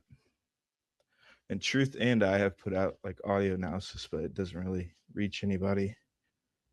But yeah, there's like a red umbrella girl there. There's like a waterfall that's accessible from beneath. There's George Zen, obviously of all people who claimed he did it. But yeah, that area alone has like no footage for people to see. Wait, so are you talking about during okay, you're talking about where Frank Turek was standing? You're No, talking about that area No, that you No, filmed? so further like out, The further opposite? out, where it, the like where the bottom where of the the menorah where it, meets all the forks. mm, You know, yeah, like where the triangle meets the point, like that area. So out in the audience, you Yeah, yeah, mean? Oh, okay. but like 11 o'clock ish. we've done like all kinds of work, but I mean, like the main things are the TDOA. What would be I'm sorry, I just have a question. What would be the significance in that being filmed, that area?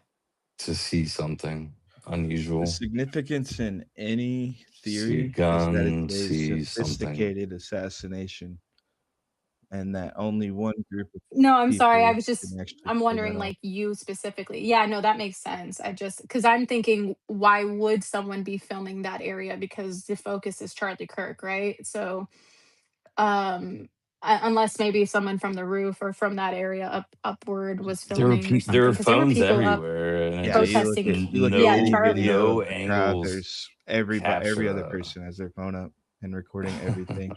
There's I um, mean, we have no. footage of Do you every do you part have a of the suspicion crowd, as to but that why? one part. what wasn't a TPUSA camera focused in sort of? I know it was on the left of Charlie, so it might have been pointing in the direction of his 1 o'clock. But um, it would be interesting to know if anybody knows the exact trajectory of that camera to his left, pointing out to the crowd.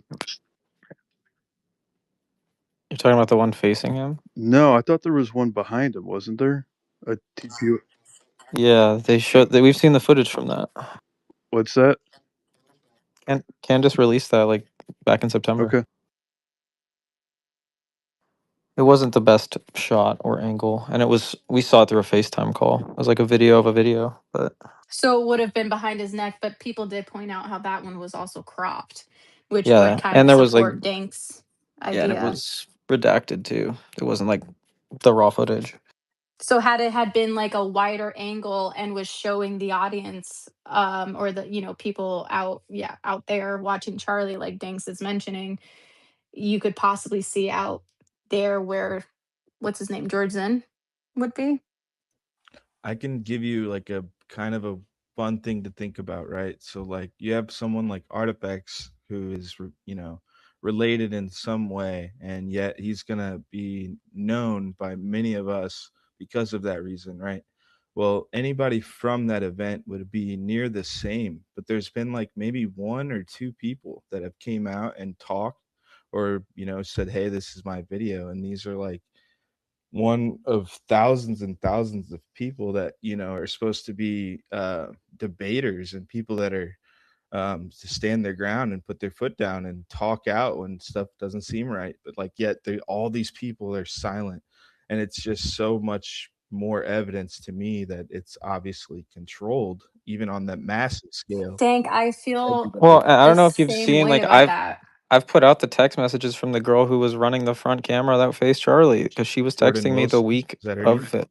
Yeah. Yeah. And she was like, if Candace wants to see that it was actually a shot, run my camera. And I was like, again, at the time, the week of the event, I wanted That to, camera would be great. you It would know, disprove the yeah, explosion in half a second. it would disprove everything. That's why I don't know why they haven't released it yet. That's why I keep That's putting my pressure whole on them to point, do is that Have you it. guys all looked this and footage seen? is hidden Have you from us. seen that her camera shakes? She focuses it up, bro. Well, yeah, but Yeah, I don't know if you've she seen the video. literally She goes in for a flinches. better She She's like the either focus. first one to flinches the react. Yeah. camera or it She shakes. frames it up better. Yeah. She frames it She Yeah, up has yeah, a better. but natural yeah, instinct of after getting that, a better yeah. shot once he gets shot. Yeah, I just want to say thank you to Dank. I don't want to undersell into truth as well, like how significant that research could be, pointing to something in sort of the waterfall area, if that's correct, Dank, to Charlie's 11 o'clock. So um, it's interesting, maybe there's like a underground area under the waterfall. I know like sometimes certain water features have components that need access to. So uh, Well, what about that? What about the little door that Charlie was sitting on top of, or I it was don't right see near the his seat? trajectory lining up with that if it's right under him. Mm. I would like to add to what Dank was talking about. Back in like I don't know, when was that?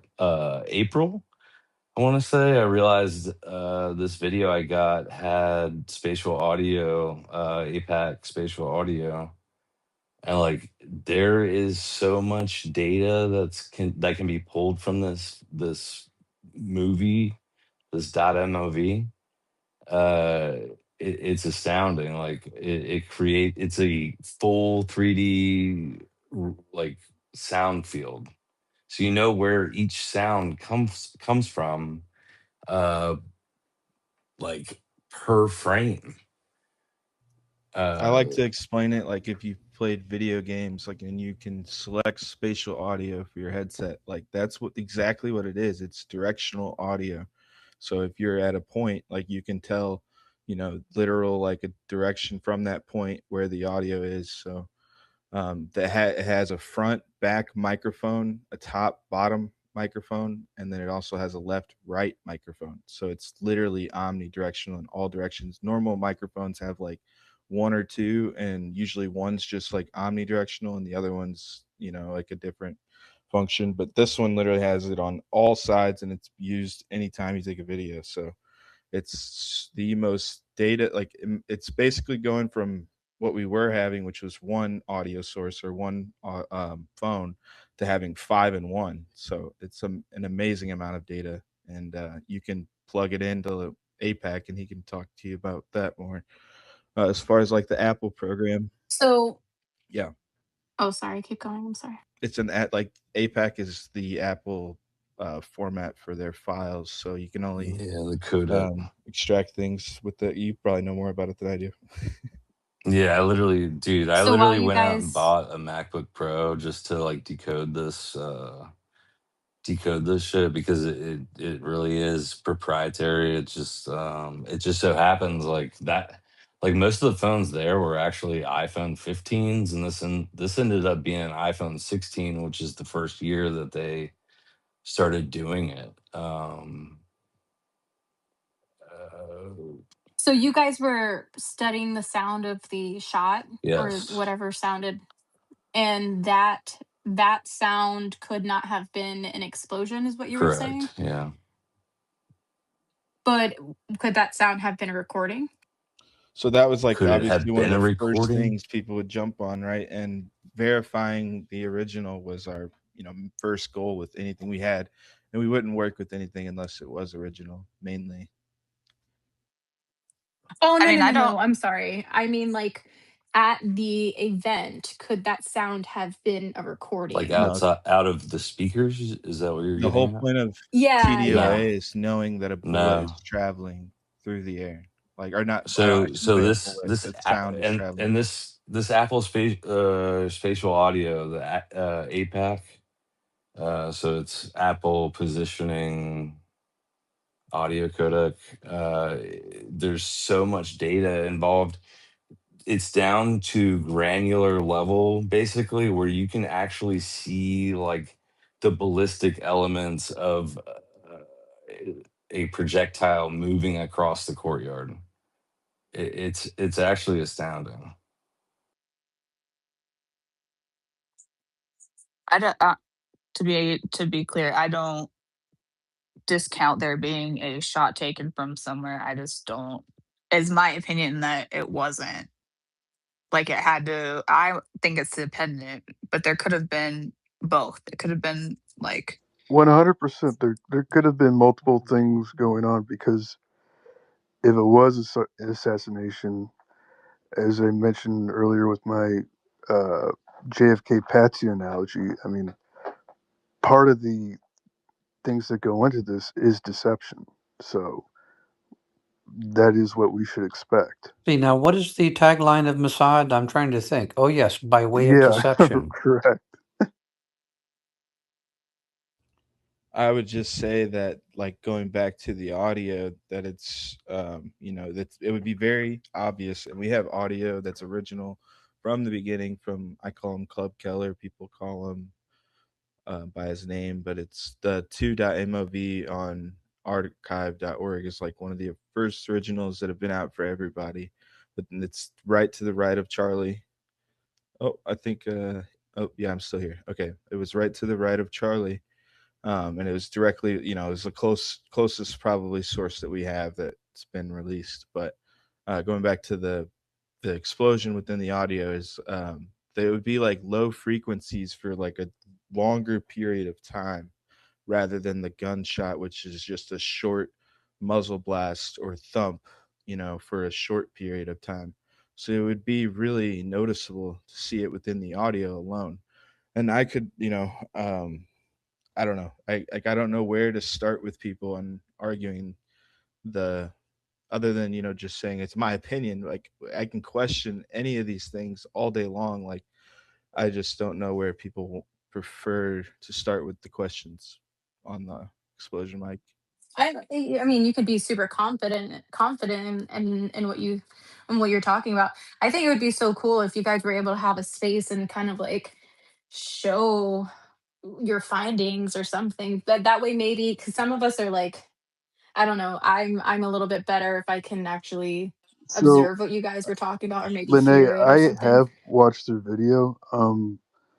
The Oh, you guys have a video of this? Well, I, I I don't mean, know if it's that's what I very was going to good, respond to. but yeah, go We've ahead, Nick. done so Sorry. much work Sorry. since the beginning of this. I mean, Oh, sick. I want to see yeah, that. but after, like, you argue the same, talking points for the longest time, and then certain things get pushed. I don't know how to explain this, like, without being selfish, I guess, but certain things get pushed to the top that are, like, to me, obviously debunked, and they've been that way for the longest time. And then people like me, or unlike me, truth has, like, has the willpower to, like, power through it and keep going. But I'd rather just like move on. And I don't know. I don't know where I was going with that, but yeah, I like kind of gave up on as far as like trying to fight the the explosion mic. It's like something we were done and over with in the beginning. Like this was something that Blake Bednar's was pushing, and then this guy is a complete joke. Like everybody knows that, and I don't know where to like start. I guess that's kind of where I was going with the explosion stuff. But yeah, we've worked on it for so long. There is one cool thing I should mention that I've created, like recreated the entire event, like 5 to 10 seconds around the gunshot, within Unity, which is like a gaming developing program. So it's like almost a complete recreation, and you can draw like trajectory lines or do whatever in there too. So we got a lot of like like a lot of verification on like what we've done. We were just trying to change our answer the whole time, and we've gotten the same thing for months and months and months. So that's when I ended up putting something out as far as audio goes, because it was the same answer over and over. Oh, that's where I was going.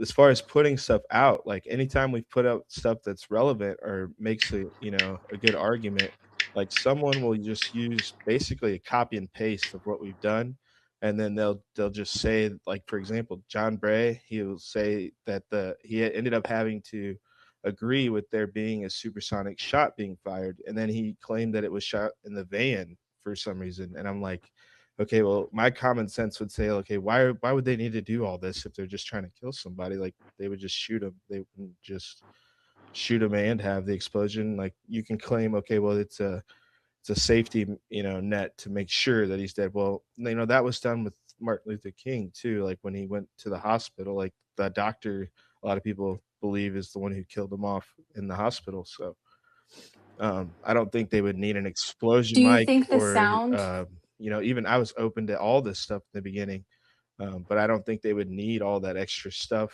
when they have so many other layers on top of it. I mean, they have the whole security, you know, that seems basically infiltrated. So I don't think like on the way there they could have done do you whatever. think the sound do you think the sound supports that the shot came from the No, roof I like don't they're believe no. claiming? The official narrative is a total Hell joke. no. Nope. Um, So, I have but can I I've That's interject real quick? completely that is completely failed every test. Cho Because yeah. I Tango One. Where does it seem like it came from? Cho Tango One. We're from on this platform. This from shouldn't be this one platform. what I've the done hell? as far as the official narrative roof location, Phil, and I've asked people to like make me, I'm open to being wrong. Like the Phil Lineman, which is the loser politician that got pardoned by Trump, that was there at the event and was on the balcony, but he had a video of him walking out, and he was inside the building when the shot got fired, but he claimed he knew what it was. It was a 30-06. It was at that building, blah blah blah, but he didn't turn and look over there, blah blah blah blah. But the point of this is the video actually shows all of these like 20 to 25 people directly in front of that building where the shot would have occurred, and like the bullet would have went right over their heads. Not a single person acts like the bullet came from behind them or they were in danger. They all duck from the balcony, like half wall that's in front of them. It's facing the courtyard, like they're scared of what was in the courtyard. And then even like the people like trying to take videos or like looking around, they're all looking like in the courtyard, like it came from there. So I like try to be, I don't know. It obviously it seems like I have one narrative, but I try to like look at all these different aspects and like have all the context and get the understanding from that perspective rather than, you know, because I do, I'm not 100. Like I said, I'm not 100% on any of this stuff, and I'm open to being wrong. Dan, can I kind of add to that? Yeah. So, uh, we know that the sound of a gunshot, or for people that don't want to go, I know it's going to piss Dank off, but let's say exploding mic, whatever. We heard the sound of, uh, let's say, gunshot occur from the courtyard. Okay. We're told the official story is that a guy fired a shot from the roof. Well, if it's the case that a guy fired a shot from the roof, how come the person that's, we could see people walking in the frame of the FBI video of the guy on the roof. How come nobody freaked out or flinched? Because that sound wave should at least travel to the parking lot, which is closer to the roof than the courtyard. But the sound is loud in the courtyard. So uh, I think it's valid that that's where we should be looking. I'm a little lost if we're on the same page or not, but basically, like I don't want to, like, you can play the he That's fine. said You she can said, critique me. like, what I think you were He on the s- same he He's page. trying said to look. understand if He you're on said the look same in the. page as him He or said look not. in the courtyard. That's good enough for me, man. It sounds like we're on the same Okay, page. I'm no, just no, I'm saying not if arguing or nothing. if I if was we heard a gunshot from the Fed slap theory, our rationale would be to look for people freaking out that heard a shot occur from the roof. And the best video we have is the FBI video, and it shows people in the parking lot. But nobody freaked out in the parking lot when the gunshot, we're told, occurred when it did. We did see people freak out in the courtyard. So I'm just knocking down the pins here. I think we can rule out pretty exclusively now that the Fed slap theory is bunk. no, for sure. I agree with that. But the like where I tried to truth especially, and we tried to like stay away from like Lene was saying was there our opinions, you know. So like there is gonna be, if you stare at this footage or any of the video there or any of the photos, like you will find something new every single time you've looked at it. No matter how many hours you've looked at it, you'll see something new and like it'll be like, oh, was that something? So I don't know, we kind of like learned to stay away from looking at these videos and using that logic to back up anything, because for example, like there's tons of people at the event where they're all claiming different things. Like there's witnesses, there's two or three or four different witnesses that have claimed the location that we've gotten, and it's not something that we've used to back up anything that we've ever said, like, or done. So where I was getting at is, people are they all at the event itself. Like some people heard firecrackers, some people heard a gunshot, and some people heard it over here, over there. So our main focus was to, focus on the data that's original and not tampered with, and that way it's like something that's, it's something that we can't really argue with in a way. It's not somebody's opinion by any means, if that makes sense.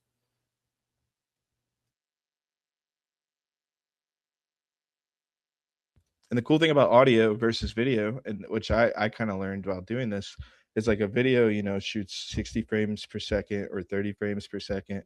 Well, audio is a little different. It stays like almost a continuous stream of data where you get a lot more data points and a lot more, visible data that you can see and analyze, which is good.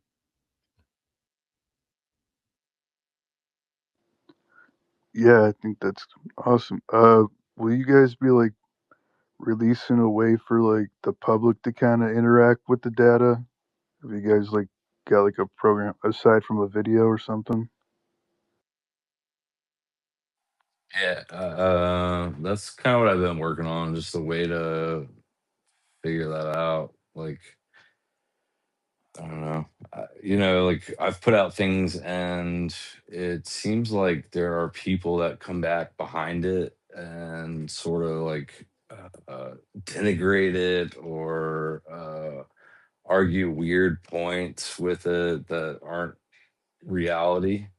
So I'm trying to figure out a way to release it in a way that it can be easily understood.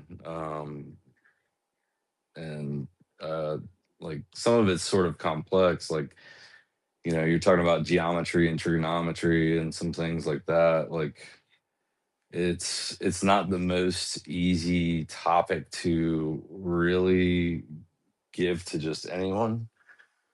Could it be Um, synthesized to just like a visual and it's medium? very, very scientific. What's that? Could it be Yeah, and synthesized? that's what I'm working on right now. I have a like it's almost a 30-minute video right now about just all the data that I've collected with the audio, um, presented in hopefully a pretty easy way to understand. When do you think It should they'll be. be It close should to be. finishing it? It's in like Final Cuts now. Okay, cool. This is like a pretty long discussion topic in itself, but I've released stuff like I've released like an interactive Google Maps that anybody can open on like Chrome and check my work and whatever they want to do with it, and it shows the points of the cameras, all that stuff. It's on my profile somewhere. X is not really good about like highlighting stuff like that when you want to. Is it pinned to your profile? I haven't checked your No, it's whole not. profile yet. Okay. That's stuff that I was working on months ago. Um, I don't know if Truth wants to. He's been working on a website that's been pretty good, um, to try to get the truth out there. Yeah, it's in my bio. So if anybody wants to check that out, they're more than welcome. There was something else I was gonna say, but I forgot.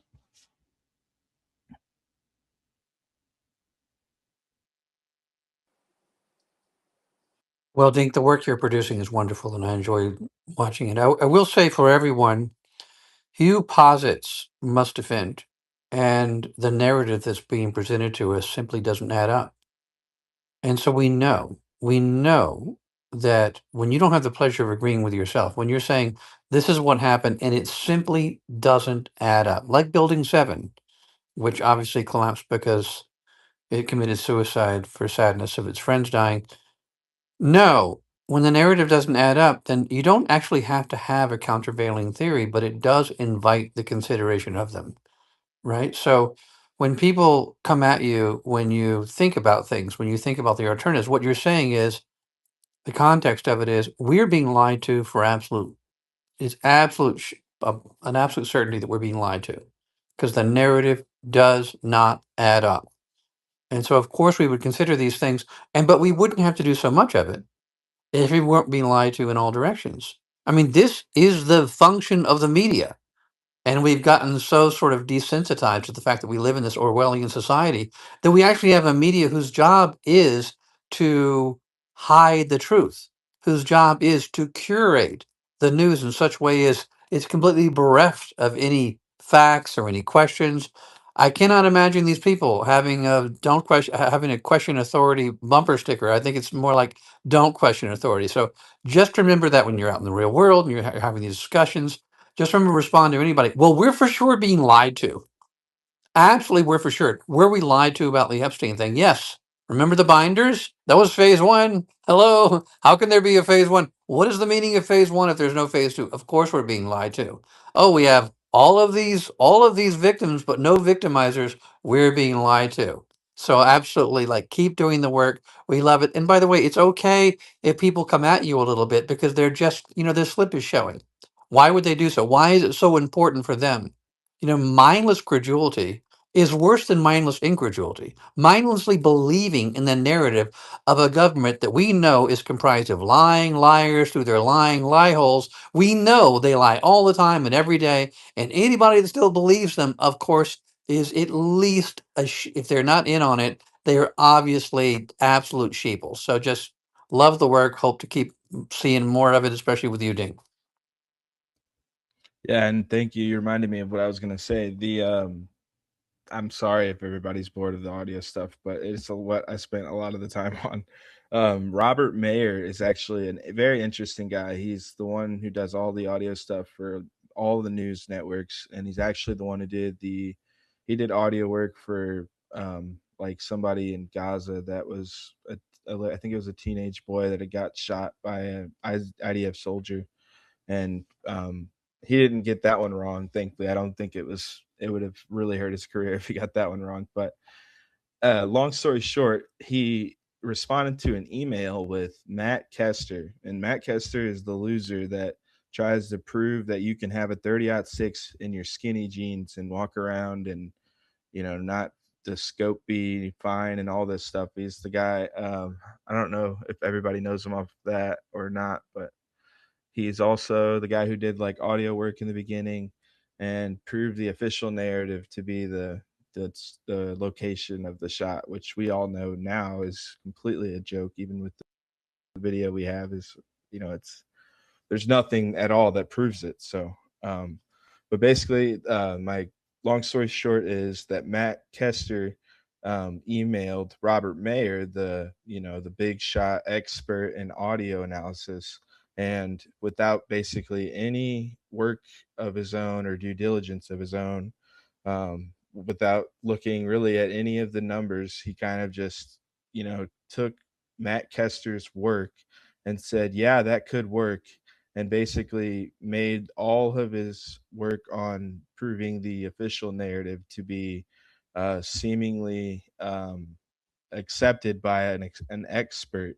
So like this is kind of like where Truth and I were so bothered by this, is like where it could really radicalize regular people like that are working on things and are like scratching our heads like none of this makes any sense. I don't hope you could help me here, Truth, with like why it's so obviously such a lie of what he's trying to support. I mean, he doesn't even like, even when the way he expresses his support is in such a manner that he tiptoes around, his career basically. Like he kind of like supports it halfway where it gets credit, but it doesn't actually hurt his due diligence with that because he didn't do any. So, Truth, could you help me on that one? You talking about Robert Mayer? Yeah. Yes, he didn't even really provide an in-depth analysis of that event at all. Like the news agency emailed him, he emailed them back within the day. Like he spent no time on it. He did one crack to bang, and like in a environment like that, like you don't know if you're measuring a reflection like off a nearby building or the actual direct arrival to the receiver itself. So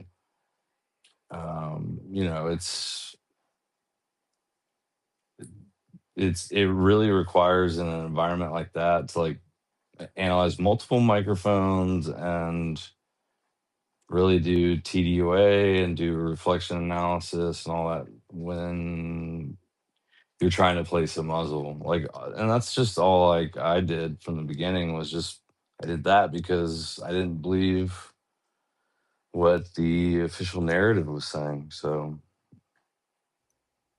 Yeah, so basically, like if you were to have a science project and you wanted to have a control, right? Like you need to have, the baseline data for whatever experiment you're trying to conduct. Well, Robert Mayer he's the teacher. He's a teacher at I think you know this. Is it Montana yeah, University? yeah, University of Montana. Montana University, like this guy has been called in for serious court cases similar to Tyler Robinson's. He has he's done all the public gunshot assassinations, whatever you want to call it. Where was I going with that? Where was I going with that? You were talking about him and where he's from. Don't Yeah, know, buddy. can't do this. I don't know. I know I was going with it, but Robert Mayer is, the so-called expert. Oh, they're using a single sourced audio, and basically you're having to, know the bullet speed for that. That's not where I was going with them, but maybe you can talk more about it with Robert Mayer and where he's from, what he does. Yeah, I don't know what I was Yeah. going with it. He does a lot of the like NIJ funded things, so he's definitely Fed adjacent. I actually had downloaded his through some of the NIJ funding, he and others went out and did experiments, basically shooting different guns of different calibers with a microphone array around the shooter position, and then release that audio. And I had seen a white paper on people taking AI and machine learning and neural networks and like analyzing gunshots. And so I downloaded it, So I have like a little knowledge of what he's up to, just because honestly, I think I downloaded his whole PDF data set.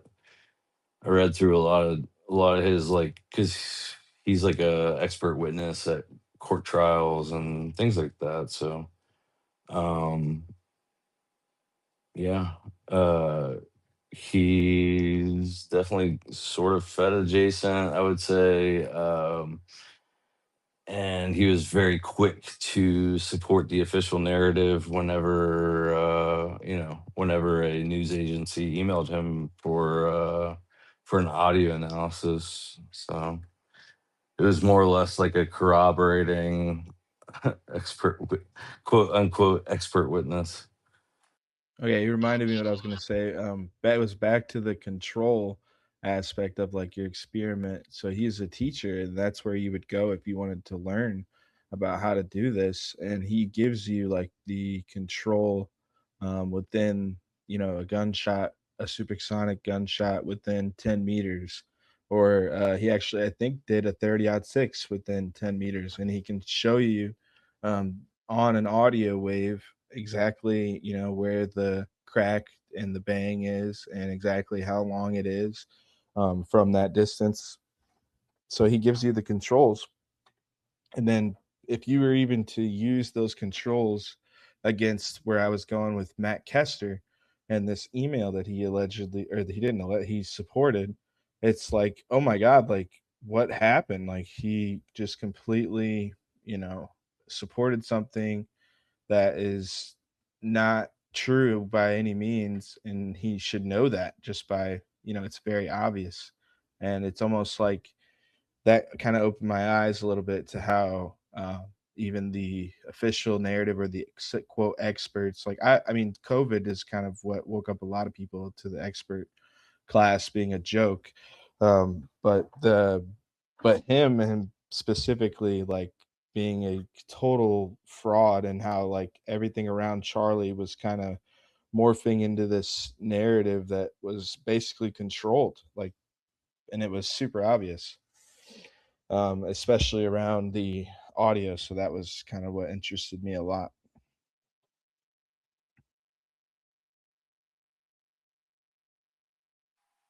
Yeah. We don't have to stay on this if anybody's got, whatever y'all want to talk about. Steven, what's up, dude?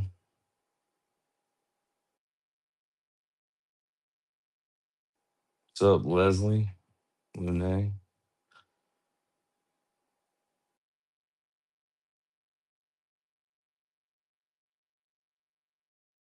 To hear about Eco challenging Gary Melton personally, but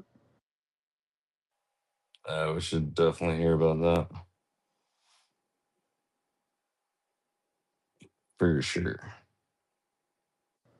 I don't know if Eco's got a mic yet. Oh, he's got a mic.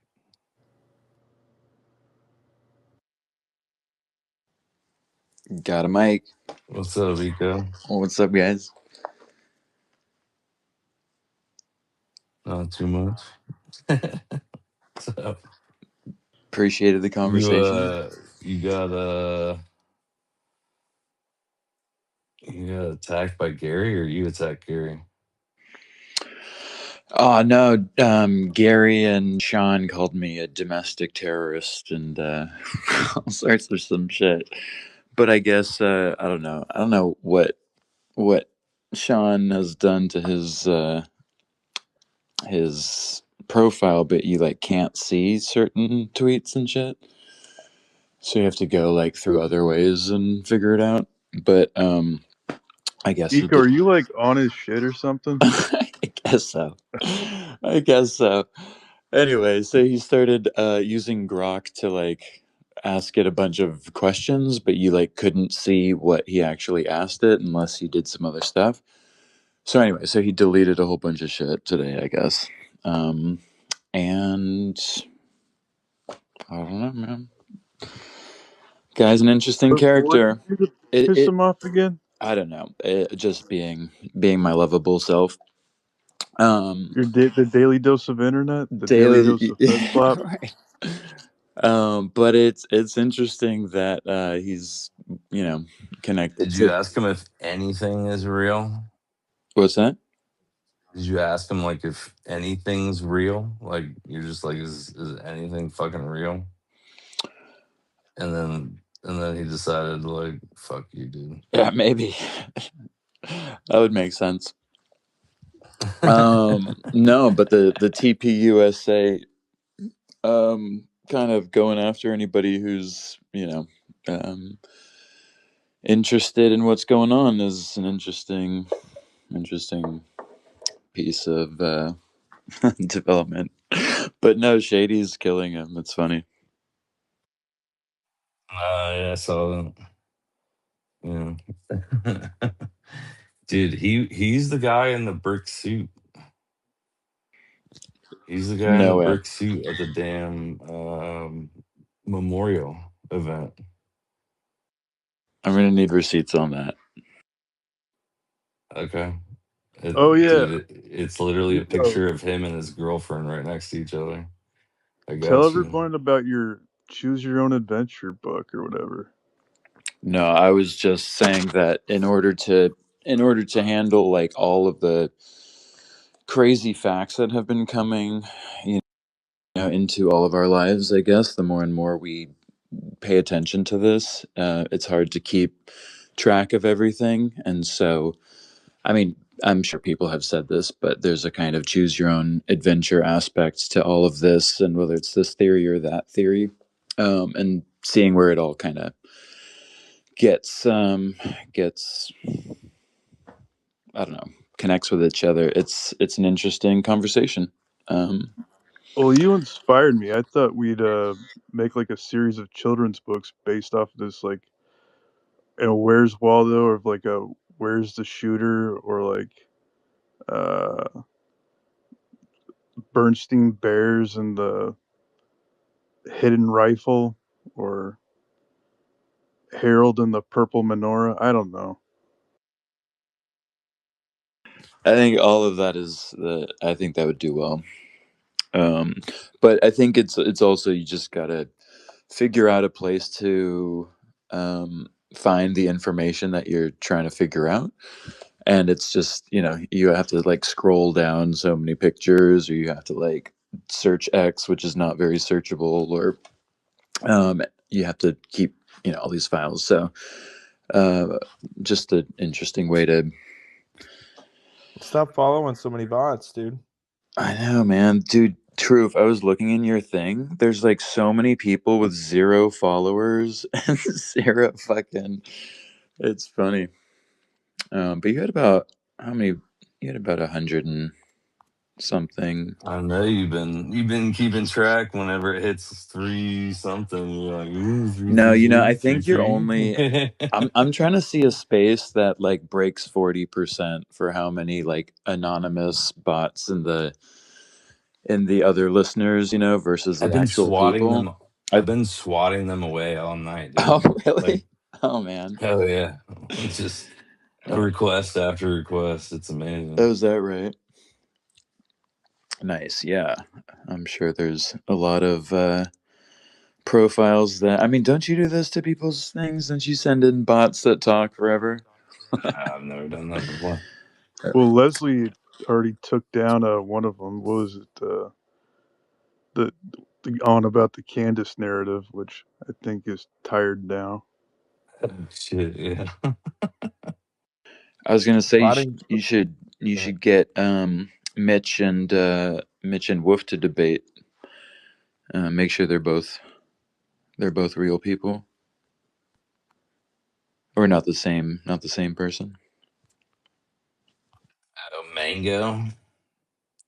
Oh God. Yeah, I don't know about that, dude. That sounds like just being a glutton for punishment. Like you just want to be like crying by the end of the night. No, I wanted to learn more about Metatron. It would be kind of funny. I'm almost into it. Let's do it. I mean, at first I didn't even know what they were talking about. I thought they were talking about like a Transformers or something. Like, am I the only one in this space that knows about Until Megatron? until I until I put two and two together that they're talking about that shape thing that I had seen before. Yeah, I was like, what are you talking? Because I had zoned out a little bit doing something else, and I'm hearing them talk about Megatron, and I'm like, what the fuck are you guys saying? But yeah, Did you ever watch that movie, Dogma? Ben Affleck and what's his face? Holy fuck. Anyway, Alan. Metatron. Somebody want to yeah, talk he's about still Metatron? here. Yeah, was Alan something. Whoever, basically Alan Moore, I think it is, in the movie Dogma with Ben Affleck and Matt Damon. That Metatron is that guy's character. Just fun fact. Wow, I don't Ba- recall that movie at all. yeah, basically the voice of God.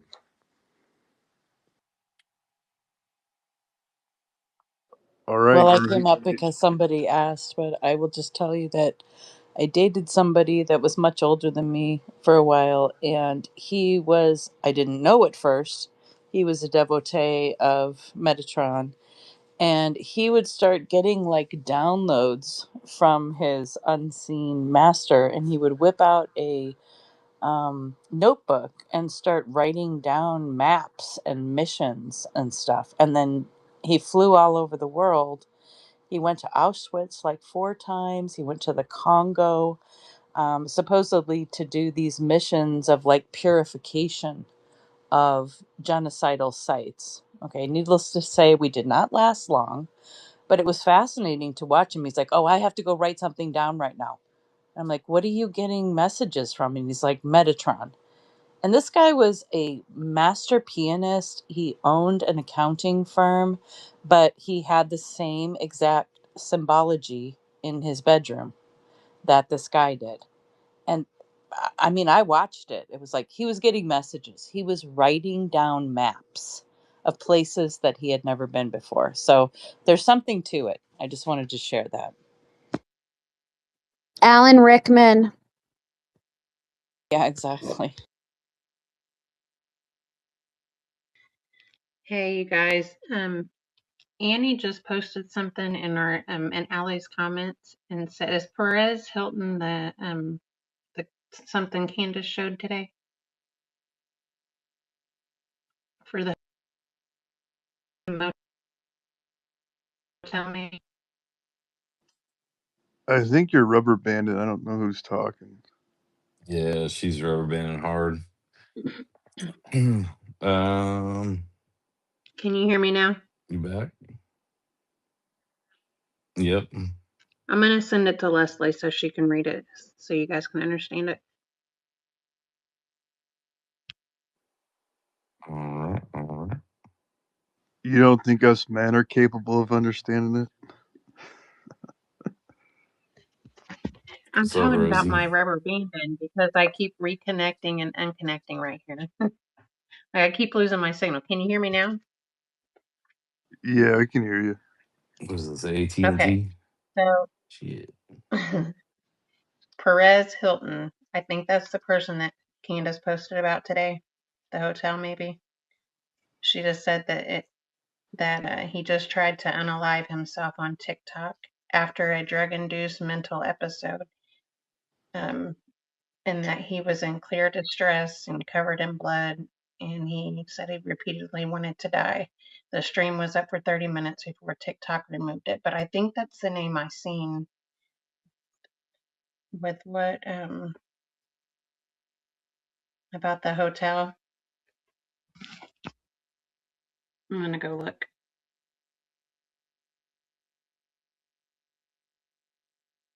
Okay.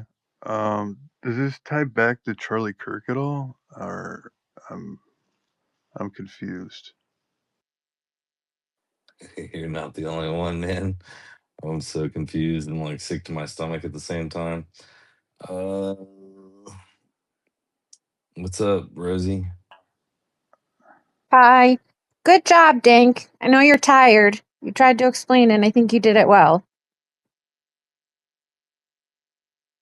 That means a lot. Thank you. I had a question for Muppet, but it looks like he dropped down. And also for Dank. Do you think it's possible to feed all of the available video into AI and then have every single person that was present at the event be assigned a number?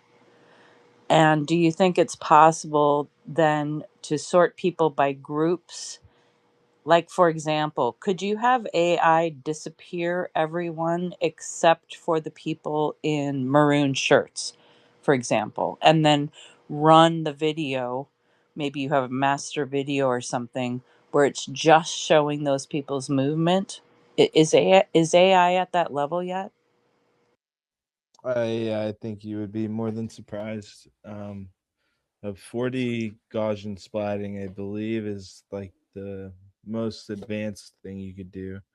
If you had enough video, you could basically recreate the entire scene from the video within a 3D model. I forget the guy's name on YouTube, but there's like I think he's like an Indian guy or Middle Eastern guy, but he does like all that stuff. But they've done this with satellites. They've recreated the entire Earth is now a 3D point cloud model, and all non-moving objects are its own cloud system or its own 3D model, and then all moving objects are their own its own model. So it's its own like layer that they can see and have tags and labels, and satellites can see like from 20 centimeters away from the ground in perfect resolution. So it can see your license plates, it can see everything, and they've mapped it.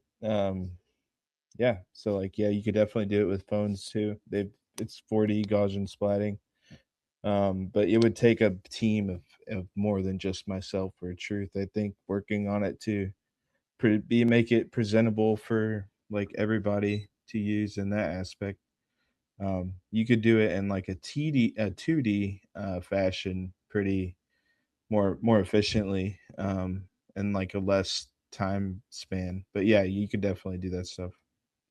So, like, let's just say you disappear all women, all children, all men over 70. Like, we enter in our estimates of age. Like, something like that might be possible where you can, like, get rid of all of the noise.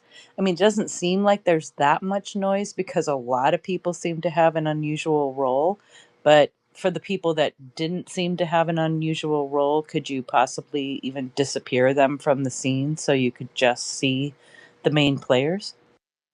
It's kind of what I did within my 3D model, but I didn't do it in that approach or method. Like we had a lot of people that we knew were suspicious, or we knew their names, or we knew they worked for the security team. And I do thank Muppet for being a guy that really helped with identifying people.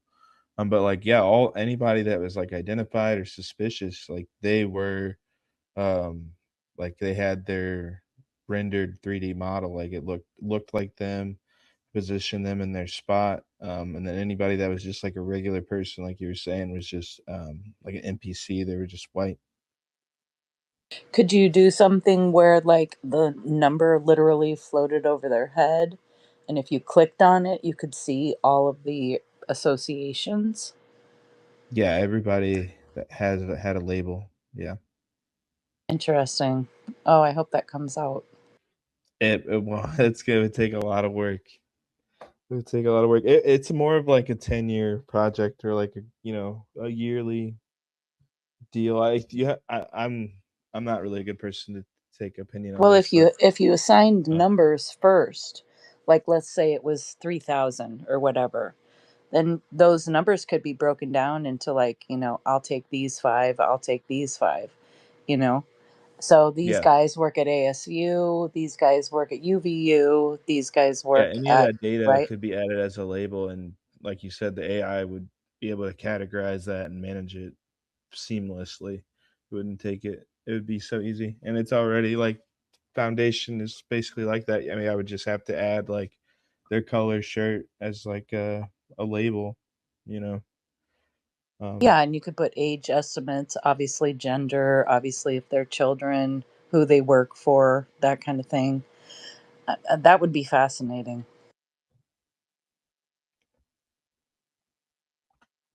yeah, I would just say like I've kind of lost hope, especially with these theories that are so hard to knock.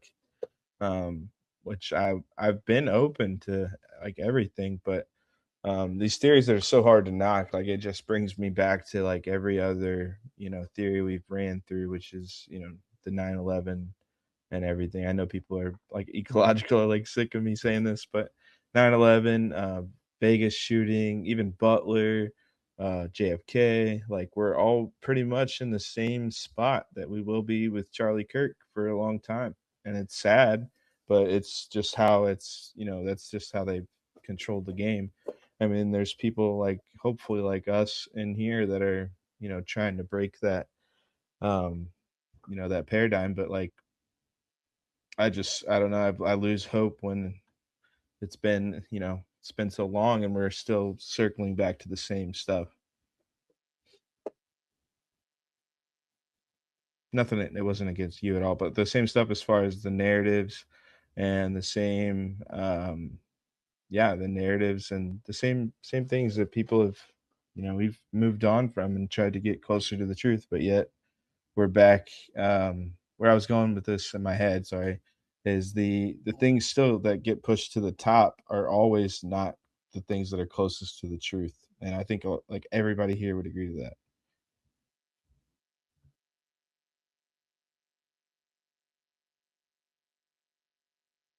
Well, I personally feel like the Hawachuca connection is something that it's a niche thing that like a group of women, maybe some people know about them, but they're going, they've combed through all of the Facebook posts from like picnics at Hawachuca and matched them up to people that were there.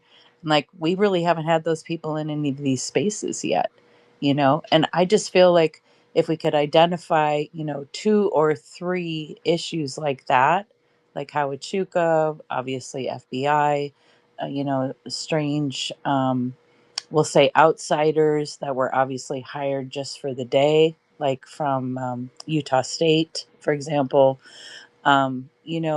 that maybe there's some way to break it. I mean, I don't, you're right. Like, we still get back in the same position of like, okay, well, now we've figured it all out. So what do we do about it? That's really the bottom line problem.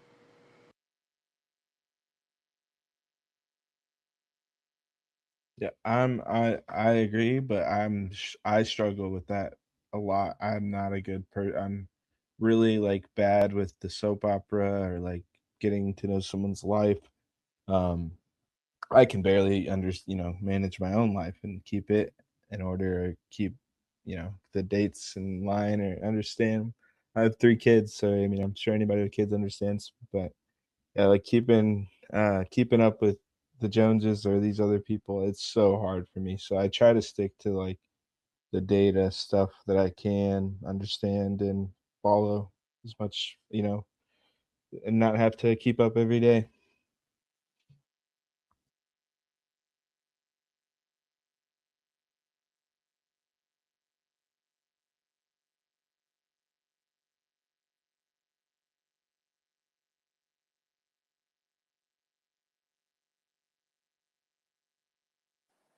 So, since this space was originally about Kennington, has anyone else in here combed through his Instagram out of curiosity? Because it's fucking nuts.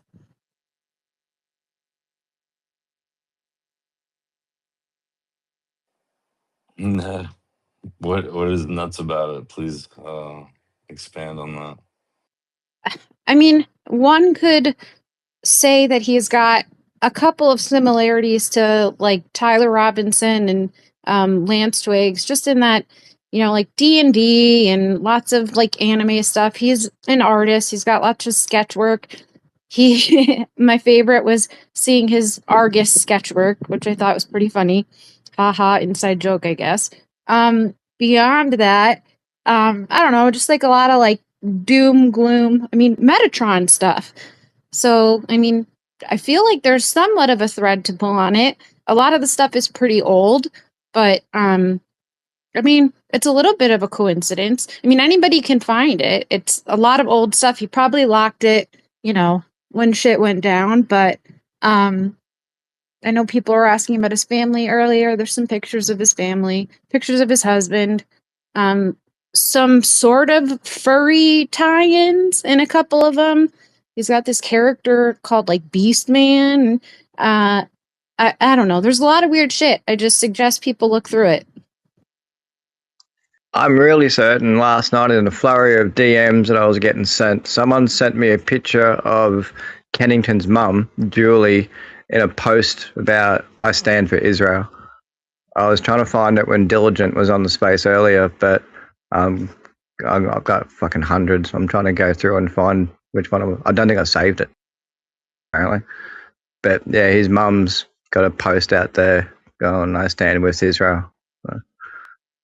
Well, that's interesting because on when she was on with him, didn't she say she pretty much sympathized with like she was against Israel at this point?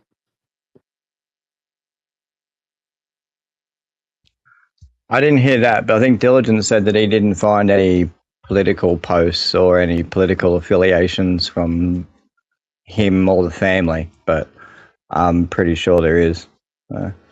I'm trying to find it. It's in here somewhere. Hey Muppet, there's a section in your DMs that is a whole new set of DMs, and I only found it myself the other day. I found like 100 different DMs.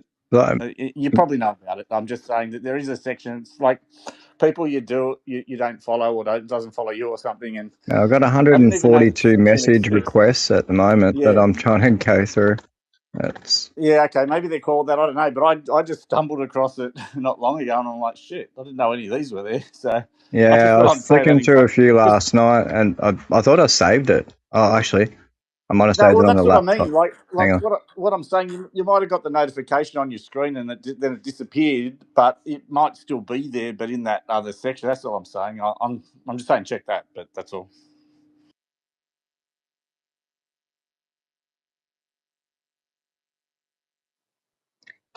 I don't have Instagram. Do you have the pictures, or could you add them to the comments? Whoever was talking about Kennington. Sure. There's a lot of them. I don't really know how to cherry pick what I think is the most valuable, but I can put some in there. I can. No, okay, I can you'll put some drop in. a few just so we can hear them. Okay, I'll throw perfect. some in.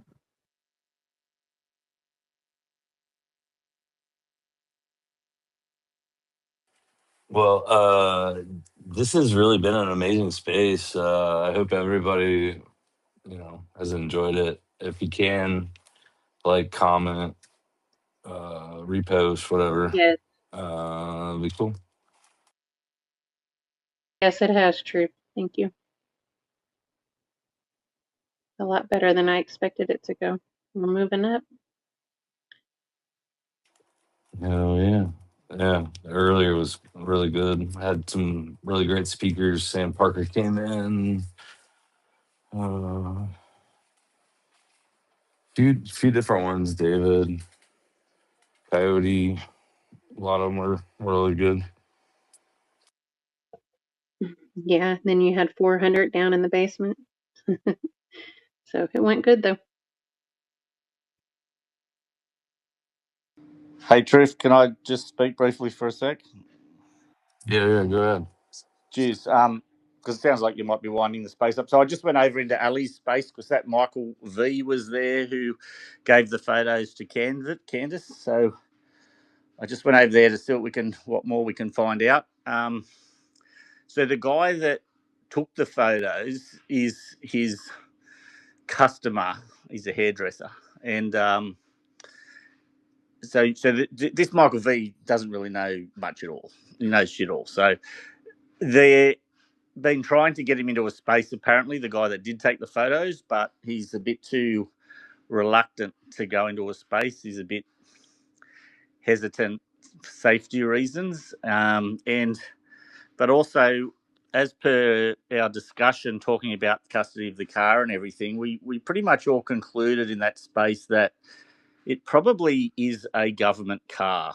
So the cars that they hired were most likely government-owned cars, and someone's husband or someone is a police officer, and they said, so what happens is when ABC staff or police or whatever fly in, need a car, they have their own network of cars that they own, and then there's an overflow as well. So part of it's the own government agency, and then the overflow would be a contracted supplier or independent hire company that would have the contract to supply the cars. They said what would happen is the car would be waiting at the airport for them. You don't meet the person, so they just leave the car at the airport with the keys, I don't know, in them or to be picked up, whatever. And so there isn't really a turnover person. So you arrive, your car's there, your keys are there, you get in your car, off you go. The same with when you're returning it. But what we need to do is look at the chain of custody in the sense of the car that Blake Neff was in, so the second SUV. So we would assume that both of those SUVs were, organised or arranged together.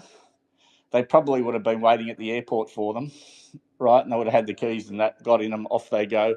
So we just got to really get on to anyone, all the people that were in those vehicles, and try and get whatever information we can out of them if possible, or witnesses or whatever, and follow through, because it's hard to even look up the hire company where the cars came from or the owners of them. So, but that's what we've got to look at doing, and that sort of explains everything else along the way from when it happened, that the fact that it didn't get impounded, well, that we're aware of, but the government probably technically already owned the vehicle, and plus when it comes to blood and stuff like that, there's car accidents all the time. People bleed all the time. It doesn't mean that the car gets what do you call it, has to get I forget the terminology. Decommissioned, yeah. Yeah, or bio. Yeah, it's not necessarily a biohazard. Like, there's car accidents all the time, and they go to car repairers, they repair the car, they clean it up. Like, that's bullshit. So the only reason that would be a biohazard thing would have to be if it was something like a shaped charge or some other type of advanced technology or advanced stuff we don't even know of. Or someone even mentioned fentanyl, because they suggested that if fentanyl was involved, that might make it a biohazard. But anyway, so the point is that that's probably the lineage that we all need to look through, is the chain of custodies of those two cars. And I don't think I looked at the number plates of the license Which plates of cars the are other you one. talking about? The SUV that Charlie was taken to the hospital in, Okay. which is so they had two Yeah, SUVs. it's So the Yukon XL. yep, and the one that Blake Neff was in with what's his name? The Challenger? Yeah, well, they had two. They had the two. They probably got them together, right? And it would have been organised together. So they would have had to return that car, and maybe it was just they drove to the airport in it and it got left there. Who knows? But we just need to find witnesses and things. So that's all I want to say. Is that's sort of probably our best line of inquiry, and the most likely reasoning why what happened to the car did, because it seemed to be taken to a warehouse that was probably connected to the feds, and it was hidden for several days, then it was stripped out, then it was sent off to an auction house or sent into state. A whole lot of shit about it, but it's not normal. It's not like a normal car hire place, and the normal car hire places decided to do that. We believe that they were probably in control of it the whole time, which is probably why it never got cleaned out, because it was them anyway. Who were they cleaning it out from? Themselves? Like as I was talking about, why didn't they hide the evidence?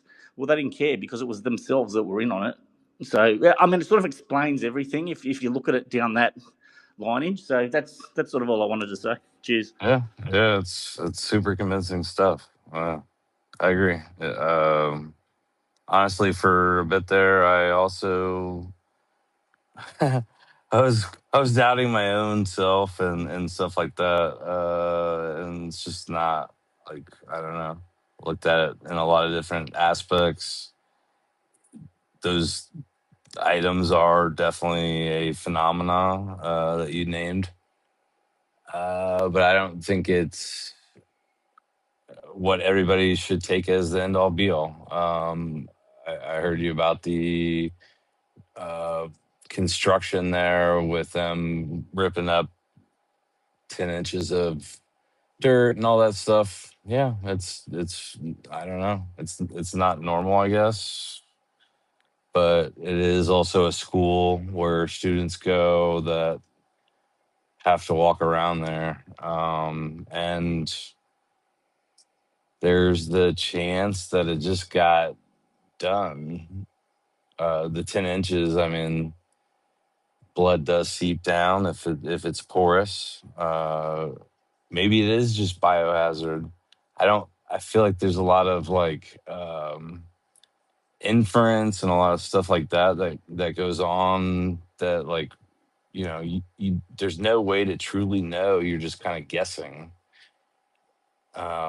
So yeah, maybe you're right. Maybe it's weird shit on the ground. That's why they had to dig up 10 inches of the ground.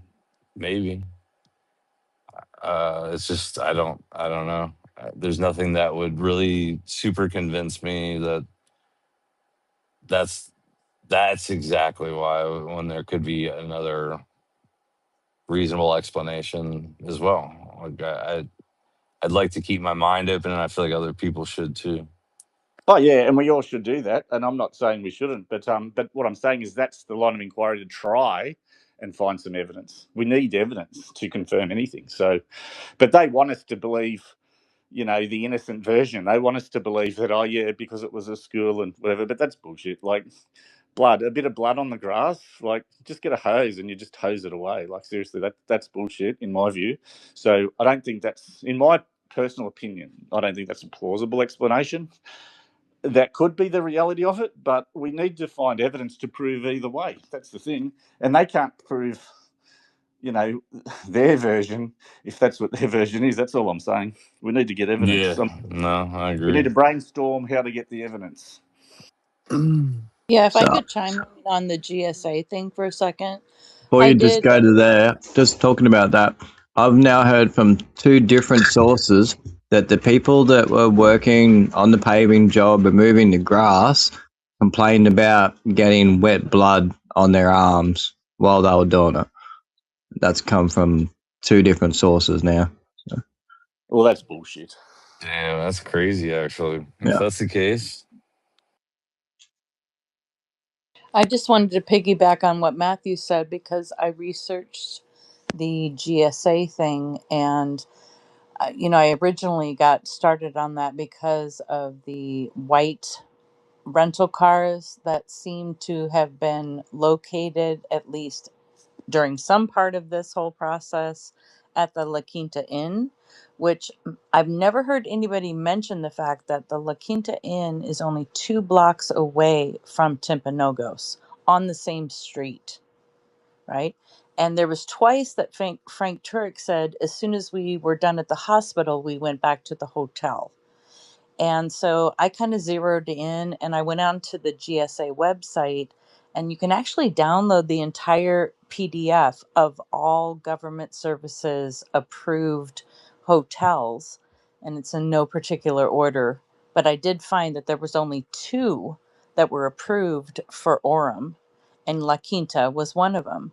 So, and then there's the Blake Neff thing of like, yeah, we were there in Orem, but oh no, so what did you find with that? well, just, Anything? yeah, I actually called them because I wanted to know if there was anywhere in their hotel where you could enter in the first floor. I wanted to know if they had any suites, and I wanted to know if you could enter directly into any rooms. And I had my own reasons for wanting to know that. um, which I won't talk about right now, but it has to do with the cryo preparation thing, because you can actually do that type of preparation outside of a hospital very easily. They can do it in a desert, okay? Like, they are totally a fully equipped team. But that wasn't the only reason. I was very fascinated by the fact that this GSA rental car sightings were happening at a GSA hotel that was only 2 blocks away from Timpanogos. And I thought that these kind of weird slip ups of Frank Turek saying, yeah, as soon as we were done at the hospital, we went back to the hotel. It didn't sound, by the way he said it, that they were going to go an hour back to Salt Lake City. And then there was also the Blake, slip up, I guess you would call it, right? Of saying, yeah, we were in Orem. Oops, no, we weren't. Well, I think La Quinta has not been looked at close enough. And I think that it would, possibly be a place where somebody might say something. Maybe there was somebody that worked there then that doesn't now. You know what I mean? So I just wanted to chime in on the GSA thing. There's one Uh, or two, I can't remember if it was one or two hotels. I did also research the fact that there's only two funeral homes, and one of them is in between Timpanogos and La Quinta. That's how close. There's a funeral home there that also has the facilities necessary to do that type of, we'll call it preparation process, right? So that was one of the reasons why I was researching. So there's one or two funeral homes, and there's so was one or two he GSA hotels. alive whenever they froze him, or No, it's not about freezing. It's about when somebody has to be only dead for a minute or two, and they do something called a washout, which is a preparatory process that lowers the temperature enough for transport. It lowers it enough so that there's no degeneration happening, and then the final, whatever you would call it, preparation or freezing process happens actually at Alcor. So that was one of the so reasons why I was, yeah, but what's the it's purpose not of that this? in depth. Why would you do that? Why would you do what? Use cryogenics. Well, my interest about it was in the fact that they have all of these other programs that are associated with Alcor that are funded by the Rothblatts that have to do with preserving the skull and C1 through C7 of an individual. They don't even take the whole body anymore. And the his reason that they do his that, and they C2 have through NASA. C7, especially on the left hand side, were completely obliterated. Right, they remove them in this particular procedure. They remove the head and C1 through C7, and Right. So it's what's called a the neural where do separation you go with process. that? Like why are you why? Just why? Well, because Alcor isn't just about cryogenics. The Rothblatts, which is, I think, based on everything that I've studied, they are connected to the Rothschilds of New York City. And the Rothblatts are the primary funders of Alcor, and all of the other programs associated with Alcor are about mind uploading and consciousness transfer. And that's what they fund, and they also fund the DART team that goes out and basically picks up the person right in the process of them dying. And they have to have a private surgical situation in order to do that. And the team goes out. Do you have any like threads on this or anything? Yeah, I did. In fact, I posted it to Candace the very first time that she asked if he had been cremated. And I said, I think you should look into this because, of course, it's in Scottsdale, right? But basically, what they're doing with a partnership with ASU, right, is they're harvesting great minds, is what they're doing. And Alcor is also involved in a program through Martine Rothblatt, who is one of their primary funders of the DART team. They're downloading the minds of great veterans, and they're actually offering this um, through West Point. And Martine is so crazy. He slash she is a woman now, but she's a full transsexual, right? The primary funder of Alcor. And she has presented her wife's mind uploaded into a robot at West Point as part of a program that's being funded by NASA. So it's about consciousness transfer, right? So my thought was, would they waste this mind, right? Because it's a high level asset. And the DART team goes out and literally grabs the people as they're about to die and brings them to Alcor. They cool them down during the surgical process, and then they only take back the head and C1 through C7, right? And then they cool it down, and then they transport that, and then they create a mind file on the person from all of their family history, their social media history, all of the videos that might be available of them, right? That's the mind file side of it. And then they also create what is essentially an AI or digital twin of the person. And this is funded by NASA. So this is not woo at all. And then that led me to consider, is that All what they're, right, all right, all right. well, I'm just It really telling you. bothers me. It really bothers me when people call people by pronouns. You're either born a male or a female, and you need to adhere to. I don't care if that person chooses to call themselves a male or a female. It's what the sex you were born with is, and we all need to start fighting back and standing up and being honest to these mentally ill individuals. Well, and if you understand that Martin Rothblatt, now Martine, Who the also fuck owns is that? Cloudflare, And why should I care about it? also I owns literally just got Cloudflare, done. which is where they're uploading these mind patterns, right? Again, I Dude, are just you a literally said I bot? don't You're a think that we bot. need to There's be no way you're a calling real them. person.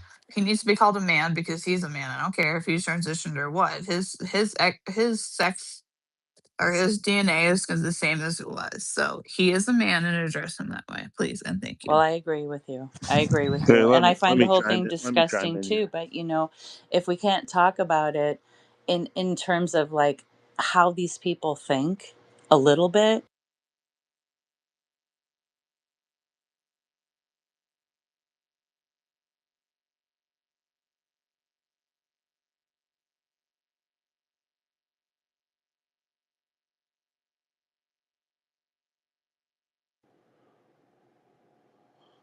Oh yeah, Let's I or don't know just what put all the that smack was, down. but I can't do that.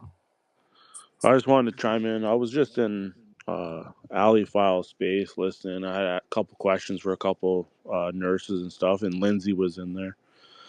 She was saying that her mom's friend was working on Charlie Kirk when he was at the hospital. So I was just curious if you guys talked to her at all or anything like that. Heard anything about that? So he actually was at the hospital, supposedly what she was saying. I didn't hear anything about that. Yeah, she's in Alley space right now, Lindsay something. She said her Hmm. mom's friend was actually in the nursing room when Charlie rolled in, and his neck was like totally blown apart. So I don't know Hey, how to take that, but it was just something I've never heard before. where's all this new information coming from? I have It's no like clue. Muppets talking about blood squirting up from the grass and this new piece. Like, what? I do want to say I identify as a male, just so everyone knows. Good to hear. I've actually heard that girl. I think she was on another space saying that. Bro, is she named after the Casey Anthony troll? Zanny the Nanny? Oh no, that totally went right over my head, but I get it now.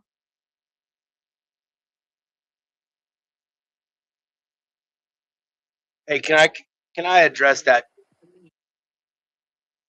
excavation of that site? Yeah, for sure. That normal construction, you dig up at least 10 tenths of soil and replace it with base, so forth and so on per inspections. That's standard practice. The other thing is, what are you guys trying to get to? Have you considered that all of the disinformation that is out here on a daily basis is to get you to go in directions that make no sense and always have loose ends? If you're trying Whatever to occurred to sway you an that the opinion, Fed slot being fed to you is makes you low IQ. right, but to sway an opinion to get you to doubt your government officials, your FBI, your institutions that do investigative Because work, they're corrupt and we're the tired of it information and that we're is, getting ready to change that and throw them Have you all seen out. that googly-eyed chud? You think he's an honest man? yeah, I'm not disagreeing with some of the things that you're saying at all. But what I'm Are you saying saying not to is, trust as an the FBI, open-minded, dude? Like no, what? not at all. Bro, Are Not, you no, joking? not at no. all. I'm not saying Are that. I'm you going at like this with an open what mind. are we getting at here, dude? No, like I Well, heard what what you I'm getting at said. is You said trust our evidence, government overlords, the sir. the Please no, trust no, no, no, them. no. That's not what I'm saying. That's not what I'm saying. That's not what I'm saying. Do you I believe said we Donald Trump doubt was and we assassinated check and twice? we verify.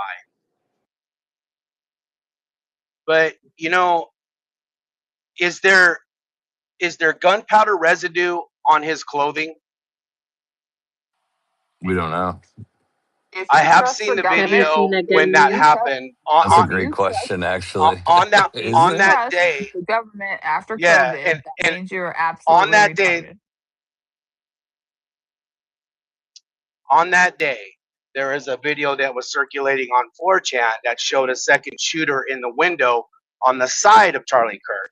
And that video, I do have that video, and it shows a muzzle flash in the window. I mean, it went out there and then it was gone, but I did copy that down. So I'm not So do doubting that you there might have been some foul trust play the here, official narrative or but do you not trust the no, official narrative? no, Okay. I don't know what the official narrative is You because we don't came in have here all of weird, the dude. evidence. Not gonna We're lie. not preview. You don't Well, know that's what the all official right. narrative The is? All cryogenic right, stuff brother. sounded weird All too. right, we're done here. Well, yeah, we know what the.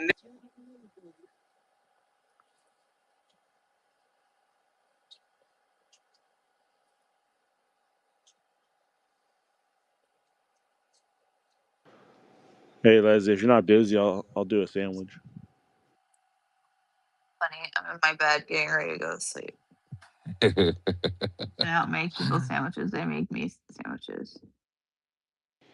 Oh, Wolf's sleeping, so I would ask him, but He's gonna bring me Chiba Hut once he drives up here with Lene to visit.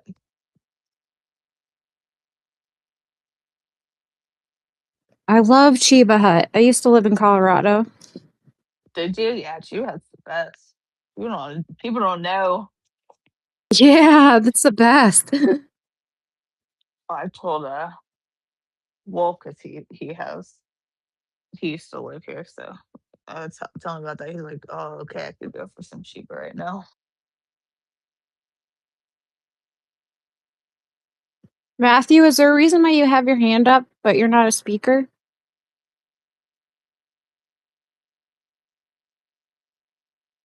who? Anybody know? Matthew has his hand up. Oh, he's probably gonna ask something. He's not saying anything. You I can't have don't your see a hand up if you're mic. not. You can't have your hand up if you're not a speaker. Muffet, what are you working on, dude?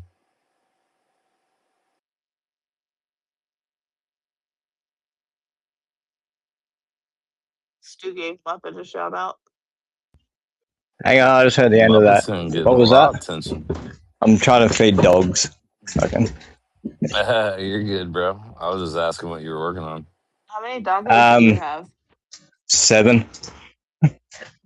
Oh my god, I'm moving into your ranch or your Uh, farm. So that's insane.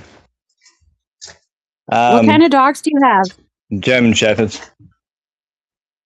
What? You're in Australia and you don't have a healer? No, I got 7 German Shepherds. Holy shit. they have to protect his animals. Uh, it gets pretty well.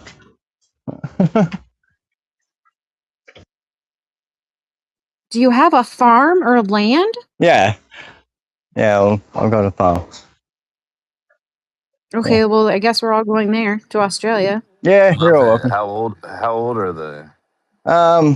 The my oldest, the bitch, is 5. So they're all 5 or under. Oh shit. I have I guess he's like 11 months now. Little terrorist, dude. A shepherd? Yeah. No. Yeah. Yeah. I have a German Shepherd. He's like 11 months. German Shepherds are nice dogs. Yeah, the main one's a long hair, but the mother's a short hair, so I get a bit of a mix. But they're all purebred. But I've got one that's half white. I think You I might. take a picture That's it. and send it to me. Yeah, I Oh, think I send might me a picture, Muppet. breed that one.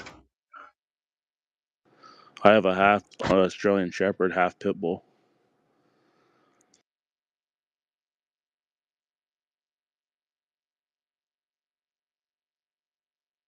I have a half Funny Corsa St. Bernard. She's 130 pounds. We had a German Shepherd just like stumble into the yard last year, and she ended up being pregnant and had like 6 puppies here at the house. Like, Oh my god. So of course she had to keep one. oh, for Yeah, sure, I for got sure. one pregnant one at the moment. I kept the biggest one. I always pick the right Muppet. Did you say you have one that's pregnant? Yeah, yeah, little 3-year-old girl. She's pregnant. Do you Yeah, breed or is this just an accident? yeah. No, I breed them. I'm a registered breeder.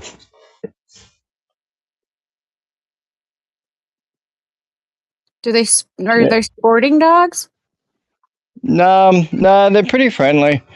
Um, I take one of them out when we go shooting, but yeah, he's a bit of a savage. But the rest of them are really friendly. So, but yeah, no one's coming in the yard because they're all just fucking roaming around, so, doing Absolutely their own not. thing.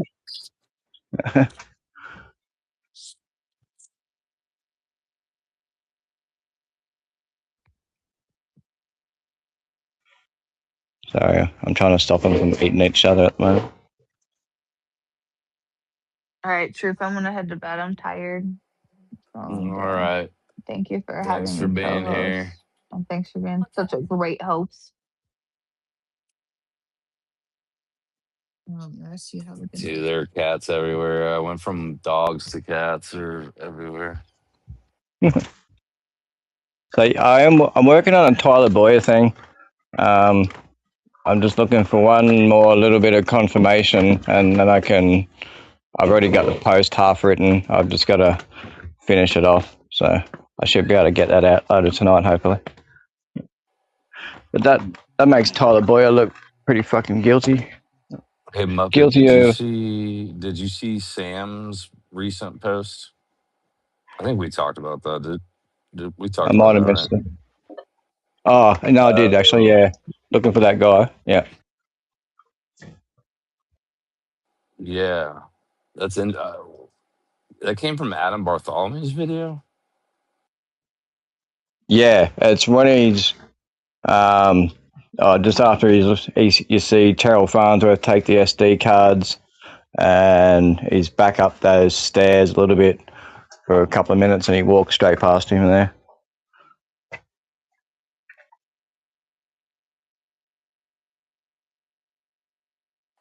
Interesting. I've missed that like so many times apparently. I've seen him in a couple of other spots, but I think that's the clearest image that I've seen. But you might better get an ID on him. But yeah, he's wearing a backpack, really weird, and he's got it with him the whole time. But he could just be a student. I don't know. It is a fucking university. So.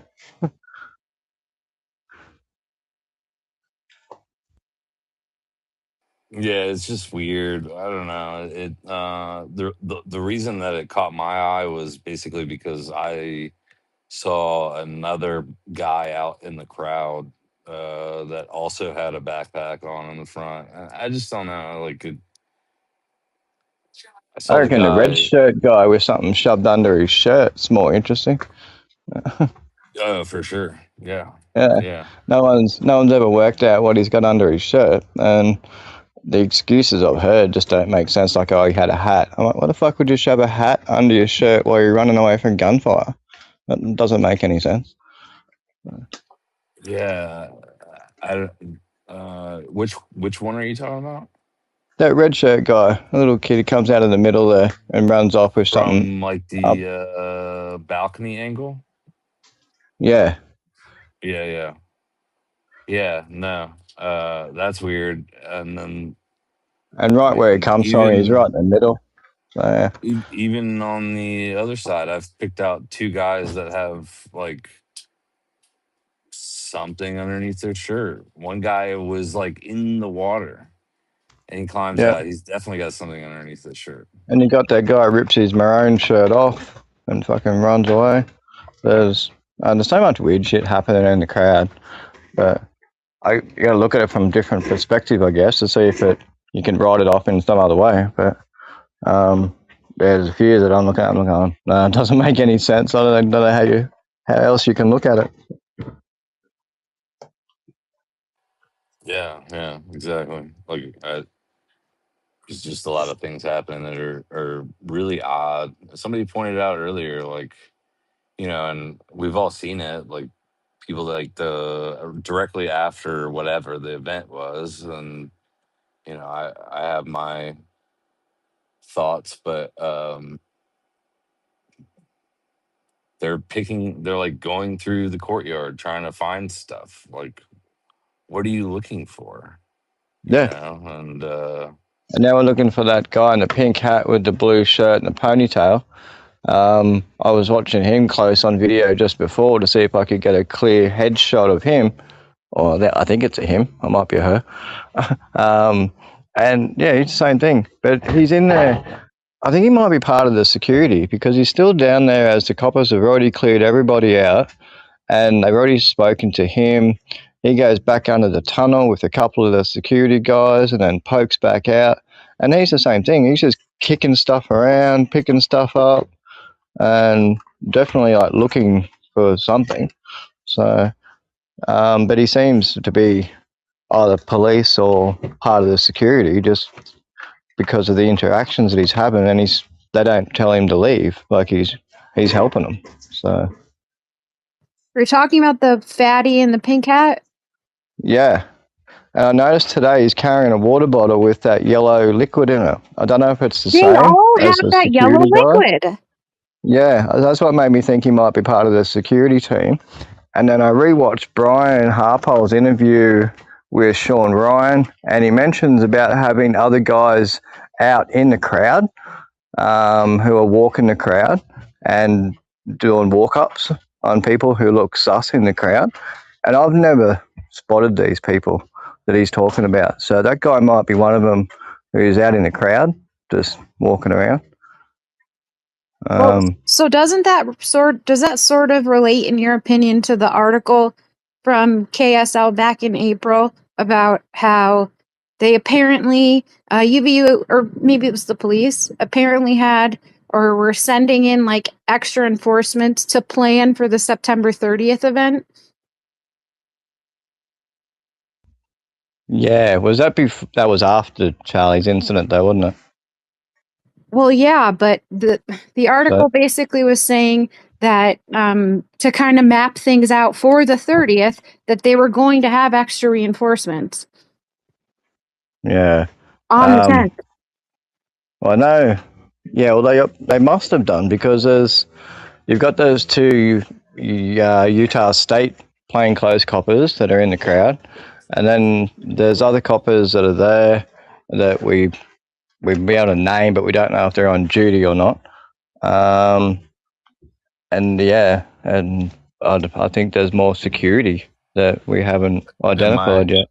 Am I tripping, or did Brian Harpole not say like they doubled up from like 6 to like He never actually gives the 10 to number, but I 13? think Like, it's supposed to be 12 or 13, from what I yeah, can right. gather. Yeah. And I'm pretty sure I've got 10 or 9 or 10 completely identified. So there's a few that we're still looking for, but I think there might be a couple that we haven't been aware of. So. What are your thoughts on shit, what's his name? Alan Robertson, and him actually living like way up north, Yeah, and actually at USU, I think he's and from Pleasant Grove, isn't he? I think, if I remember correctly. it's dude, it's like the tippy top wherever he lives, tippy Yeah, top of Utah, and he traveled all the way down to Provo, like middle of the state. I don't know how many miles that is, but I think it's odd that he would be I there. think that's odd that they're both there, the two plainclothes coppers from Utah State. So that makes me think that there might be a couple of BYU police there as well, because BYU, they've got their own internal police as well. That would make more sense to me because it's closer. But like, Yeah, and there's so many BYU people there. So, yeah, I've got other angles that I still have to find some people and look in different places.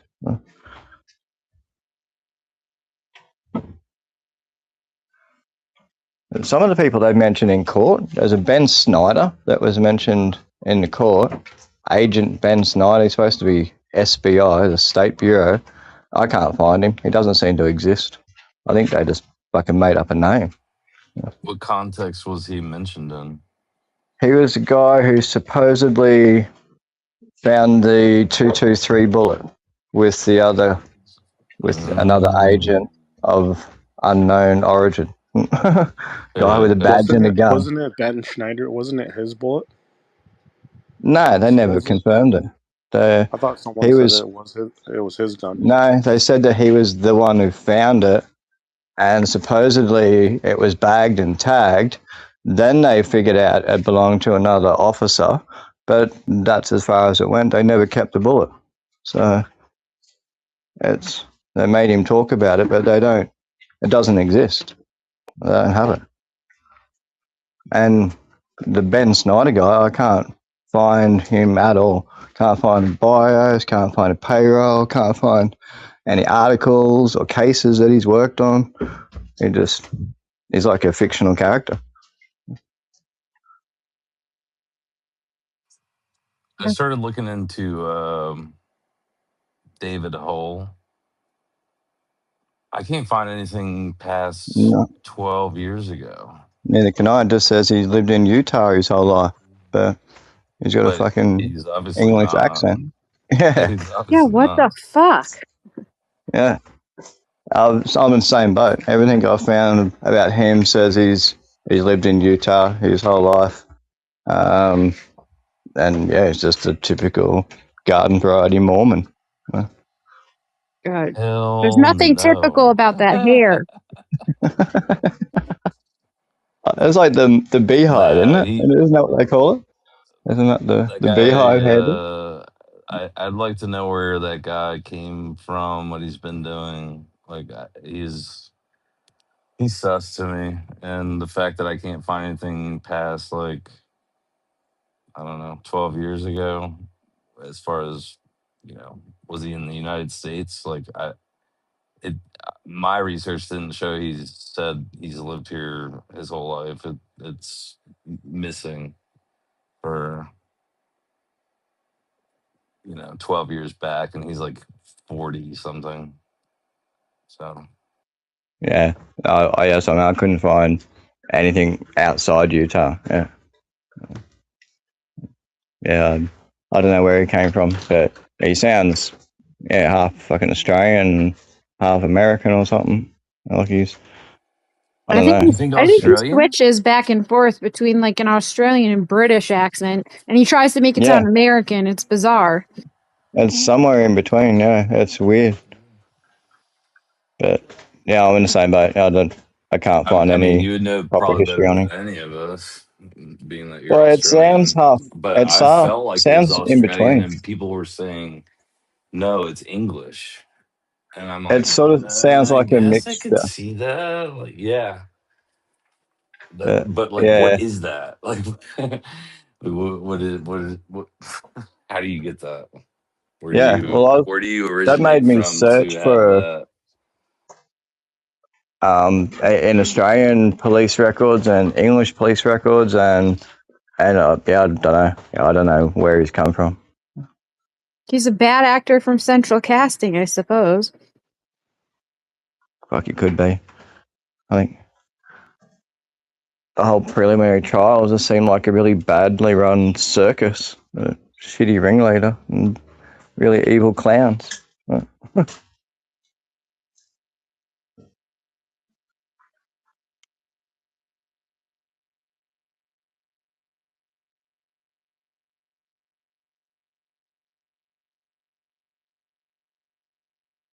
I put a video of the weird Instagram photos from Russell Kennington's Instagram in the comments.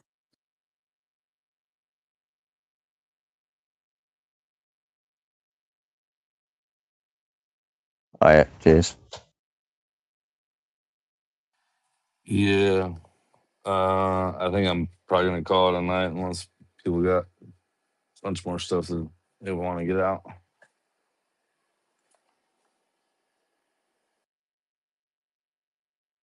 I'm good. Yeah, no, good. I got to go do some more fucking research. All right, y'all. Well, it was a great space. A lot of good stuff in the beginning, especially.